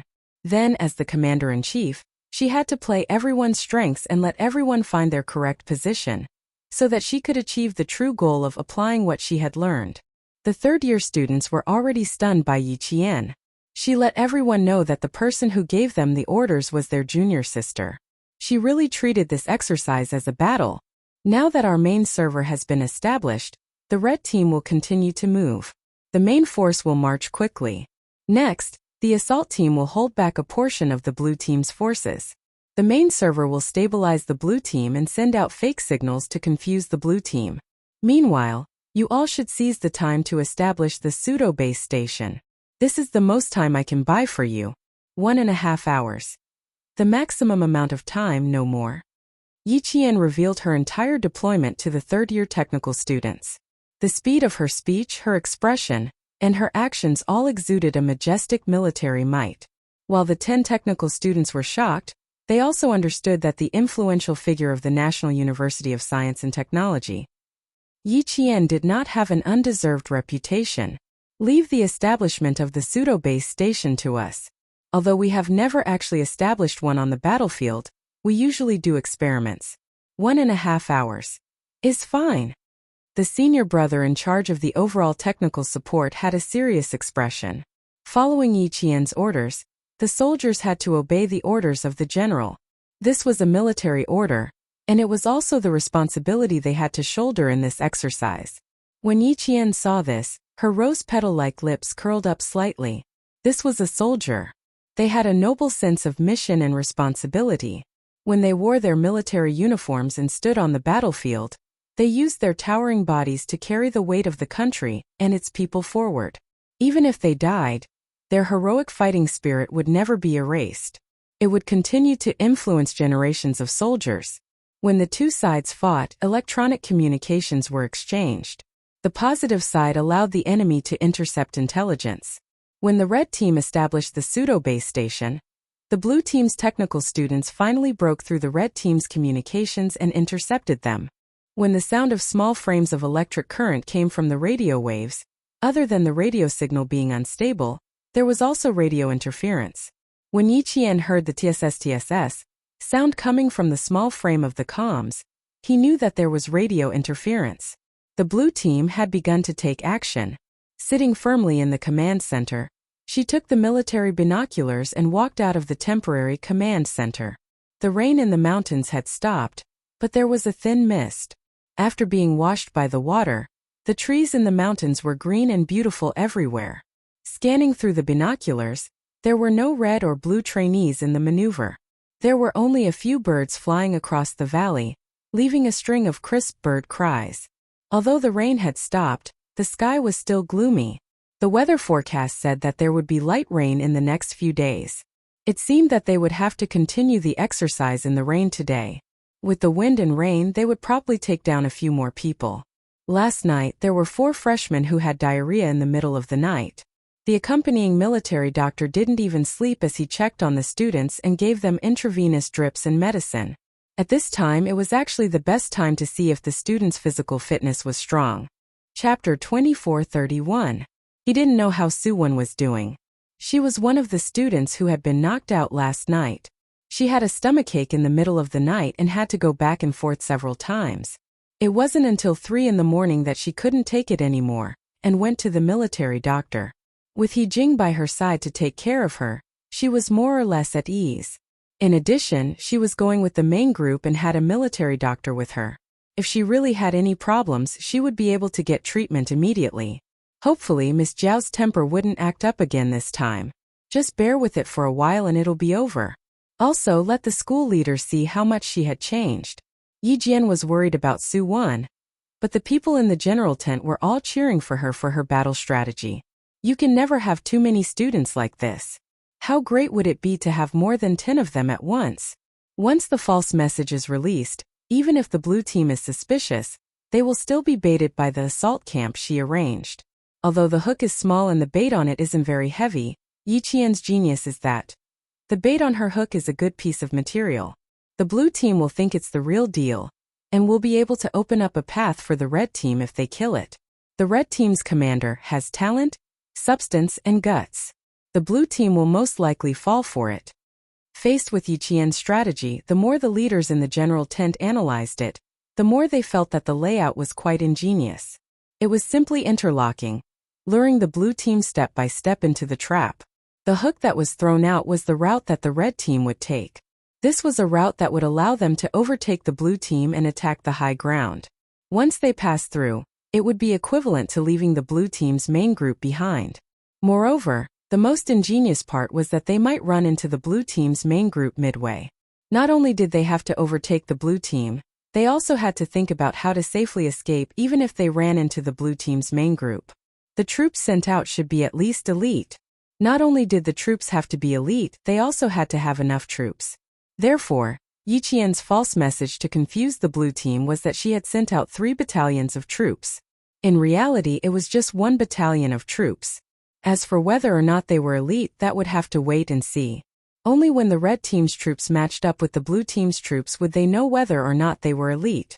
The hook thrown out was the route of the red team's battalion, and the bait thrown out was to make the blue team think that the red team had sent out 3 battalions. Coupled with the fact that the blue team had stolen the information from the red team's communication system, the blue team would at least be 80% convinced that the red team had indeed sent out 3 battalions. After analyzing her battle strategy in detail, the leaders of the general military camp all felt nervous on behalf of the third-year students who represented the blue team. Even if the blue team had the advantage, even if they won, it would be an extremely difficult victory. Report: deciphering the red team's communication. There are 3 battalions heading towards this area. In the blue team's tent, a technical student passed on the intercepted intelligence. The red team's forces have the motive to bypass our camp and complete the reverse.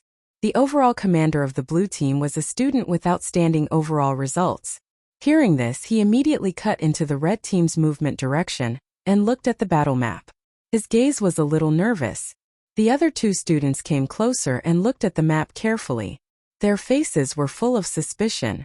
Something didn't feel right. 3 battalions going around in a circle to achieve the goal of overtaking the blue team. What if they ran into the blue team's main group? Not only would they lose their troops, but wouldn't they also waste time? No matter how they looked at it, it felt a little off. Chapter 2432. Could it be false information? A blue team student raised his own opinion, his finger swiping across the red team's starting point. Look here. Although there is an opening here, it is too far from the high ground. If 3 battalions were to go around it, it would undoubtedly be a waste of time and resources. No, that might not be the case. Another student expressed his opinion. Do you see that? Right now the red team's movements are 1 left, 1 right, and 1 in the middle. It is equivalent to an arrow-shaped movement. Once the forces are gathered here, it means that all of the forces have been gathered. Our blue team has not finished gathering all of our forces yet. You can't believe it completely, but you can't not believe it either. This is the first piece of information that the blue team has intercepted from the red team. It has already been 2 hours since the exercise. 2 hours had passed, and they had only intercepted 1 piece of information.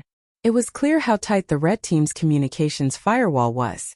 In the end, the blue team also sent out 3 battalions to ambush the red team.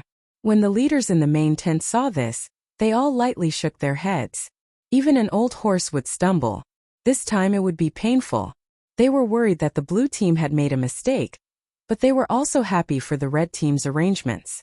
The red team had made the right move. The red team had purposely sent out a piece of information. After the blue team had deciphered it, after some debate, they were still misled and made a fatal mistake. And this mistake affected the entire battle. It was equivalent to the red team controlling the flow of information first. By the time the red team's fake base station was established, the blue team could have made 1 wrong move, and then another, and finally be defeated. Up until now, the blue team had not discovered that the red team had even changed their main server. Although the server they had stolen was the red team's main server, it was actually bait that the red team had placed for the blue team. They had given the blue team a taste of the sweetness so that the blue team would continue to bite. In reality, the blue team had been biting very tightly. They had not discovered that the main server they had hacked into was only bait. It was not that they were not as skilled as the red team, but that they had not expected the red team to have such a strategy. The leaders in the main tent nodded in approval of Yi Qian's remarkable performance. During the discussion, they cheered for the red team's military deception battle strategy. They also felt sorry for the blue team's error in their analysis of the information. In this way, the red team's first step was correct, while the blue team was misled and took the most important step.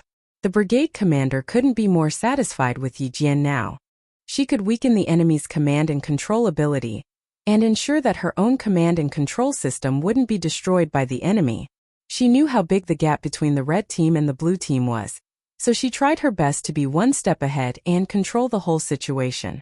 Following Yi Qian's order, the blue team made a wrong move, and the main military tent once again fell into an abyss of heated discussion. One wrong step leads to many wrong steps. It all depends on when blue team realizes that they have fallen into red team's trap. If we don't find it, there is a 40% chance that the red team will win. The probability of winning was only 40%. It was clear how powerful the blue team was. I didn't expect Yi Qian from the red team to be so bold. And I didn't expect. A leader with a serious expression looked at the blue team and sighed. And I didn't expect that she actually wanted to control the entire informationized battlefield. This leader was a senior colonel of a military academy. He was one of the teachers sent by the school this time. He was mainly in charge of the arrangements for the third-year students. Therefore, they couldn't help but worry when they saw the blue team lose. Chapter 24:33. Who would have thought that Yi Qian, who was still in her first year, would be so capable? She made a prompt decision and boldly arranged for the third-year students to face a challenge that was both mentally and mentally stressful. This deployment set off a small tornado in the military tent. Some agreed, some disagreed. The discussion was particularly heated, and it still hadn't ended. Just her deployment of the battle made the leaders in the military tent argue until their faces turned red. Being too bold isn't a good thing. If you're too bold, you'll be called a brave man and lose your wisdom. Since the main server has been rebuilt, we should focus on marching and raiding. Building a fake base station is too risky. It's very likely that all our previous efforts will be wasted. This was the leader who questioned Yi Qian's deployment in the later stages was too dangerous. His words were echoed by another leader. That's right. Since the first step has been a narrow victory and a path has been created, for the sake of stability, we should take advantage of the situation and use the bait we threw out to distract the blue team's forces. The red team's main forces will take the opportunity to complete the raid and seize the high ground. This way, the red team's chances of winning will increase by 5%. Senior Colonel Yu did not agree with his colleague's opinion. He calmly argued, "The two of you are wrong. This is an information warfare. Since the red team has already won one round and knows how to use military deception to complete the next step of deployment, as long as the fake base station is built, the red team's chances of winning will definitely be equal to the blue team's." Political Commissar Yu, who was still standing and watching and did not jump to conclusions, joined the discussion. "We can't say that the red team's chances of winning will be equal to the blue team's. The blue team's strength is right in front of us. The combined strength of all the students is far superior to the first-year red team students. We can only say that Yi Qian's commanding skills are equal to the blue team's. Deployment is important, but the strength of the troops must be able to keep up with her commanding skills." After this leader finished speaking, another leader continued. The fourth-year students standing in the military tent all secretly exchanged glances several times when they heard this. First-year junior Sister Chen was really godly. Every time he appeared, he would set off a storm of debate in the general tent. He had completely become the center of discussion among the leaders. A lieutenant colonel with the surname Jia added Political Commissar Yu's words. Therefore, Yi Qian knew from the very beginning that red team's military strength could not compare to blue team's military strength. Therefore, she needed to rebuild the main server, rebuild the local area network, and finally build a fake base station. From this, it can be seen that she has no intention of using the red team's forces to fight the blue team's forces head-on. She wants to seize the initiative on the battlefield by controlling the flow of information and intelligence. Her combat deployment is completely in line with the main principles of our maneuver. Using military deception, combat secrecy, and electronic warfare to block the flow of information to the blue party's information system. This is a deployment against information warfare. I agree with Old Merchant's point of view. At present, we can see that Yi Qian knows that the red team is at a disadvantage. She also knows that the possibility of winning is very small. However, She has not given up on fighting and winning. Instead, she is thinking of ways to win. I'm guessing that this unyielding student must want to lose beautifully even if she loses. This was another leader who was cheering for Yi Qian. He was a regiment commander from the army who came to watch the maneuver. Therefore, his words carried a certain amount of weight. They did not expect Yi Qian to be so bold. They did not expect a first-year student to present such an exquisite combat deployment to the general tent. Chapter 24:34. The brigade commander listened to everyone's discussion, but he did not join in. His gaze was fixed on Yi Qian's deployment video. He watched her deployment step by step. Her meticulousness did not seem like a first-year student's at all. Her commanding ability did not seem like a first-year student's at all. Her thinking was meticulous, her battle experience was mature, and her deployment was exquisite. Even if the red team was facing the blue team, which was made up of third-year students, it did not seem like the red team would win. On the contrary, Yi Qian had led the red team to victory in the first step of information warfare. It was a clean and beautiful victory. Just this step alone was breathtaking enough to shock everyone. So what if her suggestion of building a pseudo-base station was too bold? Everyone knew that the future of warfare was developing towards information warfare. Could it be that they were still clinging to the previous head-on combat style, where each person carried a cannon and used their bodies to block the cannon when something happened? Before you could carry the cannon out, the other party would control the powerful weapons from a distance and bombard your entire army with a missile. The brigade commander agreed with Yi Qian's bold strategy. He was not afraid of her being bold, but he was afraid that she would be too timid to even try. The brigade commander moved his gaze away from Yi Qian's deployment video and faced the leaders in the military tent. He raised his hand and gently knocked on the foldable conference table. After a few knocks, the military tent immediately quieted down. No one spoke again. Their gazes fell on the brigade commander sitting at the top. The rain that had stopped began to fall again.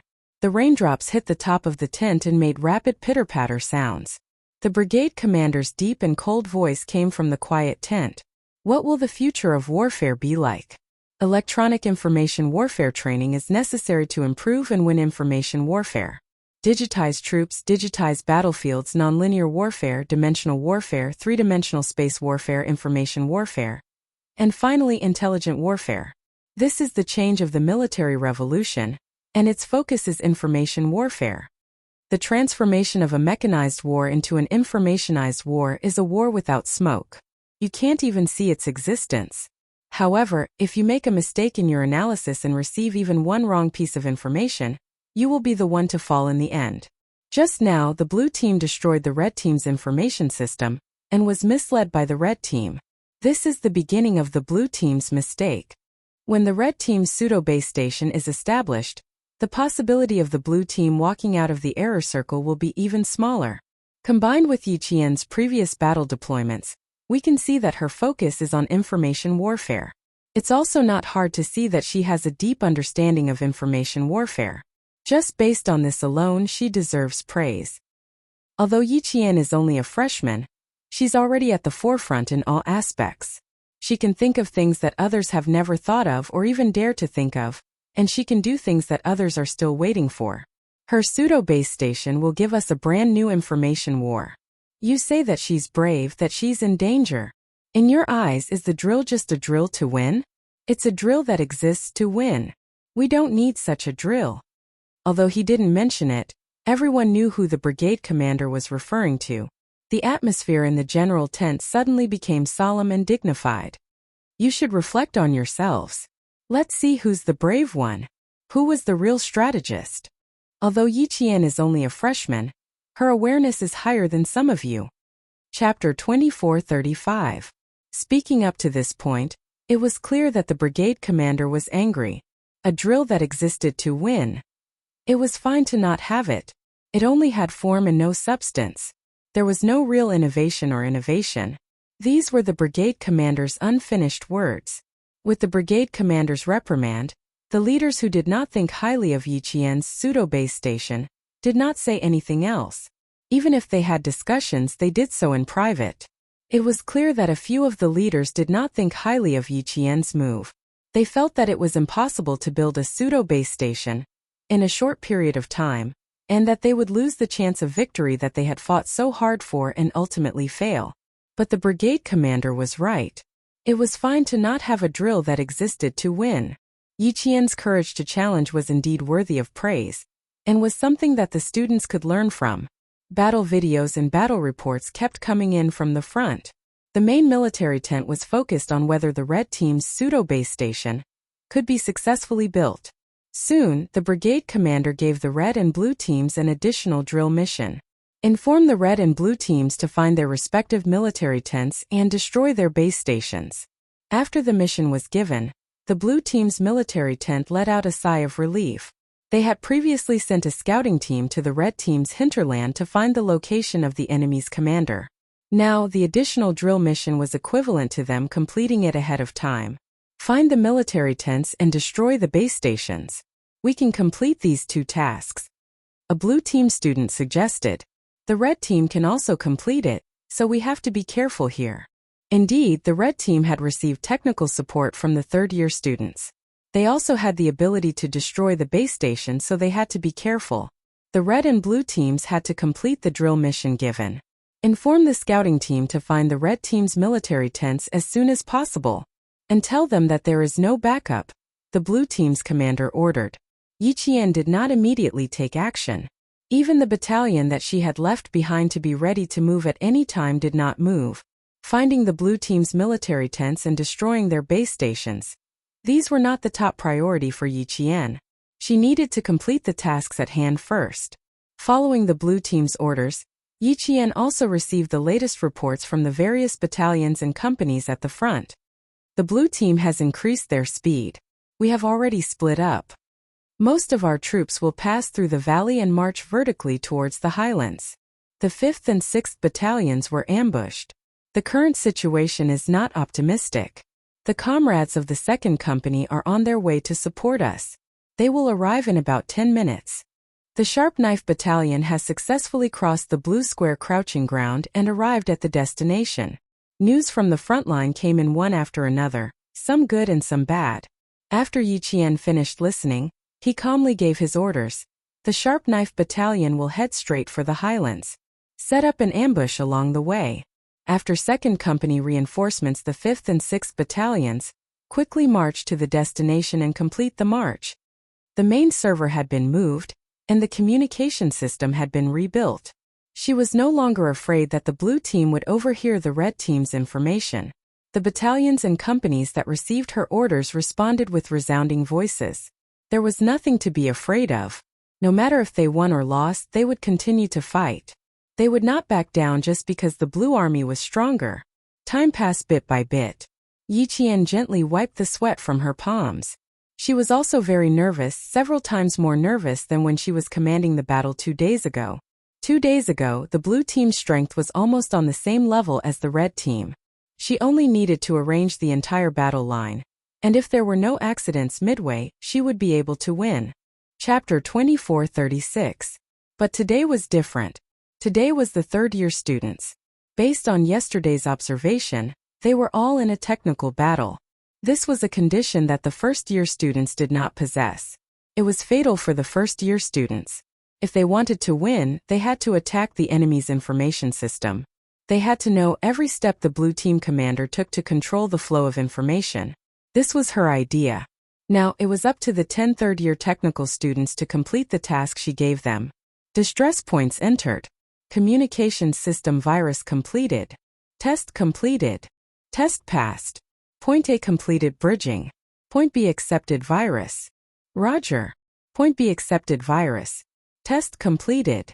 Test passed. Input successful. Terminal station, please accept point B bridging. Final test completed. Roger, Roger. Logic bomb virus activated. Activating all points. Base station completed. Bridging all points.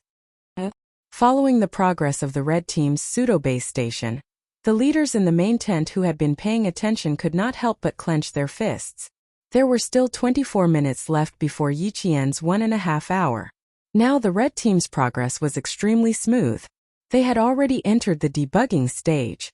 Once the debugging was successful, then, the pseudo-base station would be successfully established.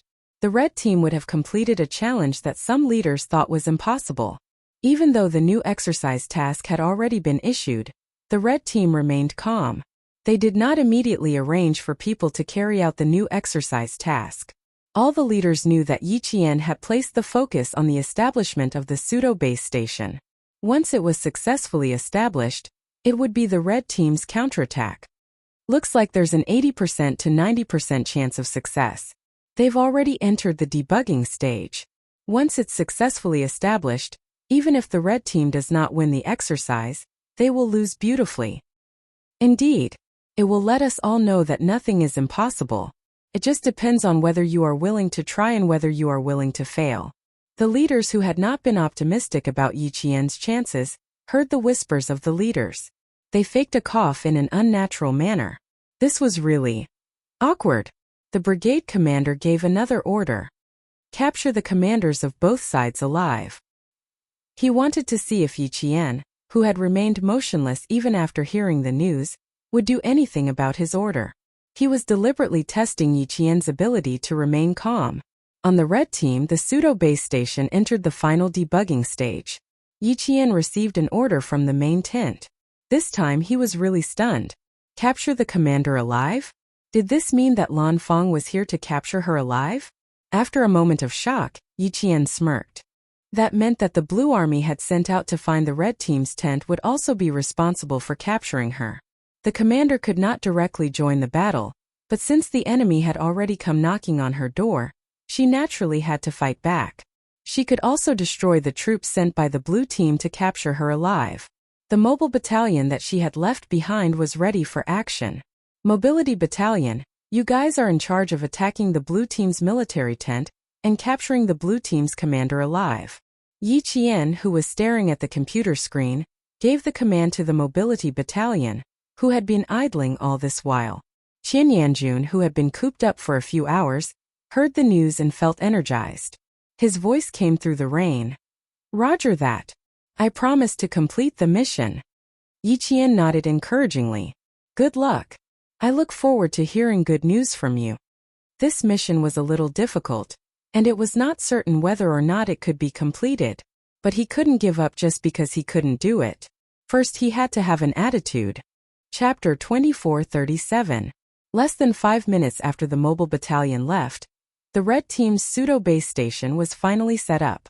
Base A established. Base B established. Base C established. Correct establishment complete. Initiating all procedures. Activating wireless interference and implanting logic bomb virus. Program transfer complete. Base A established receiving program. Base B established receiving program. Base C established receiving program. Reporting, pseudo-base station and wireless interference tests completed. Successful establishment. Please give your instructions. The third-year student in charge of technical support saluted and reported the latest results to Yi Qian. The red team began a complete destruction of the blue team's information system. When the leaders in the main military tent saw Yi Qian salute the 10 technical students, applause rang out. It was done. It was done.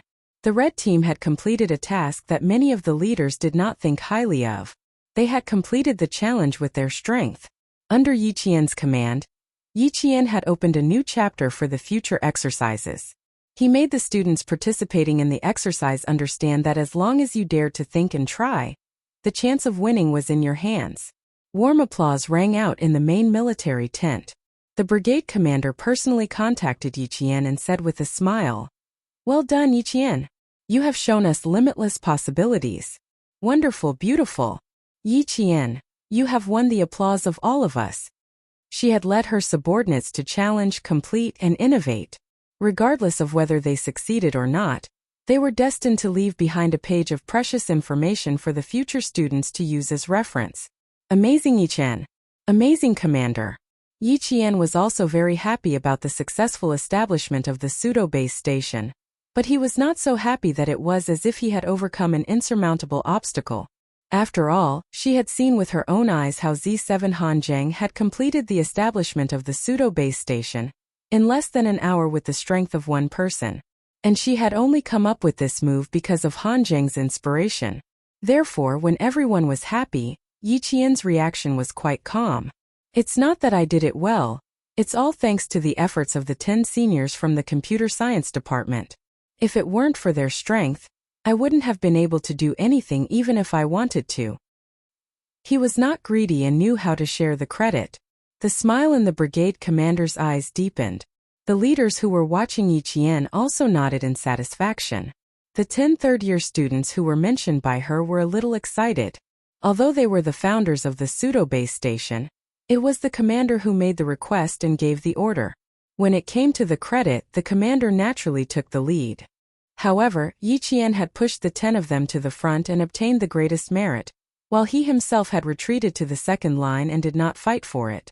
While the 10 third-year seniors were moved, they also admired Yi Qian even more. It was impolite not to reciprocate. Since Yi Qian was so generous, they naturally had to repay her. Although the few of us did work, if it weren't for the commander-in-chief's instructions, we wouldn't have taken the challenge even if we had the strength. During this time, the few of us were also very nervous, but the reason we persevered was because the commander-in-chief, Yi Qian, believed in us and recognized us. If it weren't for Yi Qian, the 10 of us would indeed have found it very difficult to complete the establishment of the pseudo-base station in less than an hour and a half. Outstanding performance during the exercise would also be counted as military merit. This would be included in the graduation results. At the same time, it could also play a role in the good and bad assignments after graduation. Therefore, the 10 third-year students were very excited. Water flows downwards and people walk upwards. It was very normal to have such an attitude. Chapter 2438. Everyone in the Blue Team Command Center, who didn't know that the Red Team had set up a fake base station, felt troubled by the thought of capturing the enemy commander alive. Finding the location of the enemy's camp and destroying their base station wasn't a problem, but capturing the commander alive was something they were worried about. Everyone knew about Yi Qian's overall fitness. 2 days ago, there was a rumor that she had single-handedly defeated 6 tall and strong male students. Capturing Yi Qian alive with this ability was too difficult. Lock onto the location of their main server and send it to the reconnaissance team. Destroy the Red Team's base station, if possible. The Blue Team commander paused for a moment and asked his comrades, "If possible, do you think we can capture Yi Qian alive while we're at it?" He wasn't sure, which meant that he wasn't confident. He didn't have a certain level of confidence, and neither did his comrades. He smiled and said, "Let's not think about it. Although we didn't watch the first-year drill 2 days ago, we heard that Yi Qian had single-handedly defeated 6 male soldiers and even threw one of them over her shoulder. Forget it, let's just destroy their base station. Don't even think about capturing Yi Qian alive, lest we get caught up in it. Don't you have any sense of danger? Aren't you worried that our reconnaissance team will be discovered by Yi Qian and then destroyed by her?" Someone reminded his comrades in a tense voice. It was as if a deep water bomb had been dropped on a calm surface of water. Everyone in the Blue Team Command Center instantly froze. That's right, they were only thinking about how to capture Yi Qian alive. They actually forgot that Yi Qian could also capture their reconnaissance team alive. It shouldn't be that easy for Yi Qian to defeat them. The reconnaissance team led by He Kun isn't to be trifled with either. Moreover, He Kun herself has a certain level of strength. In any case, she has won an award in the physical fitness competition. Let's be a little more optimistic and have some confidence in He Kun. At the mention of He Kun, the expressions of everyone in the Blue Team Command Center cleared up. That's right, He Kun was a male student, and her physical fitness wasn't bad either. Against Yi Qian, it was hard to say who would win. After all, none of them had sparred with Yi Qian before. They knew that Yi Qian's strength stemmed from his 2 gene techniques. 1. During the freshman's military training, a rumor spread among the 4th-year students. It's very impressive. Number 2. Last year's final physical fitness test was very impressive. He didn't come to school for a month, but his physical fitness results swept the list and crushed everyone else. Other than that, there seemed to be nothing else. Remind He Kun to be careful. Don't be too careless. Although the Blue Team's commander also believed that it was unlikely for He Kun to lose, it was still best to be cautious. He-kun has always been cautious. Yesterday it was because he was more careful that he didn't get tricked by the red team. With him around, the reconnaissance team still has a chance of winning. One of the students laughed and said, "If he really manages to capture Yiqian alive, then Yiqian wouldn't be as powerful as the rumors say. He would only be considered average among the first-year students, not to the point of being breathtaking." For the sake of fairness, the third-year students did not watch the first-year drill this time. As a result, the third-year students did not know how powerful Yiqian really was. The third-year students and the commander in the Blue Team Command Center also did not know much. Yiqian's performance at the beginning was that the red team had been biting the blue team very tightly. But now a few hours had passed, and the red team did not have much of an impact on the blue team. Instead, their troops were constantly being ambushed by the blue team. At first glance, the red team had suffered several times more casualties than the blue team. Chapter 2439. A battle depended on the level of a commander's endurance. If the commander was fierce in the early stage, it would be useless if he lacked stamina. It was unknown whether Yiqian was fierce in the early stage but lacked stamina. So, He-kun's team would have a chance of winning. While the blue team was discussing, the whole situation of the battle had quietly changed. The red team had collected a lot of information about the blue team's battle. At the same time, the logic bomb virus of the red team's pseudo-base station broke through the blue team's first firewall. The blue team's firewall was not easy to break through. When the red team launched an attack, the blue team received the alert immediately and launched a counterattack. The red team is making a move. It's quite big. The blue team's chief technical officer interrupted their discussion. The red team is trying to cut off our communication system. They're quite fierce. They've already broken through our first firewall.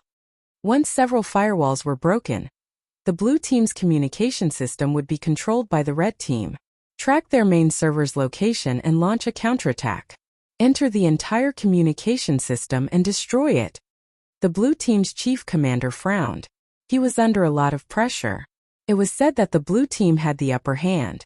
However, it seemed that the blue team had been closely followed by the red team and had not suppressed the red team. The blue team had ambushed two of the red team's battalions and was later reinforced by the red team's reinforcements. The blue team had no choice but to give up. They had not achieved much in this battle. It had been a few hours since the start of the maneuver.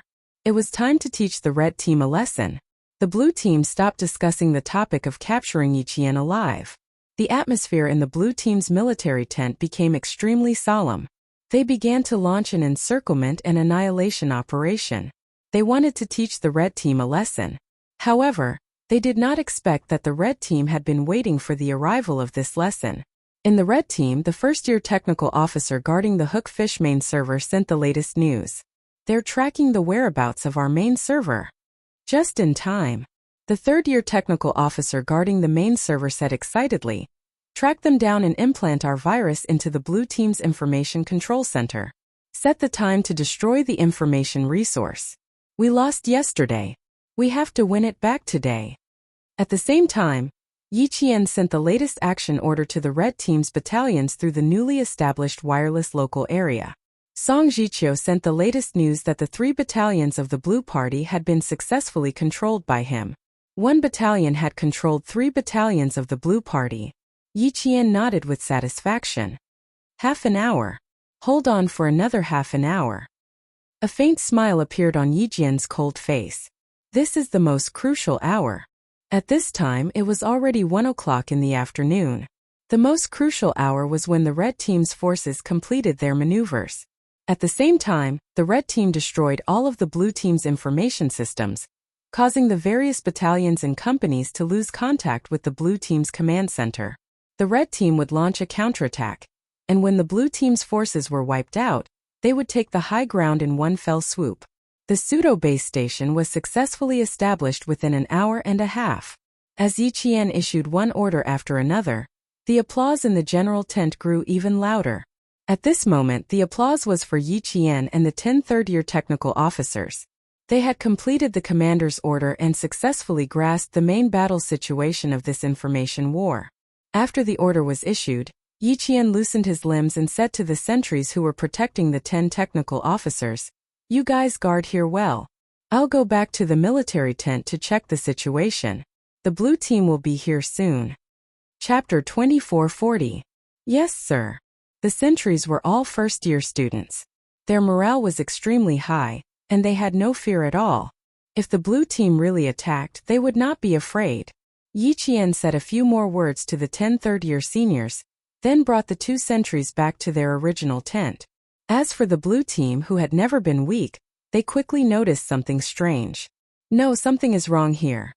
Look, according to the information we stole, the red team should be marching along this route. Right now our blue team has not ambushed the red team. Something is not right. It's been 23 minutes since we received the information. No matter how slow the red team is, they should have appeared by now.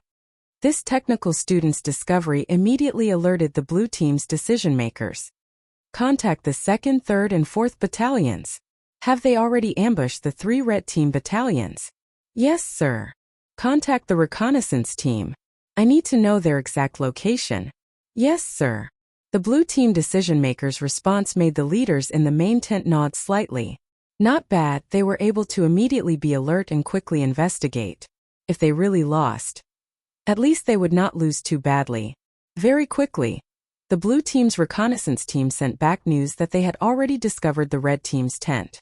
When this news came, the blue team's tent was overjoyed. Destroy their base station and complete the new drill mission. Yes, sir. The blue team's reconnaissance team replied softly. They had 15 people. Through their binoculars, they saw that there were pitifully few troops near the red team's tent, probably only a squad of troops. A squad of troops easy to deal with. How many troops are there outside the red team's tent? If there are many, don't be in a rush to attack. You can sneak over and deal with them. The blue team's commander-in-chief suggested. Sneaking over and dealing with them is less dangerous than directly charging in. The reconnaissance team's leader, He Kun, laughed and said, pitifully few, only a squad of troops. Looks like our red team's commander, Yi Qian, is really not afraid of trouble. He knew a thing or two about Yi Qian in school. There was no helping it. As a first-year commander, Yi Qian was really famous. In the entire school, there were not many military academy students who did not know of her name. There really were not many. Even those fellows who spent all their time in the labs had heard of her. Everyone said that this junior was amazing, so he had to meet her. The captain of the reconnaissance team was from the martial arts school. He was quite skilled and had even won a prize in a physical fitness competition. He had long wanted to challenge Yi Qian in school. Now that he had the chance, he was even more unwilling to let it go. The blue team's commander wasn't so optimistic. They had a battalion of soldiers outside their tent, but the red team only had a squad of soldiers outside their tent. Was Yi Qian overconfident? Or was there another reason? Don't laugh too early, He Kun. Since Yi Qian could become a student admired by so many freshmen, she must have her own strengths. Her stamina is also quite good, so don't let your guard down. After receiving the reminder from the commander-in-chief, the smile on He Kun's face gradually disappeared. Arrogant soldiers were bound to lose on the battlefield. He had to remember this at all times. Yes, I'll be careful. After cutting off communications, the blue team's reconnaissance team began to move. The drizzle did not stop. The inside and outside of the mountains were misty and foggy. The peak of the mountain seemed to be covered by a thin layer of gauze. It swayed slowly with the rain and the wind, but it always surrounded the peak of the mountain and never dissipated. Figures slowly crept forward in the rain-soaked grass. When they got close to a rock, several figures rolled through the grass and quickly hid behind the rock. The blue team's reconnaissance team prepared to attack the red team's tent. Chapter 2441. At the same time, a student in Song Jiqiu's camp became anxious. Battalion commander, the blue team has started to take action. We've been surrounded. He was worried that the blue team would launch an attack. Song Jiqiu checked the time. There were 11 minutes left before the 30 minutes Yi Qian had said. They had been holding back 3 battalions of the blue team. Now that the blue team had launched an attack, one of the red team's battalions was no match for the blue team. This was the reality that they had known from the very beginning. There are 5 minutes left. They'll attack and we'll fight back. We have to hold back their troops first. In this way, the red team will have a chance to win. After Song Jiqiu finished speaking in a low voice, She started to discuss the deployment with several squad leaders. As a general, not all the battle arrangements needed to be made by the commander-in-chief. Like a marionette, they had to have their own battle arrangements. The battlefield was not the commander-in-chief's battlefield alone, but everyone's battlefield. The waiting time was undoubtedly the longest. After returning to the red team's camp, Yi Qian took a deep breath of the air with the smell of grass and trees. After exhaling slowly, he ordered Song Jiqiu, "Let's fight to the death." Song Jiqiu's camp had originally existed to hold back the blue team's troops. It was expected that they would be surrounded in the end before the battle. The blue team was shocked. They only had 1 battalion's troops, but they had sent out 3 battalions' troops. False information, military deception. A technical student swallowed with difficulty. Is this Yi Qian's arrangement? So, she's really terrible at using troops. She's the commander-in-chief of the red team, the decision-maker. It must be her arrangement. The commander-in-chief of the blue team seemed to have thought of something. He suddenly changed his expression and shouted, "Quick! Check the firewall of the information system. No, there's no time. Rebuild the firewall. Quick!" Military deception. It was a kind of information warfare. Before the blue team could think of how to use it, the red team had already done it. This was the battle strategy that Yi Qian had come up with. She was only a freshman. Her mind was weird. It made people tremble with fear. "Quick, contact the reconnaissance team. Ask them to evacuate quickly." The commander-in-chief of the blue team realized something. When he gave the order, his face was as cold as ice. "The red team has been luring us into a trap since the beginning. Quick, check our main server." The expressions of all the blue team technical students changed greatly upon hearing the commander-in-chief's words. One by one, they quickly rebuilt the firewall with grave expressions. However, when they rebuilt the firewall, they activated the logic bomb virus that the red team had implanted. The blue team's communication nodes and command and control center malfunctioned, and all resources stopped operating at the same time. Not good. The communication node has been disconnected. It's the same for me. Communication with First Company has been lost. We've lost contact with the tracking device. The blue team's commander-in-chief's face turned green. The chief technical officer beside him said in a tense voice, "We've encountered a logic bomb virus. But the red team's main server is operating normally. What if the red team rebuilds the base station? What about rebuilding the main server? What about all the wireless local area reorganizations? It's normal to use the main server as a fishing hook. Find out where the fake base station is and cut off their information system. This is our only way," the head technician said coldly as he quickly operated the computer. When the student in charge mentioned the fake base station, the other technical students were shocked. They didn't believe it at first, but after a while they had to believe it. Chapter 2442. The blue team's command center was in disarray. They had lost contact with all the battalions and companies. In war, this was the most fatal incident. The red team's fake base station gave a fake order. This order was given through decoding. Not long after, a few of the blue team's battalions carried out the fake order given by the red team. Yi Qian's order was not too ridiculous. If it was, it would be underestimating the enemy. The blue team's battalion commanders would definitely find something fishy. After the fake order was given, the blue team did indeed find something unusual. Something is wrong. Our marching route is the best route. The command center's latest order is for us to adjust our route. This is not normal. A blue team company commander opened up an electronic battle map and analyzed it calmly. After a short analysis, the company commander realized something was wrong and immediately contacted the command center. However, the blue team's main server was still being rebuilt. Even if they contacted the red team, they would be directly connected to the red team's fake base station. Seeing this, Yi Qian had a technician send over the decoding code. The red team's main force is heading south. We will intercept them. The blue team's battalions and companies that received the decoding code looked at the battlefield. The red team's main force is heading south. We will intercept them. If that was the case, then it was possible. There was nothing unusual about it. The blue team's main force, no longer suspicious, began to follow Yi Qian's fake order and head south to intercept the red team. At the same time, The blue team's reconnaissance team led by Hikun launched a full sneak attack on the red team's tent.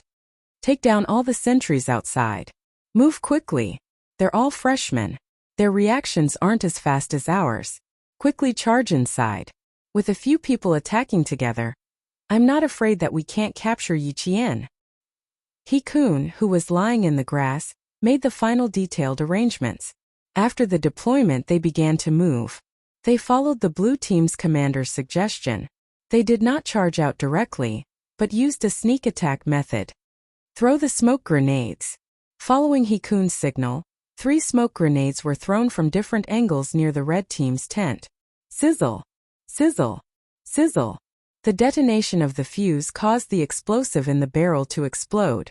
The white phosphorus that could release smoke scattered in all directions with a bang. The white phosphorus rapidly burned upon contact with the air, and in less than a second, the red team tent was engulfed in thick smoke. Only the tent was not invaded by the smoke. It was at this time that Hikun launched a sneak attack on red team's tent. He even heard the sentries outside the red team's tent shout, "Not good, the blue team has launched a sneak attack. Ha ha ha, too late." He had already brought his comrades to the door. The sentries outside the red team's tent were indeed very easy to deal with. The scouting team that Hikun had brought were all students with decent skills.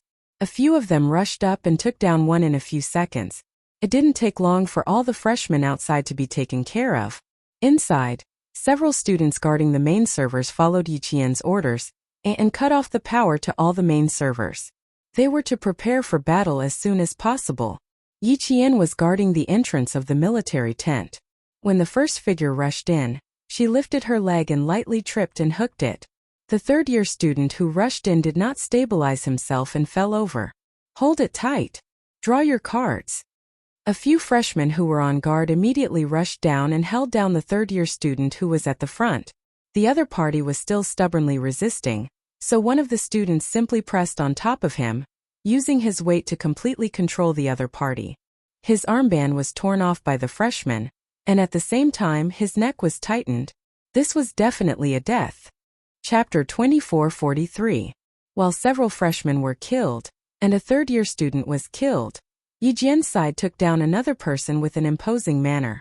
She directly threw the other person out of the door like a sandbag. With a bang, he crashed into 2 people who were about to charge forward. Yiqian shouted at the freshman technical students, "Retreat!" Then he took advantage of the thick smoke to rush out of the tent.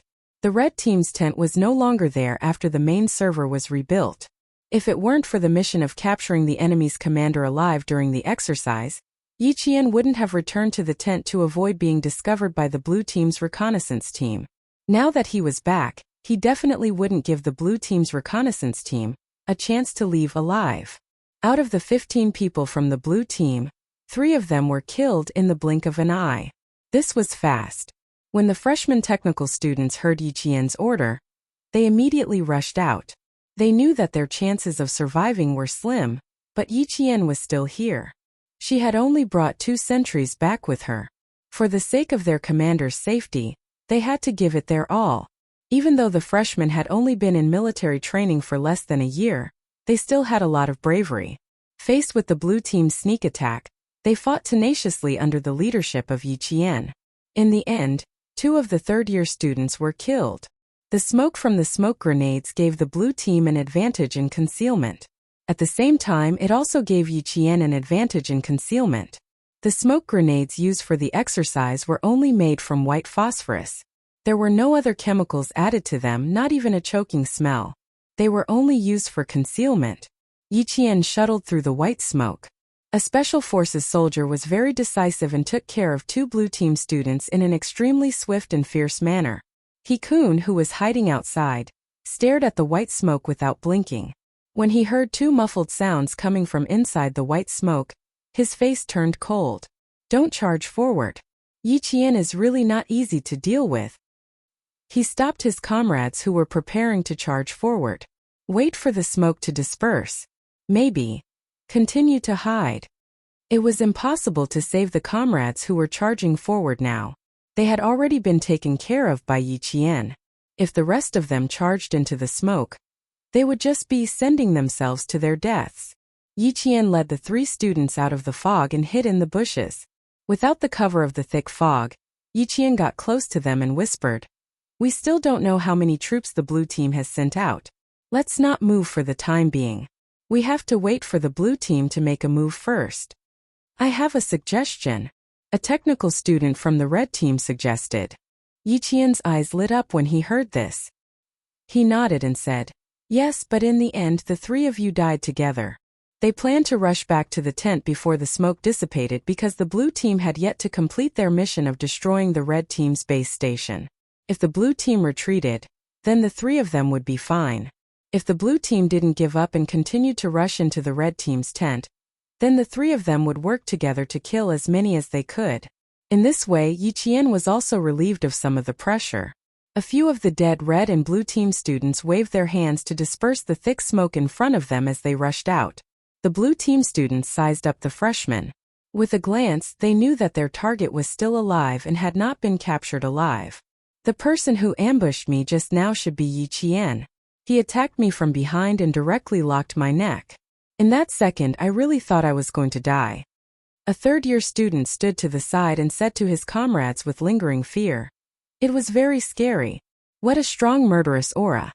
It didn't feel like a drill. It felt like a real battle." Chapter 2444. I was in the same situation as you. I also ambushed him from behind and locked him in a neck lock. The student exhaled a mouthful of white phosphorus gas and shrugged his shoulders. My shoulder should be bruised from the fall, so I tried to defend against her. Who knew that she would throw me sideways and hit my shoulder on a rock? It hurt so much that my face turned green. These 2 were the third-year students that Yi Qian had rushed out to take care of. When they talked about how they had been killed, their eyes were still filled with panic. The neck was the most vulnerable and fatal part of the body. Suddenly being locked from behind, that feeling was like being bitten on the neck by a ferocious beast.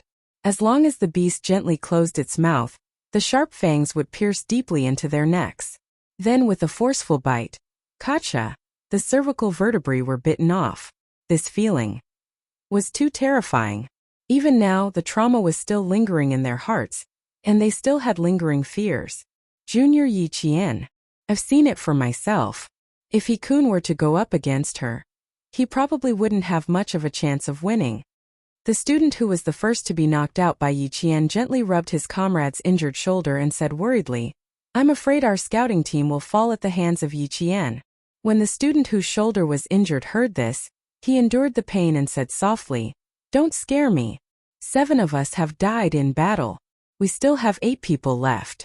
Are you saying that 8 of us can't beat Yi Qian? Don't be an alarmist. What's so impossible about it? Look at the 2 of us. How much time did she use to take care of us? Was it even a minute? Not even a minute. And she took care of us from behind without anyone noticing. With her strength, it would be too easy for her to take care of the remaining 8. Yi Qian had left a deep psychological trauma in this student's heart. As he spoke, he touched his neck and a trace of lingering fear flashed in his eyes. He said softly, "I can't help but want to look back, to see if she's standing beside us." As soon as he finished speaking, the student whose shoulder was injured reflexively looked behind him and heard his comrade snicker. "Damn, you scared me to death. Let's not talk about it anymore. They're coming over." Seeing the other 4 dead comrades walking over with the dead freshman, the 2 of them stopped talking at the same time.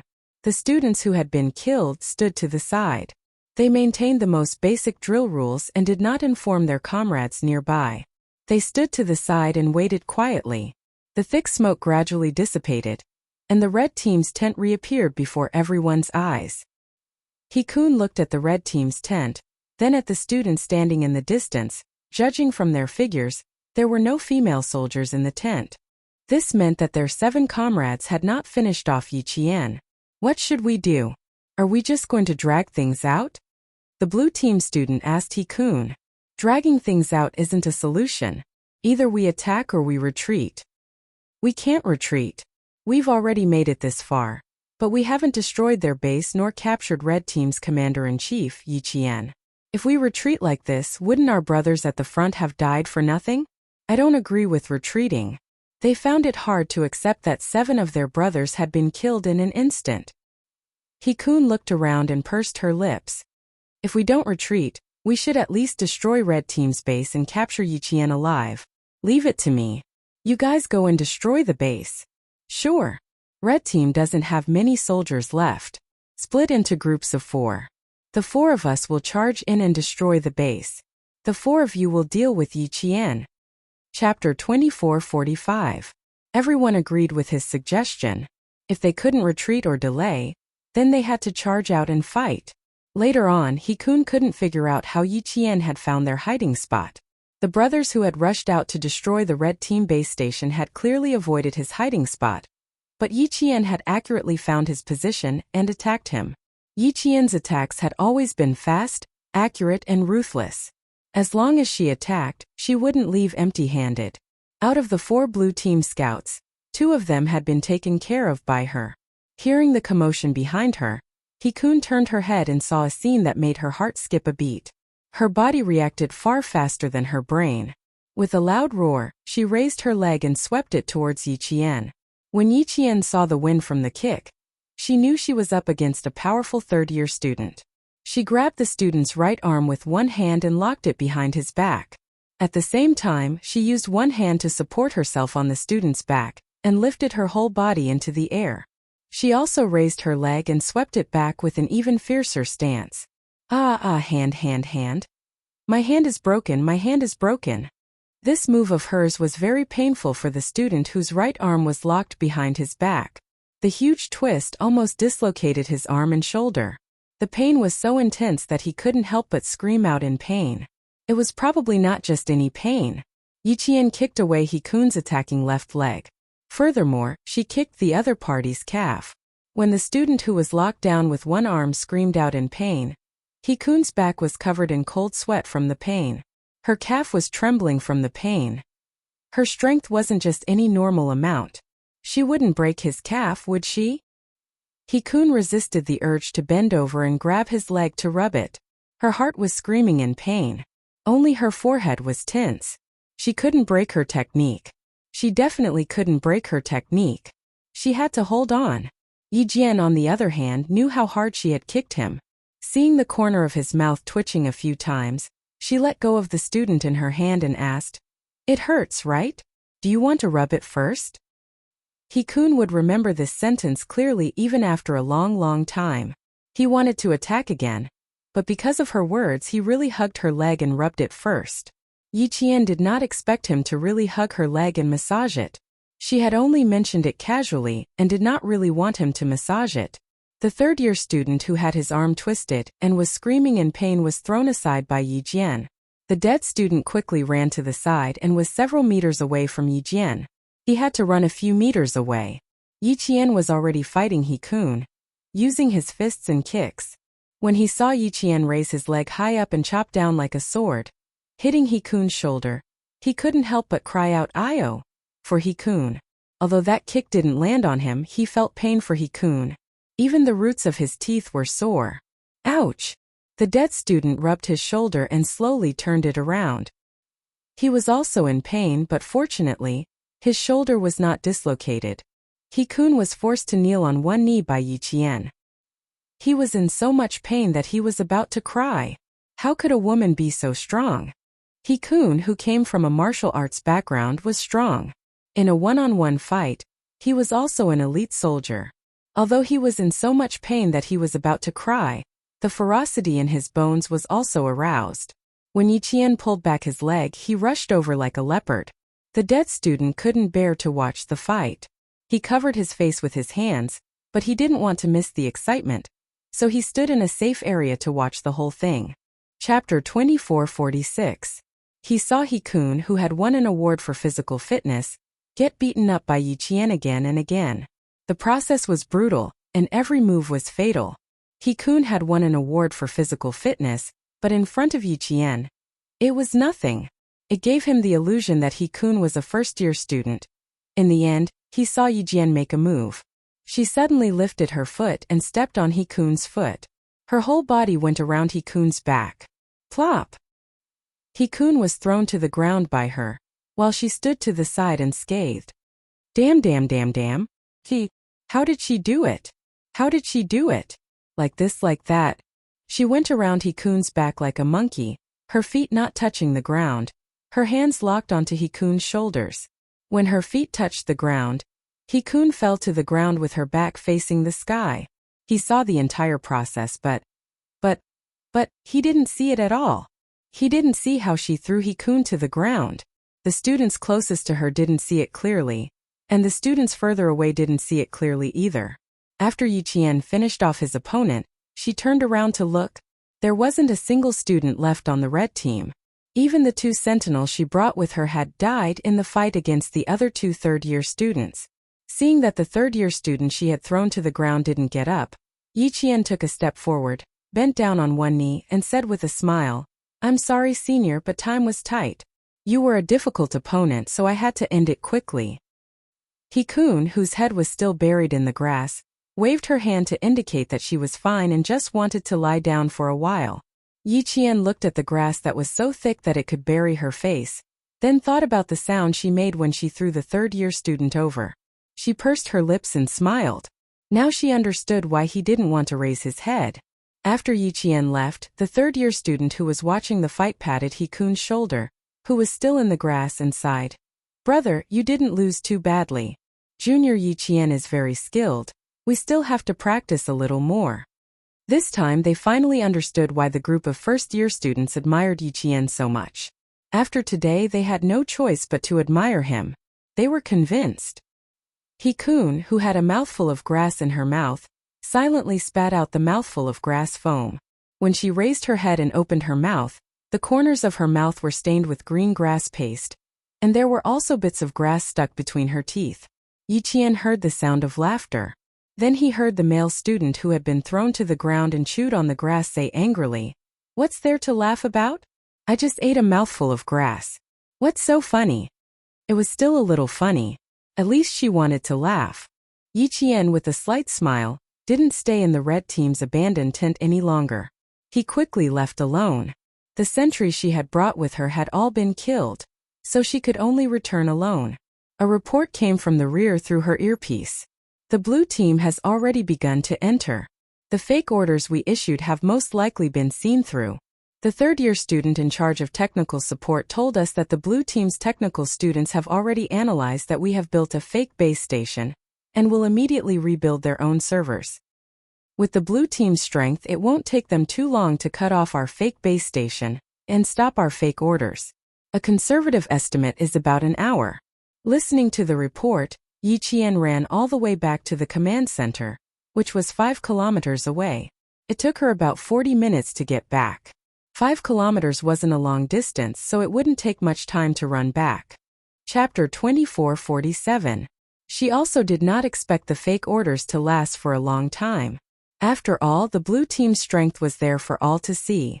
If they really did not discover it after a long time, the leaders in the main tent would be the ones having a headache.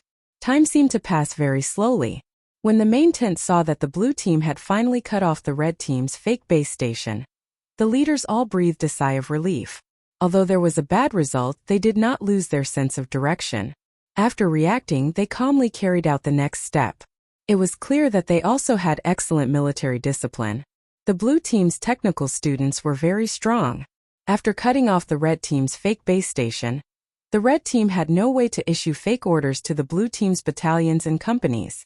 Yi Qian, who already knew that the blue team's reconnaissance team had entered the red team's tent, felt that it was a pity, but he also applauded the blue team's strength. The red team's fake base station took a total of 1.5 hours, while the blue team's interception took only 40 minutes. 40 minutes was enough. The blue team's main forces had all changed directions, giving the red team enough time to move. Now it was time to fight head-on. Qian Yanjun sent the latest news. They had already discovered the blue team's main command center and were requesting Yi Qian's instructions. "No rush. Hide well first and show yourself last." Yi Qian continued the Snowfield Brigade's dark style of fighting. Compared to fighting openly, she preferred to fight in the dark and catch the enemy off guard. Qian Yanjun slowly put away the binoculars and said softly, "Their command center is very close to the battle for the high ground. If we wait until the blue team's main forces arrive, it will be too late for us to show ourselves." Showing ourselves now is suicide. Yi Qian sneered. The third-year seniors are not easy to deal with. Arranging for you guys to go over is not to send you to your deaths, but to take advantage of the opportunity to ambush. If you succeed, then you succeed. If not, at least you guys made a move. The third-year students were indeed very strong. Qian Yanjun's mobile battalion had no way of capturing the blue team's main commander alive. In this drill, the red team would win beautifully in the early stages, but as the fake base station was broken, the blue team would quickly adjust their battle arrangements. The further they went, the harder it would be for the red team. Yi Qian knew all this. At the same time, the blue team's battalions and companies could not communicate normally. They also lost contact with the command center, but they did not panic. The battalions and companies' commanders quickly opened up their electronic battle plans and very calmly. Why did they lose contact? Obviously, the communication system had been destroyed by the red team. It didn't matter if the communication system was broken. As long as they didn't panic. They are the future leaders of our country's national defense and the founders of our country's national defense. They have excellent military qualities, firm ideals, and tenacious fighting spirit. Among them, there were countless students who were elite future military officers. They were cultured, understood technology, and could fight. Even if they were to encounter a fatal situation, maintaining calm was a necessary quality for them. Our system has been breached by the red team, causing complete paralysis. We are now 10 kilometers away from the highlands.